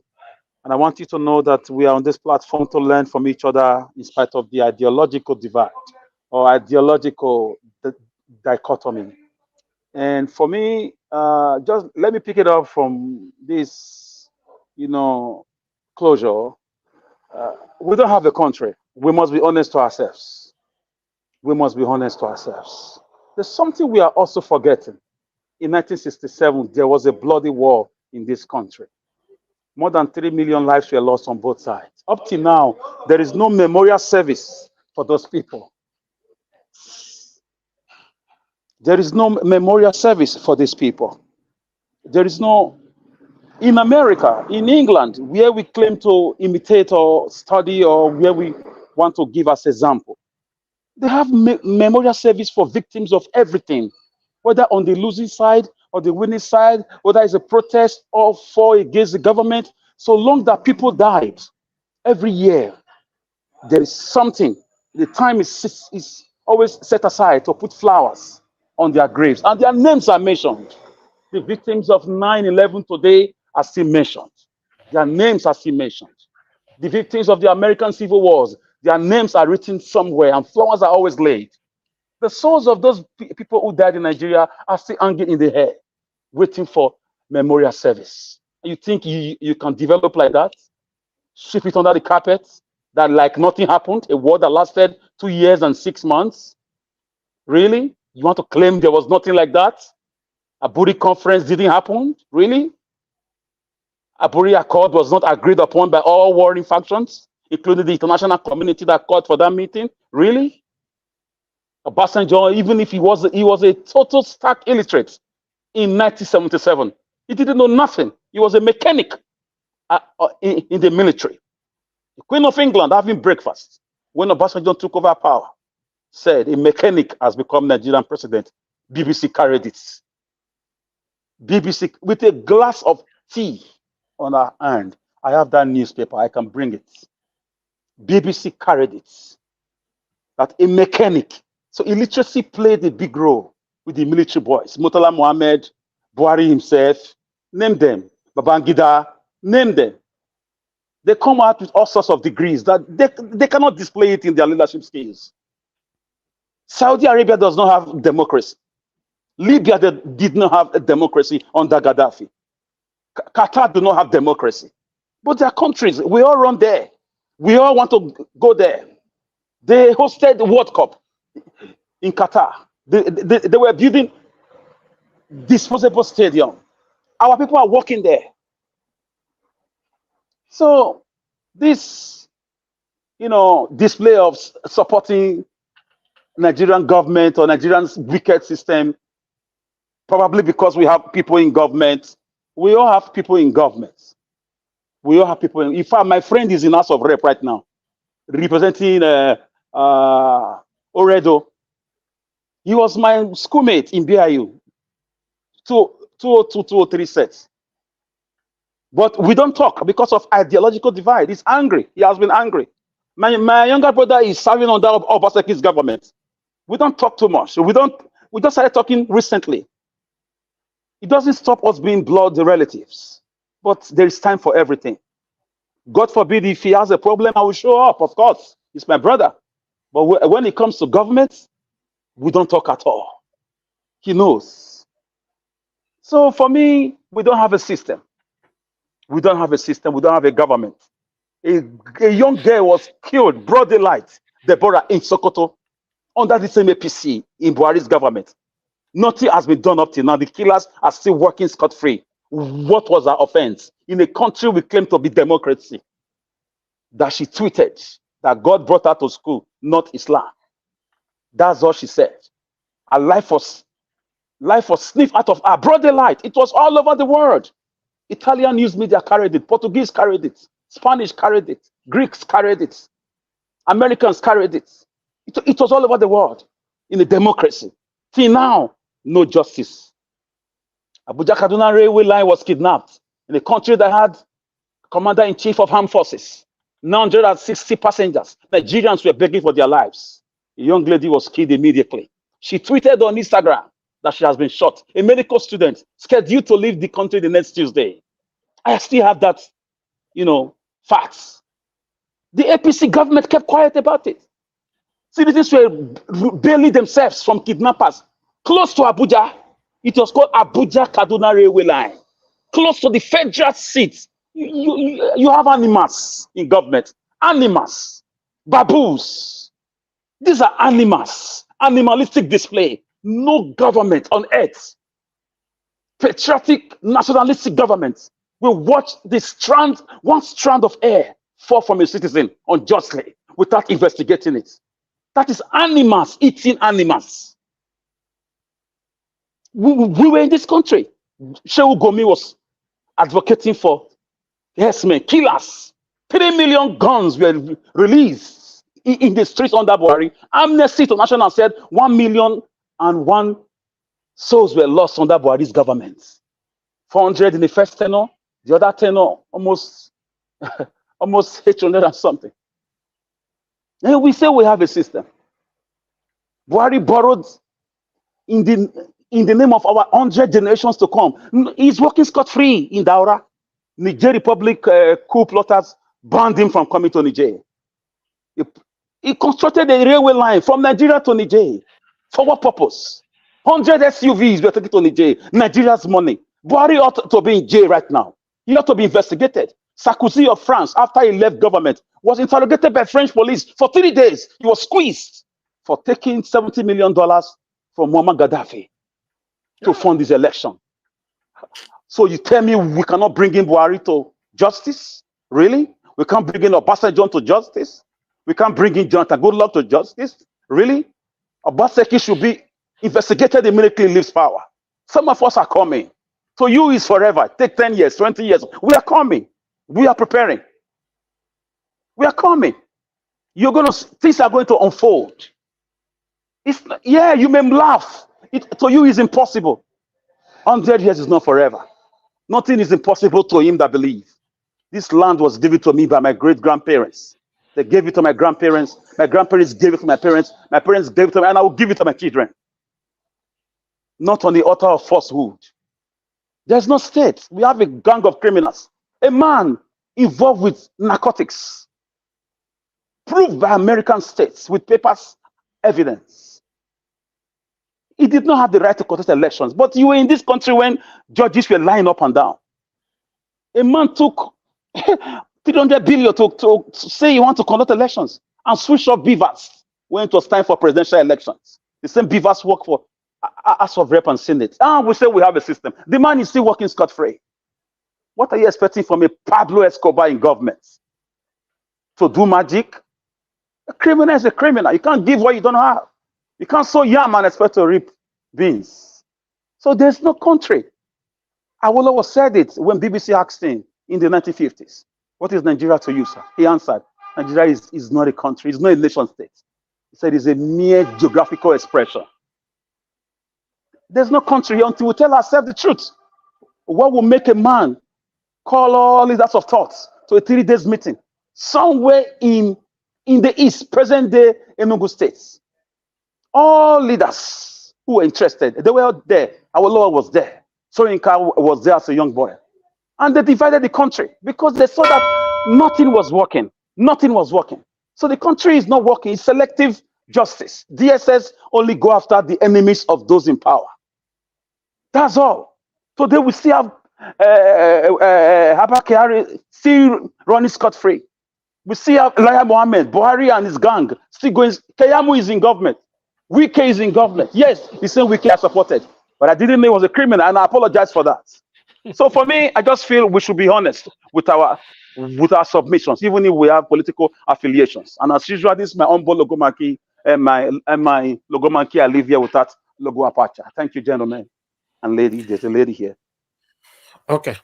Thank you, Mr. Alex. Thanks for coming in. I appreciate you. Augustine, I have to mute you because thank you very much, everybody. I appreciate you all for your time with us today. It's been a long day. To be honest, I was targeting to round up today before 3 hours, but we're already above 4 hours now. Yes, appreciate every one of you that came into the panel today. Thank you very much, Madam Luke. Thank you, August CM. Thank you, August Consign. Thank you, Givas Amade. Thank you, Mr. Machiavelli, Mr. Jonathan Kingsley. Thank you very much, and Mr. Alex. God bless you all, my people. Those of you that supported us on that supported the channel today. You know, thank you very much. I can see Edola Wash, Lady Eugenia, thank you very much. Love God is my strength. Thank you very much. Papi, thank you very much. You did it 3 times. God bless you. No, more than 4 times. God bless you. I appreciate you. I appreciate every one of you right there. And those of you that called in, starting with Madam Origin, thank you very much. Love God is my strength. Mr. Ben, Mr. Shimizie, and many others, Mr. Tony, and many others that called in. And an Ola called in as well. I appreciate every one of you. May God bless you all. My wonderful people right there. I'll come back to appreciate those of you on the comment section after my submission. You see, the argument that happened earlier on, sometimes is needed. Yeah, sometimes, you know, on this, that's why it is called panel. It is needed as long as hatred is not attached to it, it's needed. And everybody on this platform have the right to disagree with any kind of submission given here. Or if your submission is not aligning and is not verifiable, anybody can correct anybody on this platform, as long as we are not insulting each other's. The only thing that is prohibited on my platform is insult. Attacking somebody directly, yes, is totally prohibited. But giving submission, if you don't know, you need to learn. We are here to learn. Everybody is learning here. Nobody knows it all on this platform. You know, when Mr. Machiavelli came in, the mood, how he started, you know, I did not support that, because he actually mentioned it from the beginning that anybody that will attack me today, and I'm ready for you and all that. So that means the mood that you came with was not okay. But his submission, what he was trying to start, what he was standing for, is what I actually cautioned somebody for just yesterday here. And I've said it so many times on this platform, that on this platform, you cannot directly, indirectly, or anyhow threaten the country. That was the stand of Mr. Machiavelli, that it cannot happen. You can't do it here. You can do it in your house, but you can't do it here. That's why the guy that called in yesterday saying that if Nnamdi Kanu is not released, Nigeria will go down and all that, I have to hang the phone on him, that you can't do that here, not on this platform. Never and never. That can never change. That was his stand. But the way he presented it was wrong, totally wrong. Then I'll have to disagree with Mr. Machiavelli for some part of your submission mentioning equality. Equality in a country, in Nigeria or in the UK.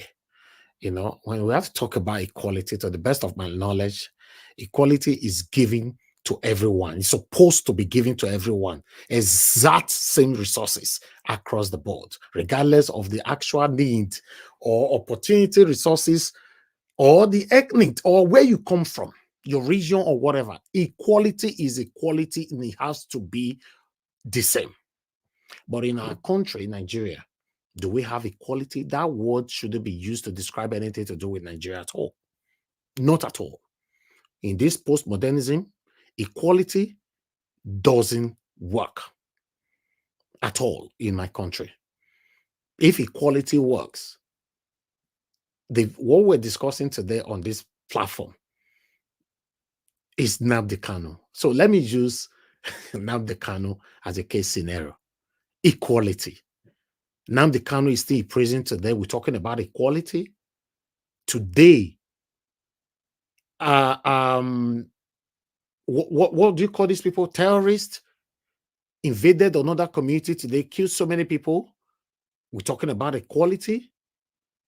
Since the beginning of this year, terrorists have killed so many people in Nigeria and nobody have been arrested that I know.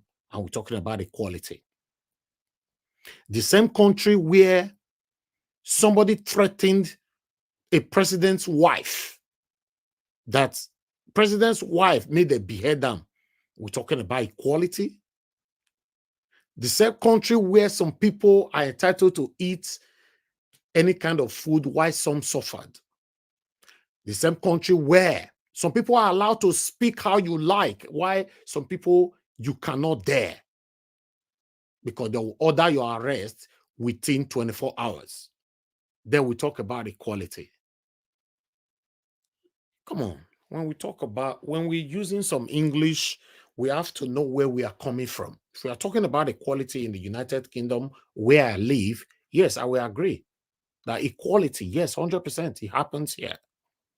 In Nigeria, equality, whatever, regardless of what Nnamdi Kanu have done, is still in prison as we speak. We're talking about equality. Sunday Igboho, with all due respect, ran away from Nigeria due to satanic Buhari's government. But Tinubu is a power now. He's back to Nigeria and nobody arrested him. And we're talking about equality. Come on, guys. Omoyele Sowore, my friend, I've been held captive for the past 5-6 years.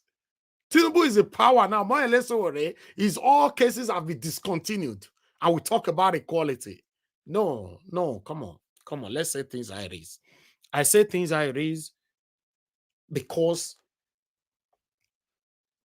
maybe that's why I don't have friends. Because I say things how it is. Let me put it like that. Because not everybody want to be your friend when you say things how it is. I don't come to this platform to say anything that will make anybody happy. I just say it how it is. And sometimes when I say something and it is not aligning, just note saying now where my sense your reach be that. I can't do more than that. Omoyele Sowore case have been discontinued. Sunday Igboho is walking freely right now as we speak in the street of Nigeria. We talk about equality. When Peter Obi said, no place in Nigeria you buy bread cheaper, everybody thought he was joking. Machiavelli mentioned something that somebody sitting in Finland and passing order. I've always been against that. I even mentioned it yesterday here. Just yesterday here, less than 24 hours ago. Every one of you know that I'm totally against, what's his name? Samuel Ekpa. 100% I'm against him. Because I don't see him representing the ideology and the fight of Nnamdi Kanu. No. He mentioned people sitting at home. You all know on this platform that I'm against sit at home. So not because Machiavelli came today to mention it, that's why I'm not support. No, everybody know my stand on that I'm against it. I've placed series of videos here speaking against it. Even some of you disputed my submission and all that. It's still my stand and nothing can change that. But when it comes to equality doesn't happen. It doesn't exist in Nigeria. Anything to do with equality doesn't exist in Nigeria. I've said it before in Pidgin. If your papa name not the open window, if you they talk, you they wash your back. If you don't know what that parable mean, go ask somebody. If you know, say your papa name, not the open window. If you they talk, wash your back. If not, they go cash you like chicken. Equality. In the UK, your father's names don't need to open any kind of window or doors. You are free to express yourself. Do we have freedom of expression in Nigeria? No, we don't. So when it comes to equality, it doesn't exist in Nigeria. All we see in Nigeria is biasness, practices of nepotism, favoritism, practices of satanism. These are all we see in Nigeria. There's no equality in Nigeria. So please, when we are passing message on this platform, let's pass it so that other people can learn. As you yourself that is passing the same message, you are learning. We all are learning here. Nobody's superior on this platform. Like yesterday, I mentioned the same yesterday because I've referenced to so many yesterday since. I mentioned the same yesterday here that when it comes to history, I'm learning. Many of you can remember just yesterday here. So should I not come to this platform because I own the platform and say, oh, I know the all? Who dash me that one now? We all are learning here. So when we want to speak English, We use those kind of, we need to know the kind of English we will use for you use in the UK, America, or in Nigeria. When it gets to Nigeria, you have to gallop it, my brothers and sisters. You have to, because there are a lot of things that doesn't work in Nigeria. Do you know how many people that is in prison today where they never even start to talk about their case at all as we speak? Many people that is in prison right now. Let's leave Nnamdi Kanu. Nnamdi Kanu are one of the first class people in prison. That's why you see everybody talking about it. He has a name. So I'm talking about the people where you and I don't know where you're the prison now. He don't did that prison tele. They never open the case, he fire at all. As we hear the talk so. Because he papa name, no, they open window. So we're talking about equality on that. Now UK now I know so you go to prison, they never judge your case. If you don't spend 2 years, then the day they will judge your case. If they sentence you for 3 years, the 2 years where you don't spend for inside, they'll minus out of that 3 years.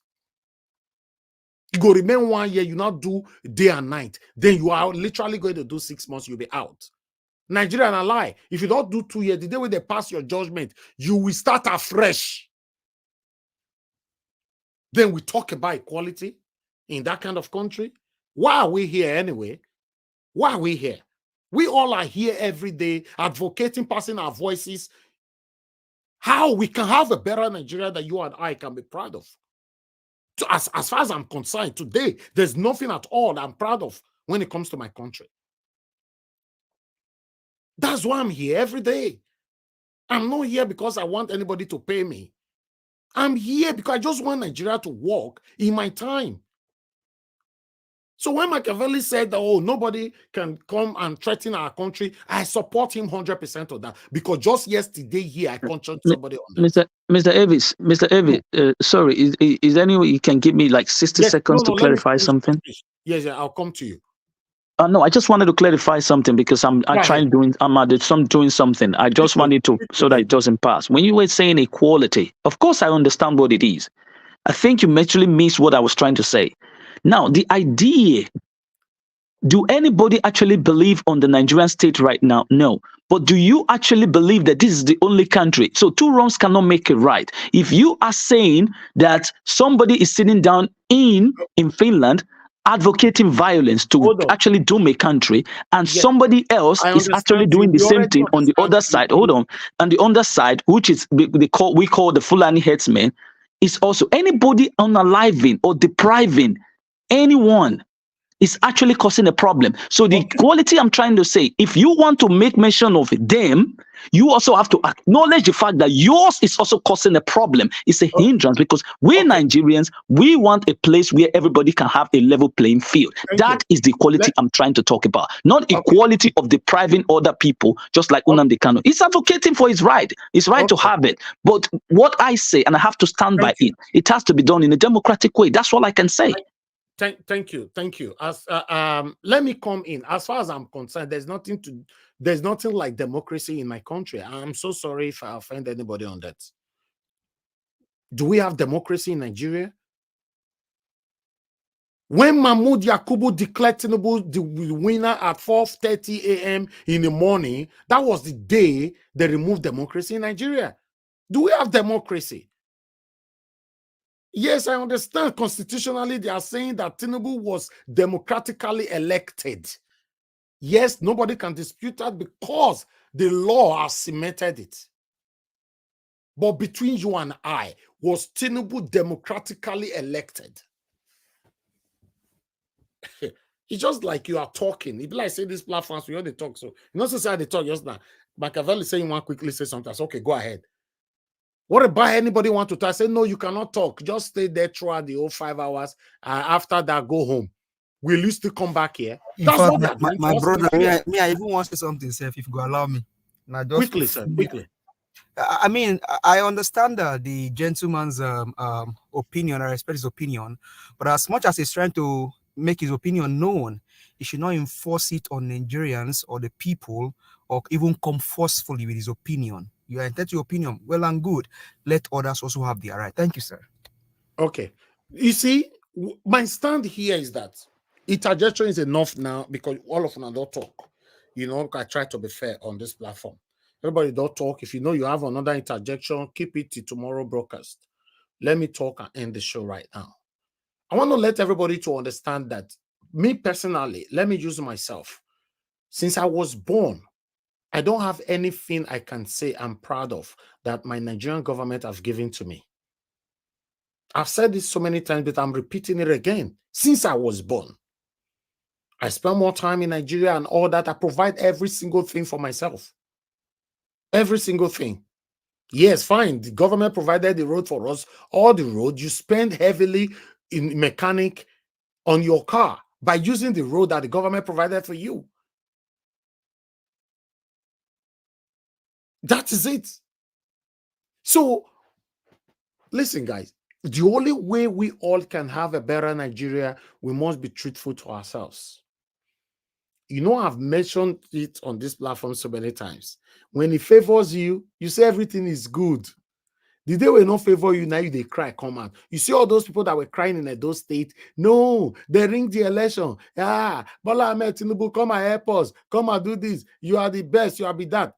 Many of them are satanic. Because when Mahmoud Yakubu declared Bola Ahmed Tinubu as the president of the Federal Republic of Nigeria, or that he won the election, these same people that is crying now say they not let them win governorship election for those states, they not come out.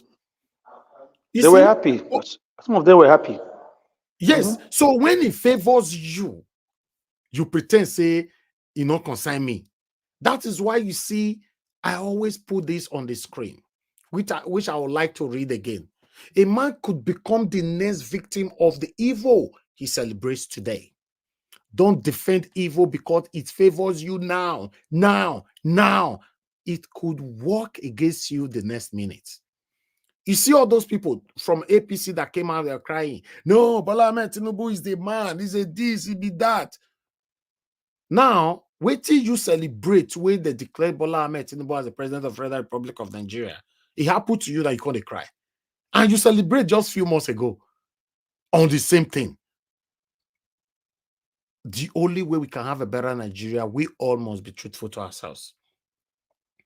I'm not in support of Samuel Ekpa, but I'm 100% in support of Nnamdi Kanu. He's fighting for his people. The same thing. Is it not the same thing Sunday Igboho was doing? Tell me what's different from what Sunday Igboho was doing for his people and Nnamdi Kanu was doing for his own people. Why is every other person freed? Everybody walking freely on the street. Nnamdi Kanu is rotting away in jail. This is wrong. Listen, in case you guys are not getting this, if maybe they allow Peter Obi to rule as the president, right? And by now, Nnamdi Kanu, Peter Obi don't release him. And Sunday Igboho is still in jail. I will say the same thing here. In fact, I go even echo and more. I'm a very straightforward person. No? Me and you go play today, tomorrow we'll go quarrel because of my submission. Next tomorrow we'll constantly become friends because that is me. I'm not going to say anything for 1 or 2 persons to go home and be happy. Then I'll be deceiving myself.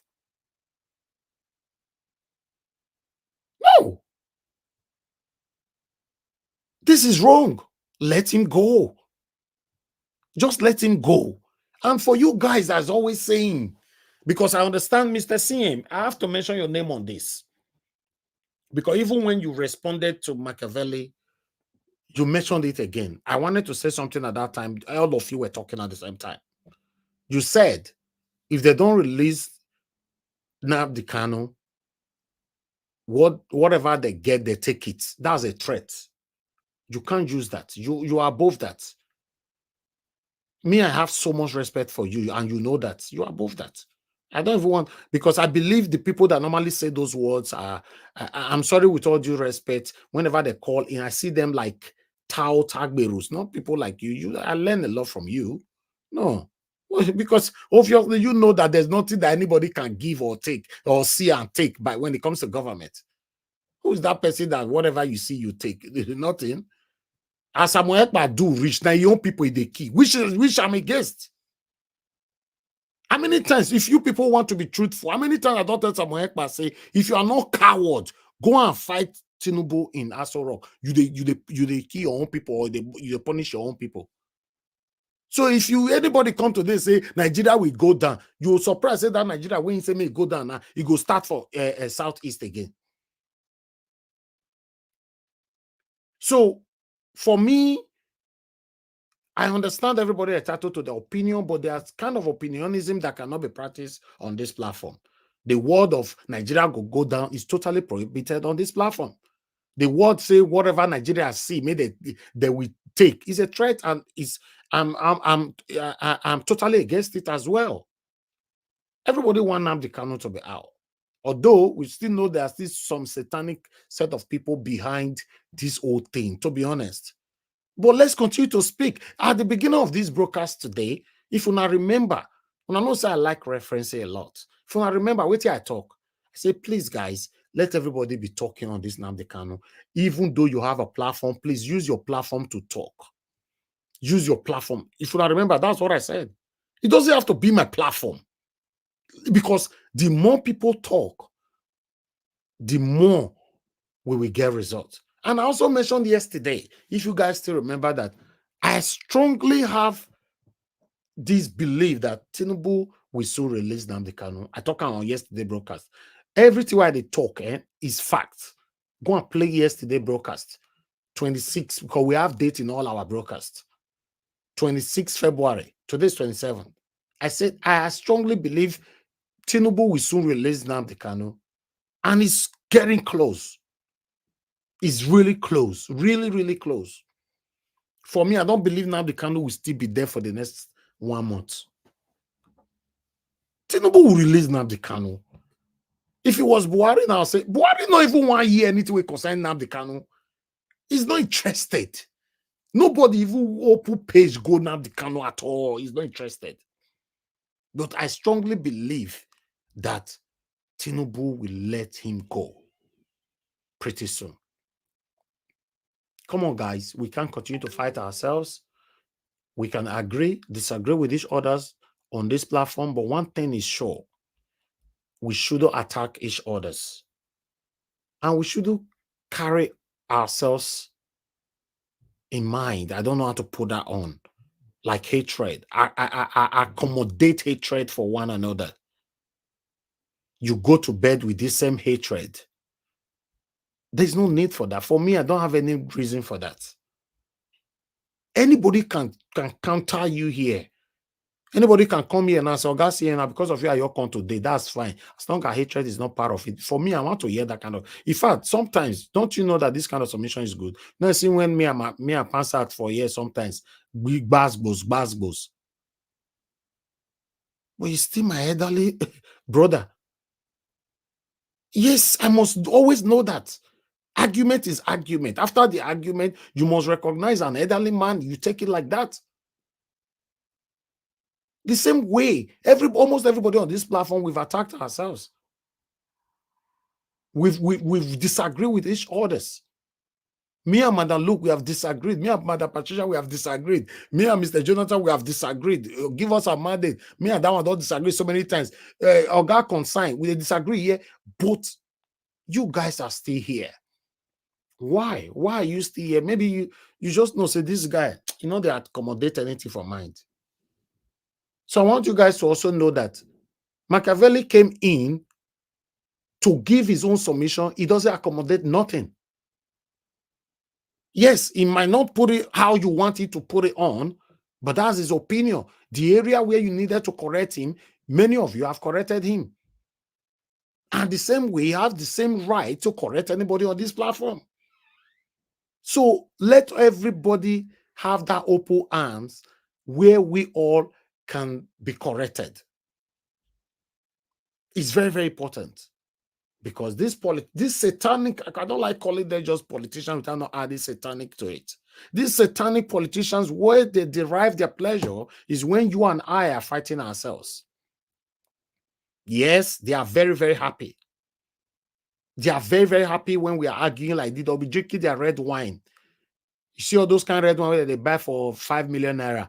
They'll do their living room, they press remote, they wash you and I. Somebody mentioned today, I don't know, somebody called in today saying that the protest that we live streamed today in Benin, that the way people were dancing and all that, he was not happy about it because they need to show some seriousness. I agree with that person 100%. We are protesting for hunger. We are dancing shaky bum bum. We are twerking. Eh? When is Nigeria? I don't understand. When we go this serious for this country? If Tinubu they look that one, go put him 2 pick for Matt and take the lookers. So these guys are not serious. And I mentioned this a couple of days ago as well here.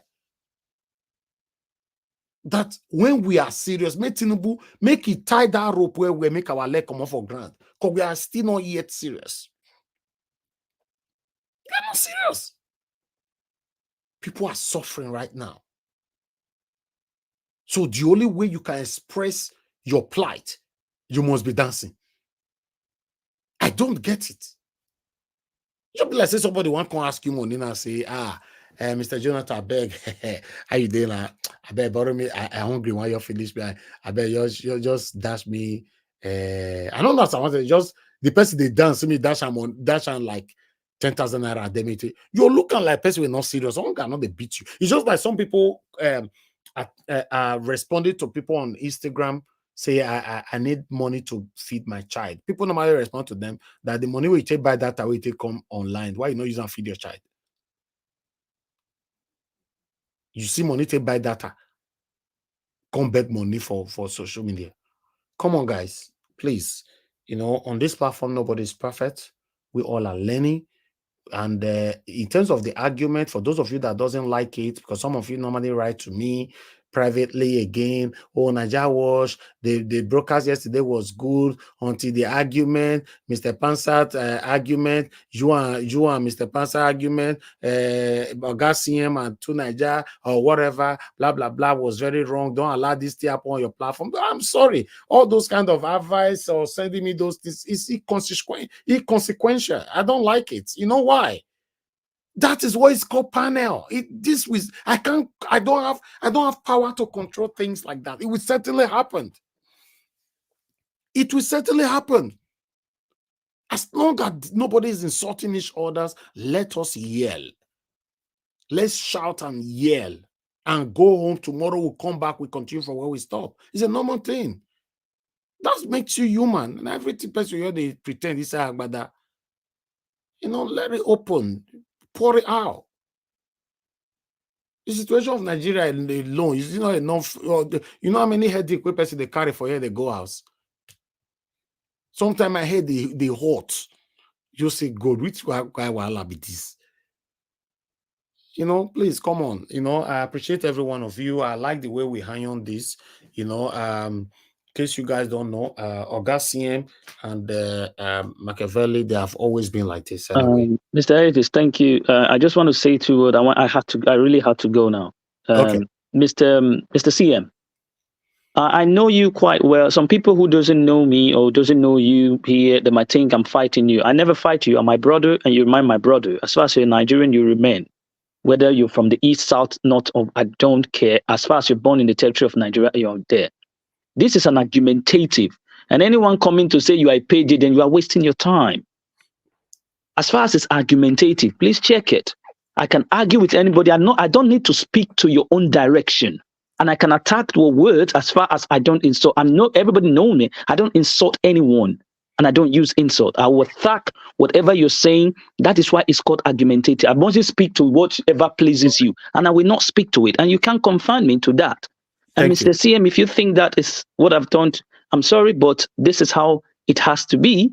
I can come in and tangle with your argument. I tell you, I do not agree with it because I know my stand. Nigerian belongs to those living, born and bred in Nigeria, whether you're a Fulani, you're Igbo, Yoruba, Hausa, Igala, or anything. So also, just as I fought, I will also fight for anybody. I go to other platforms and I fight those who are not my brothers who are also northerner. I go to other platforms. I also fight for those who are my eastern brother, southern, western, because what is good for the good is good for the genders. I cannot support anyone, but this is my country. I'm not a Russian. I'm not American. I'm not an English. I'm not a German. I am a Nigerian and I will defend whatever Nigerians say. So help me God. Thank you very much. Thank you. Thank you very Nigeria, much. please, can I have 30 seconds too, please, if you allow me? Yeah, but before you say that, let me quickly respond to Oga Pansat. You said abusing Nnamdi Kanu and his right is abuse. He did not abuse Nnamdi Kanu. Please don't create more problem, Oga Pansat. He didn't. Everybody listened to his submission today. Did he abuse? He was focusing on Samuel Ekpa, your leader. That's what he was focusing on, not Nnamdi Kanu. Please don't change that. Go ahead, Mr. Alex, quickly. For me, yes, we are not fighting anybody here, but we must remember that people are suffering. We shouldn't be blinded because of sentimentality. Nobody is asking anybody to talk in the direction of anybody. Look at the reality on ground and the wickedness of those in power. Look at the reality on ground, the barbaricness. We were on this planet where they were buying one SUV for 160 million. Look at your currency. I pledge to support Nigeria. May God help me. So help me God. That is, for me, is gibberish. It's a fraud. Our PVC has become a scam. Is it not a lie? Did it count in the last election? Do we really have a country?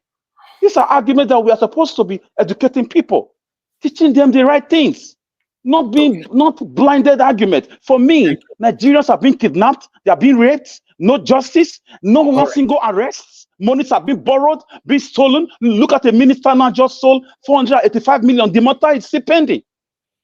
Tinubu is busy looting Nigeria dry. So there's no country. Thank you. That submission is too long. Thank you. Thank you. Jesus is my father. You said Nnamdi Kanu and Samuel Ekpa are one. That is your opinion, which I can't take away from you. But I have lots of my wonderful Igbo people here that have disputed that with so much reason that they are not one at all. You shouldn't even mention Samuel Ekpa close to Nnamdi Kanu. So you're not from those states. So I don't think you know much about this thing. Please be just anyway. Is your opinion?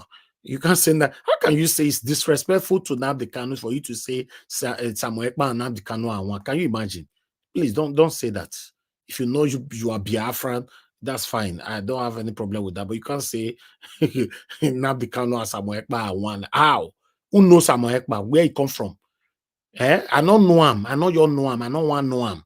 Now Nnamdi Kanu, everybody grow up to know.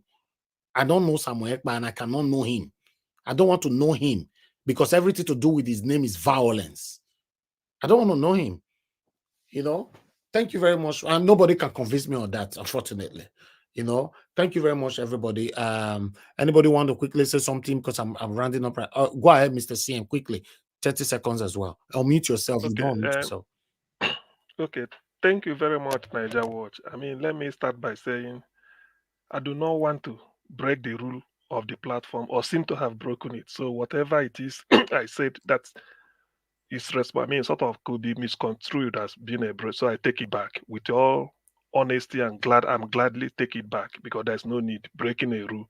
No matter how good or bad the rule is, it must be obeyed. Particularly this type platform, I do not wish. So I take it back. I'm sorry I said it. Thank now, you, sir. The Mama Cavelli, no, there's no love lost. You see, let me now use this. Do you why Nnamdi Kanu's case is particularly painful? Not to me, to everybody, is that it is avoidable. When they held him 2017 in Kuje, they came to him when he was in Kuje. Kuje is for everybody. Nigeria like bribe. The bribe was wicked. What do you want? But this man is different. He said nothing. He said he didn't answer them. They left. They felt he's annoyed. Second time they came, he didn't answer them. What do you want? Name your price. The third time, he said he didn't answer them. They just gave up. After some time, they came again. He said, get me a piece of paper. He said, want me to drop this? 1, open Calabar seaport. Let it be as functional as Lagos. He said this on air, so he didn't just whisper to me. Calabar Margaret Ekpo Airport in Calabar must be called Margaret Ekpo International Airport. You can take off from there and land in Los Angeles. These are his words. So, Warri Seaport should be opened to be functioning like Lagos. Iguacha, because he doesn't call it Port Harcourt, he said Iguacha Seaport must be opened. Enugu should be international airport. Then dredge the river Niger up to Lokoja so that ship Small ship can be going there. Remove all these police checkpoints you see in the southeast that is not Okay. everywhere. I'm Thank coming. So when he said all you. this, Give you long submission, sir. I know he wasn't particular about Igbo even. He wanted equality. So if I see effort, then I know that I can now drop the bad water I'm holding. Okay. They feel that it's a small boy dictating to them. The rest is history. Thank you. Thank you very much. Thank you, sir. Thank you. I can see some of you on the comment section. Oshena, yes, I understand what you're saying. Please, you people should just let Nnamdi Kanu rest for now, because the situation right now is how he's going, to release him from that place. Now that one, your matter. Everybody is advocating now. This season is the time for everybody to talk how they can release him. So this comparison, Nnamdi Kanu and the other one is one and all that. You people might end up adding problem to his life again. Or to be honest, say for Edo State that day I talk him. I say Governor Obaseki won the second term in office based on pity. Yes. When Oshomole came on by saying that by fire, by force, he can never be governor or whatever is this and that is ungrateful. Well, everybody see the Oshomole treat, everybody can't put pity, can't say Oshomole go to hell, may you go die. Obaseki must rule. That's based on pity. So I still want them, say the election we want to happen so for September. Mona still be careful. Mona not go see use pity, bring somebody else come. So what I'm trying to say now is that whatever you guys are writing on the comment section, remember, people are reading. People are reading. Have that in mind. I know some prominent individuals that I talk to, they listen to voices here, they mention some of your names here. The reason why I don't come here to say somebody like this, mention your name, it will cause problem for another person. Say, why they not mention my own name? But one thing is sure, people are listening and reading your comments. I beg, this moment is when everybody is advocating for Nnamdi Kanu to be out. Stop the comparison for now, please. Yes, fine. Everybody is right. You all are right for your comparison, but let's stop it. In case of tomorrow, we come back again, stop the comparison, and the Kanu is and this one and one or that. No need. Yeah, I understand. Another person talk, I'm just and say Samuel Ekpa say soldiers army they fear him and all that blah blah blah. That's fine. I don't have problem with that. For me, anything to do with violence, I'm not part of it. You see, maybe you now where they listen to me, you go like him. Me know you like him. Anything to do with violence, especially when your own people are not suffering for one or two reasons because if they fight for something, it don't make sense to me anymore. I be not be same una still the verse for yes, see, we even talking today and I say what I call them go one do we do the Igbo people. So I don't want to go back to that history again. So I beg, let's calm down. Let's just calm down. It's not easy to manage human beings, but let's peace reign, please. You do your freedom. Now, many of now where they type right now, you do your living room now, air condition, they blow you, or you they enjoy your better fried chicken or goat meat now. Now the Kanu is still there. So some of the comparison that we are putting right there on the comment section can become an hindrance again. Yes, you might not know. It might. Yes, now social media help Obaseki in second term. One person, if I raise the alarm, say, Basbos, we not go agree. Now it win. Go find out that this platform do everything. We know everything. Now it win. Say, for this time, now Shomolo Okonde saying one for press Obaseki, enough it happen. Now it win. So the same platform or any other platform, people are reading your comments. Not everybody comment. Not people are there. Please calm down. Don't let people that screenshot your comment and say, see what they type for social comment like that. Screenshot them, they share them for WhatsApp. There's no need for that. If you really, really want Nnamdi Kanu to be out of there, let's remove emotions right now and stay focused. God bless every one of you. I appreciate every one of you for your time with us. Thank you very much. We've come to the end of this broadcast. I would like to quickly appreciate the people right there on the comment section once again. Started with Mother of all, Mommy Diaspora. Thank you very much, Mommy, for all you do. I appreciate you always, and I love you so much. Thank you very much. And I'd like to quickly appreciate Ray Abua. Thank you very much. Mark Enley. Thank you. Lighthouse. Thank you. Tony Africa. Thank you. To Nigeria, we just see you just coming in. Fortunately, you don't quick up. Thank you. Aga Pansat. Thank you very much. Prince, thank you.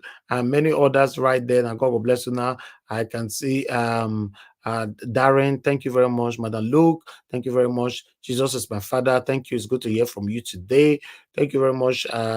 Ushena, thank you very much. Anthony Ola, thank you very much. I appreciate you, Peggy Modi, and many others right there. And God bless every one of you. Let's continue to stand for what is right. Let's continue to do what is right. Nobody is perfect.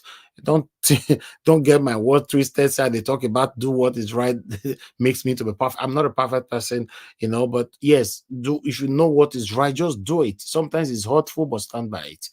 Thank you very much, my brother. Black Panther just coming in. God bless every one of you. I appreciate you all. I'll see you guys again. Fingers crossed by God's grace tomorrow by 6 p.m. Nigerian time. For those of you that are going to listen back to this video later on, please subscribe to our channel, hit the notification bell to be notified so that you can join our interactive session.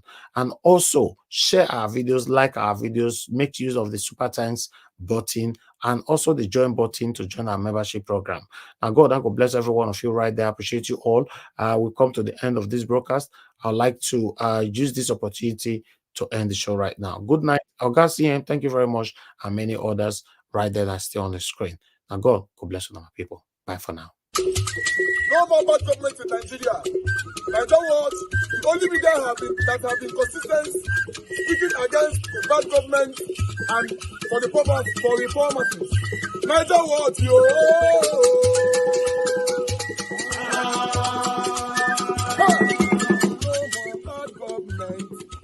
No more bad government. Niger what? No more bad government. Niger what? No more bad government. The only media that have been speaking. No more bad government. The voice of the voiceless. No more bad government.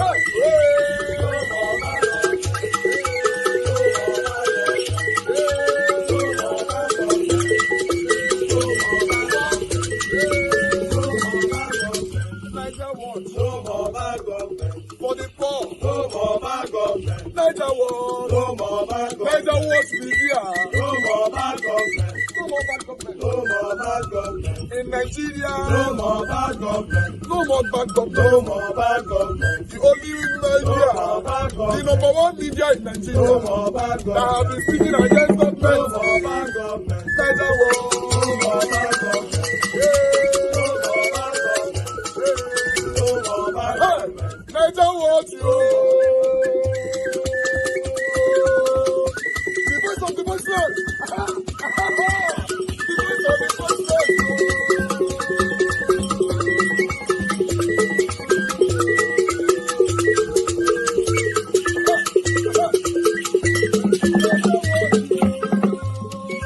Voice for the voiceless. Voice for the voiceless. Niger what? Voice for the voiceless. Niger watch media. The only media that have been speaking against bad government. Being consistency since 1944. Voice for the voiceless. Voice for the voiceless. Umuwame. Voice for the voiceless. Umuwame. Voice for the voiceless. Voice for the voiceless. Voice for the voiceless. Voice for the voiceless. Voice for the voiceless. Voice for the voiceless. Niger watch you. We have been seeing all you guys have been doing, and he recommending to everyone in Nigeria, saying that you guys are the number one. Niger what you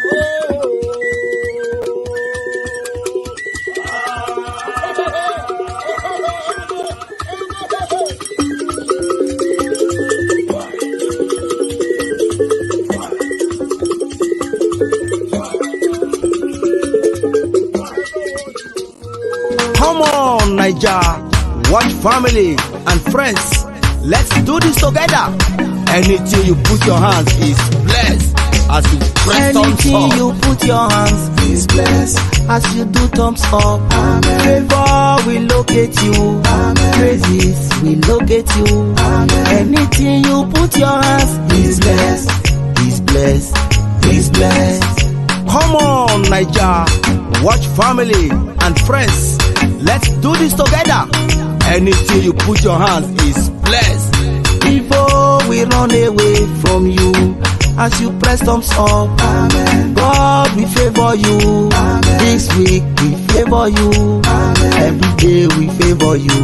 Amen. God will do new things in your life as you press thumbs up. Amen.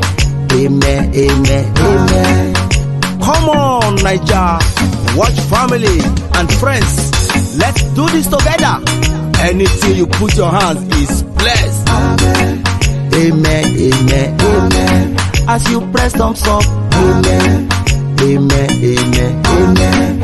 As you press thumbs up, amen, amen, amen, amen. See your wife, he go dey gbadu you. Amen. Friends, he go look up to you.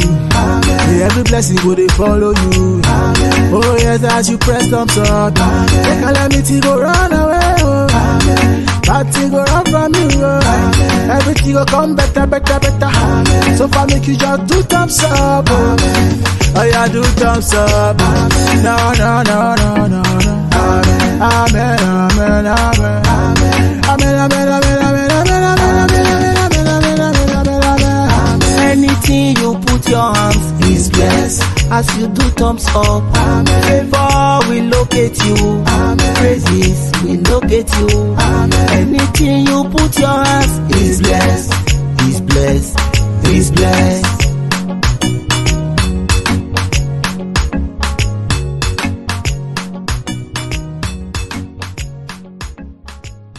Láti sọ̀rọ̀, I no dey do competition with anybody. If I offend you, forgive me. Show me love, oh. Kó jẹ́ bizabiza. Ká máa bára wa lò nínú ìfẹ́ kan akànbí. I no dey do competition with anybody. If I offend you, forgive me. Show me love, oh. I go show you love, oh. Ká máa bára wa lò nínú ìfẹ́ kan. But I know they do competition with anybody.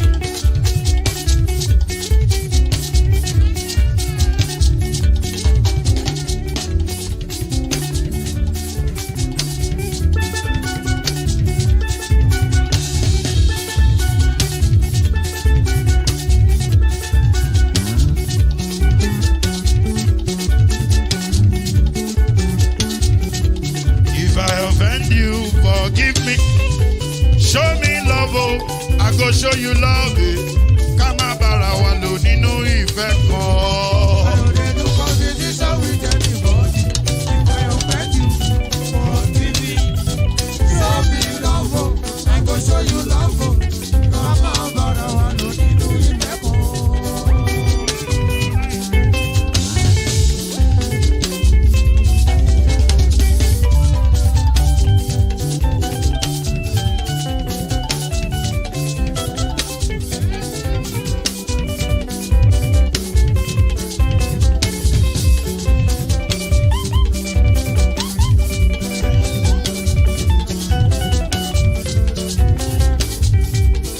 No, they do competition with anybody. If I offend you, forgive me. Oh, tó bá ti sanwó fún Ṣẹ́gun nàbí o. Ẹ fẹ́ jókù. Alákọ̀bí. Ṣẹ́gun nàbí. Alákọ̀bí. Sábà mẹ́la. Anybody. Anybody. Any bobo. Anybody. Mo ló ń folú, ó gbà mí bó ṣe rí mi láti kíníṣí. Délé mo ló ń folú, ẹ jẹ́ ń sọ̀rọ̀. Délé o.